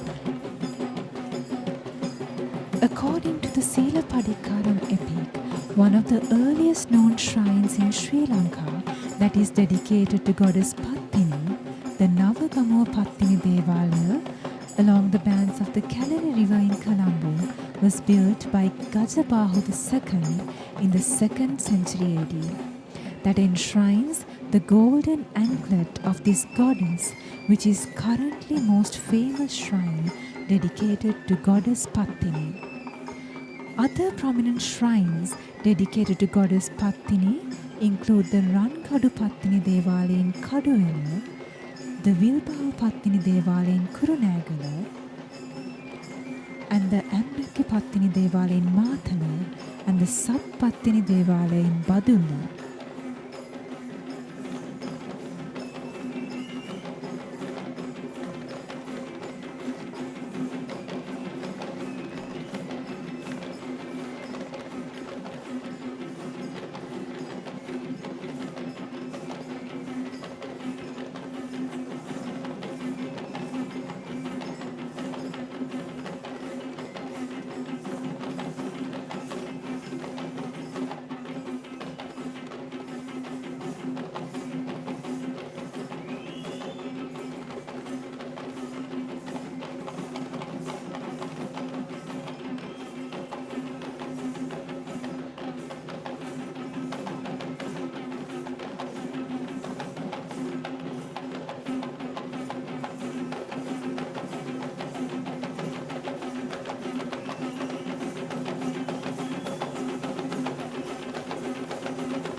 As stated before, Goddess Patini is much popular among the Sri Lankans due to her power in curing diseases among women and small children.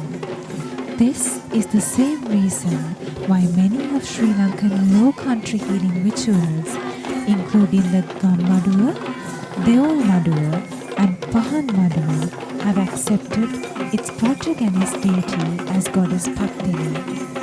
The popularity of these ceremonies can only be agreed by an eyewitness, where thousands of devotees spend an entire sleepless night in the ritual grounds to experience and worship this miraculous power of healing.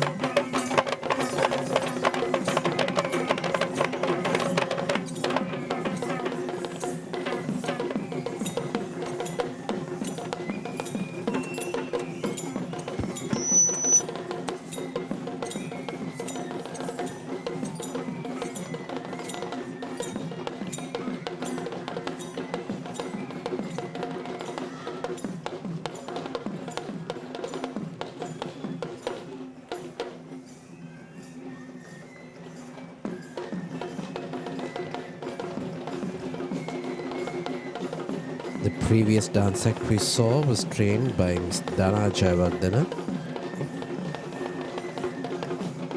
of the Dana Jayaratna East Dance School. And now we are seeing the pot dance or the Kalagedi Netuma that is trained by Mr. Lahiru Lakshan of the Ravi Prabha Aesthetic Academy of Murtalawa.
This is the elephant Chula, belonging to Venerable Vengamue Dhammadinna Thero, the chief incumbent of the Pelmadulla Rajamahaviharaya. The Patini Devala Perahera is a combination of so many female-oriented folk dancers, and we are just seeing another such example, which is the winnowing fan dance item, also known as the Kuru Netuma. This time trained by Mr. Hemantha Sri Ratnakumara of the Subirisi Soundarya Pasala.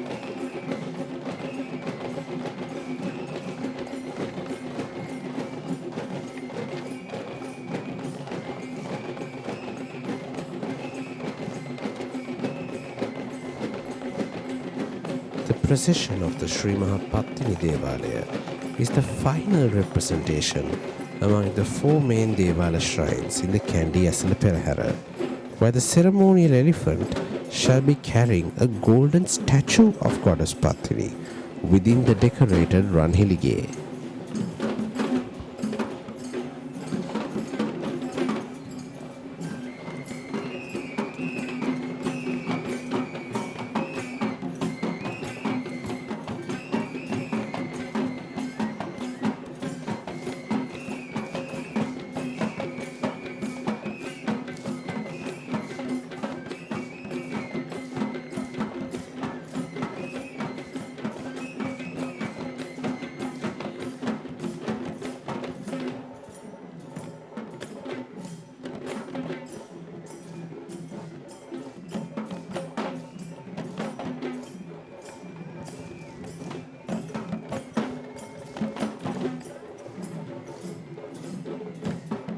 It is believed that Goddess Patini is also affiliated as the goddess of prosperity, and the said virtue of prosperity is symbolized in the Perahera in the form of this agrarian dance style, depicting the roots of prosperity in our economy.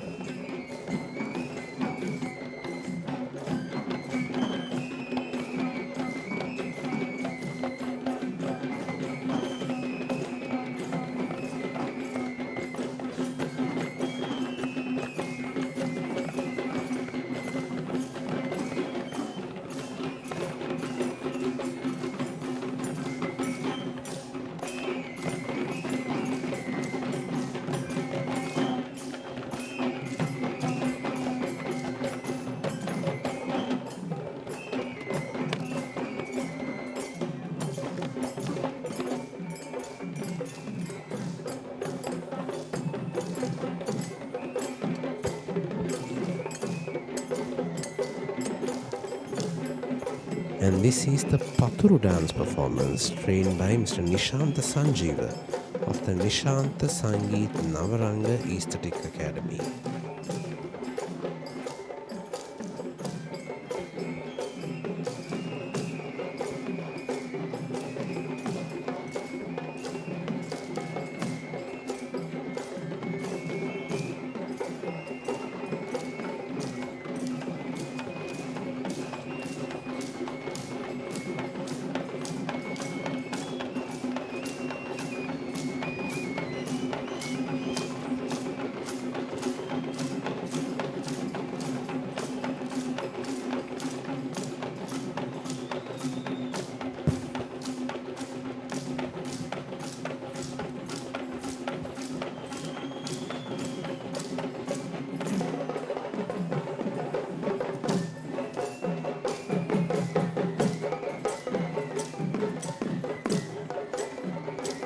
The dance of Paturu is an upcountry style folk dance that is known for its faster tempo when compared to other folk dance acts that is performed in the country. The dancers hold wooden splinters known as Paturu on one hand, and they perform to the beat of the upcountry gatabere drum and the melodious flute while clapping the splinters on various designated parts of the body.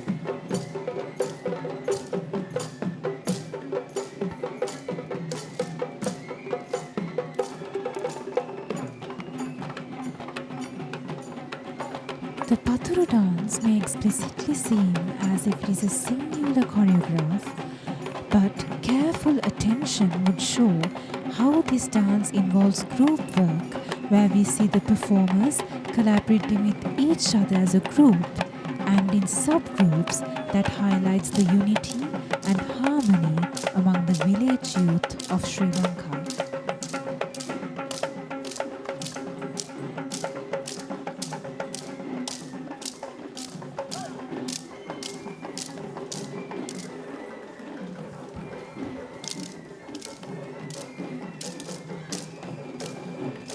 The procession of the Sri Patini Devala is indeed a true celebration of folk dancing.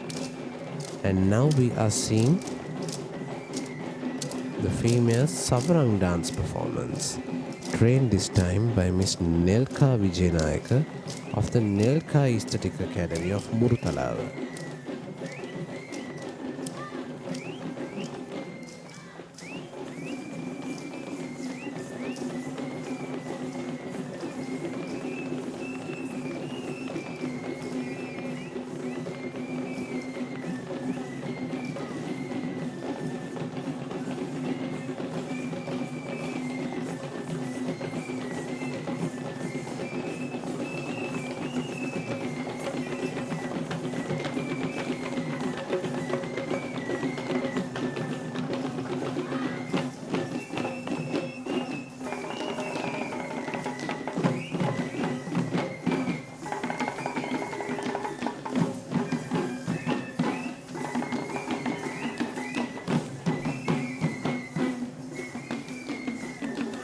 Isn't it very happy to see so many young faces in these dance troupes to signal the fact that these dancers and these performing arts have a future in the Sri Lankan heritage.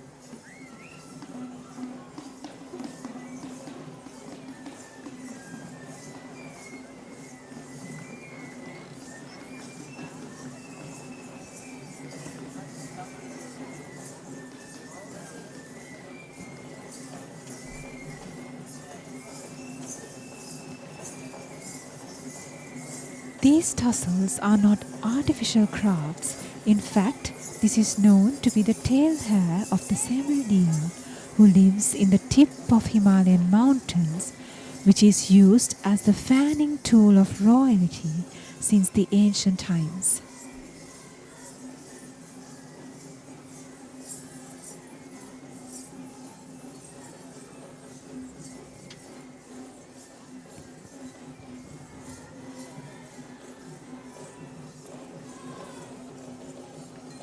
Here we see another elephant of the Sri Patini Devala Perahera, who is Manike, belonging to Mrs. Shriyani Gunuvardhana of Dangobita.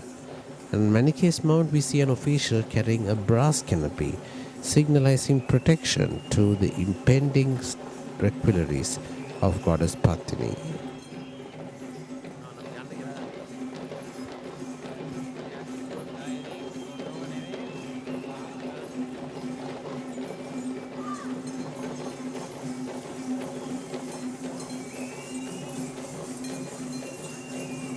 This is the Pantheru dance performance. The Pantheru dance performance is trained and represented this evening by Ms. Vindhya Kulasiri of the Jayashani Upcountry Aesthetic Academy of Gurugrahadeniya.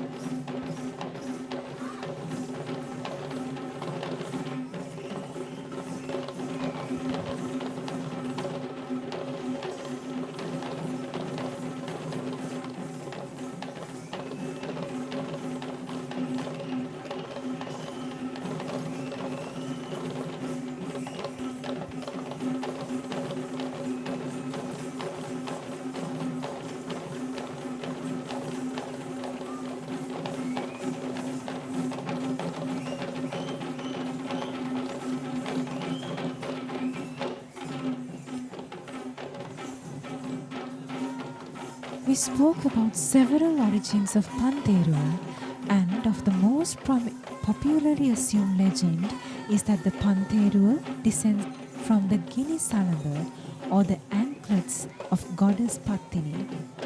The cult of Goddess Patini is highly associated with the anklets, which is recognized as one of her unique symbols, where her illustrations show Goddess Patini holding the two anklets in her hands, along with the Duhul Salwa, or the shawl.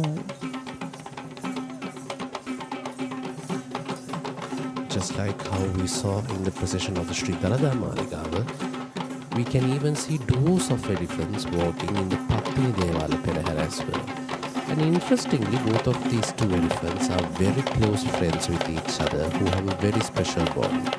On one side, we have the elephant Manike, belonging to the late Mr. H.R.S. Nishankar of Kegor. And on the other side, the elephant Kumari, belonging to Mr. Asanka Vijayasinghe of Balangoda.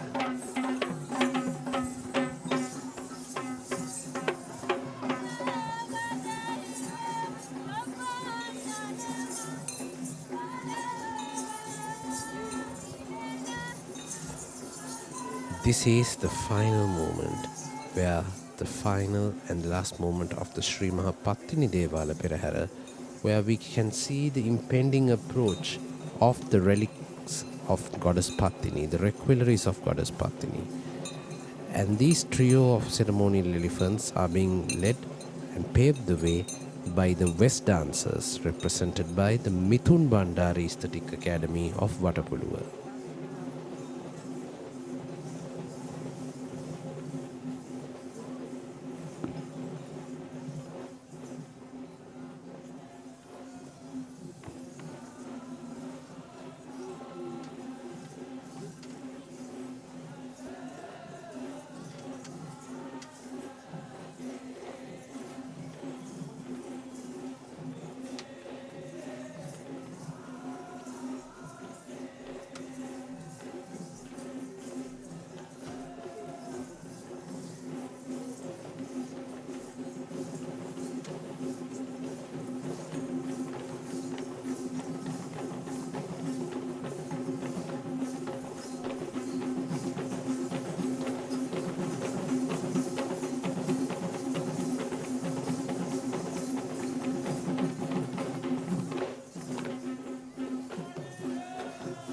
The Malaya king is believed to be a Suryan in lineage, and the Sikavandana, which is the majestic headdress that is worn by the West dancers, is designed in a way which represents the sun with its outward spikes that are similar to the rays of the sun.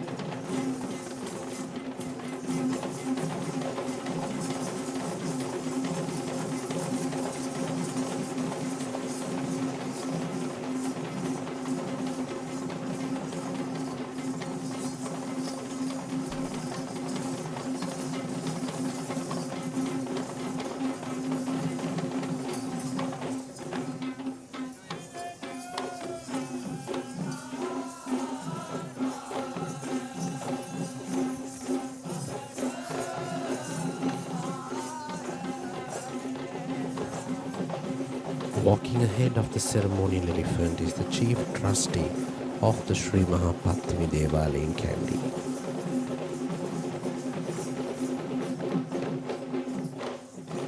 This evening, the requelaries of Goddess Patini will be carried by the elephant Bibila, belonging to the Sri Lanka Amarapura Mahanikaya, under the custodianship of Mr. Udara Galapatti in Giriulla.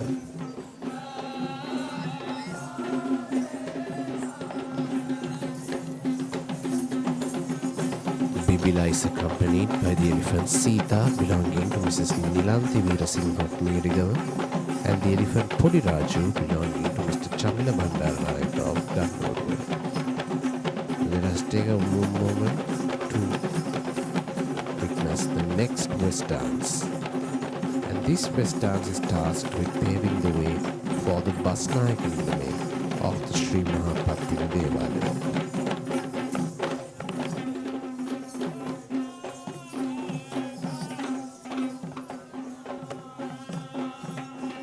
And this troupe of West dancers are being trained by Mr. Chandana Jayaratna of the Chandana Aesthetic Academy of Matale.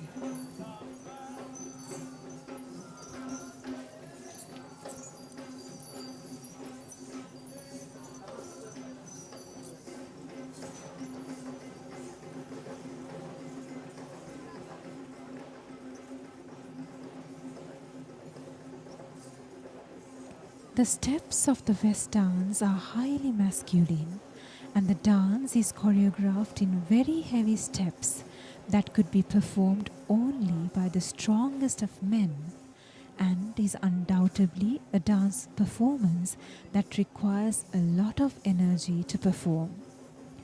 The audience cannot just experience the energy of West dance, but this is also an opportunity to learn about the highly energetic Sri Lankan men who had evolved since our history in this country with so much of man-made developments.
West dancing is considered as a Rupanatuma, which means a picturesque dance act. The visual beauty of this dance is commended by this majestic costume that depicts the illustration of a god believed to be one of the Malay king. In addition, the backflips, single leg dwarfs, acrobatics and leaps are surely the most spellbinding moments of the West dance.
The West dancers are traditionally honored by the king since ancient times due to their role in dispelling unseen inimical forces.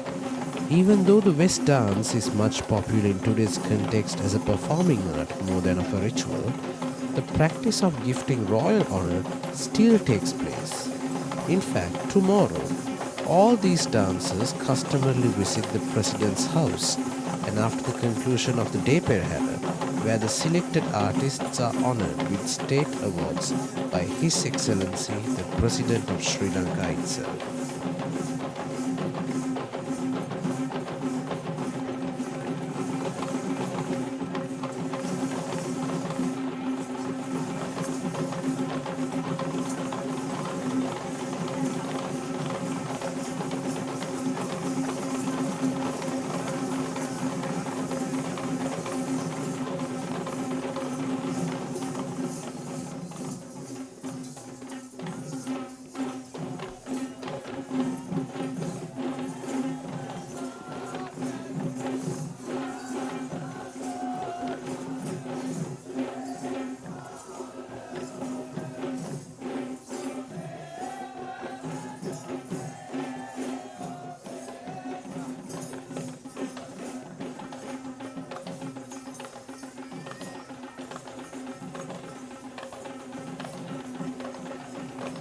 Upcountry dancing too has its regional variants, just like Sri Lankan dance traditions of low country and Sabaragamu. These regional variants are known as the Kandian variant of Mahanuvara, the Satarakorale variant of Kegal, and the Sakkorale variant of Kurunagala. This Perahera is in fact rich with all three of these variants that can be noticed and differentiated with careful attention. It is ironic that Kegal too has its own upcountry dancing despite belonging to the Sabaragamu province of Sri Lanka. But this is sincerely due to the ancient governing respects that had prevailed.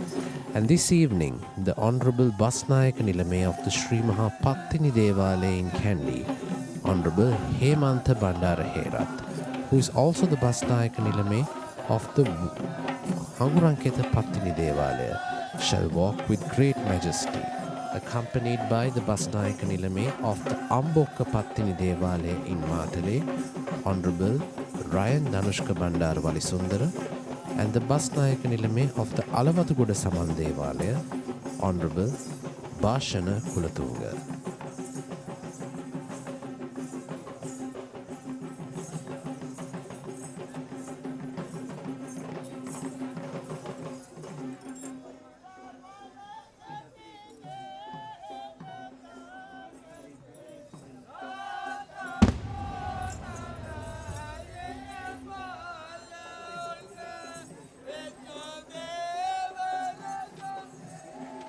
This is the Randoli element of the Perahera.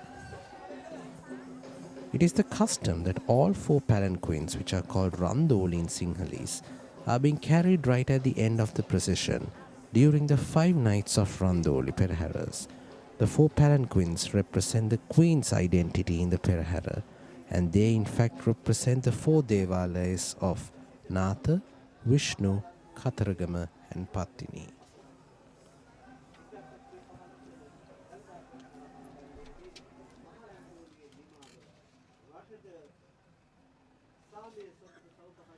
And that marks the end of the Kandy Esala Perahera 2025, the Grand Randoli Perahera.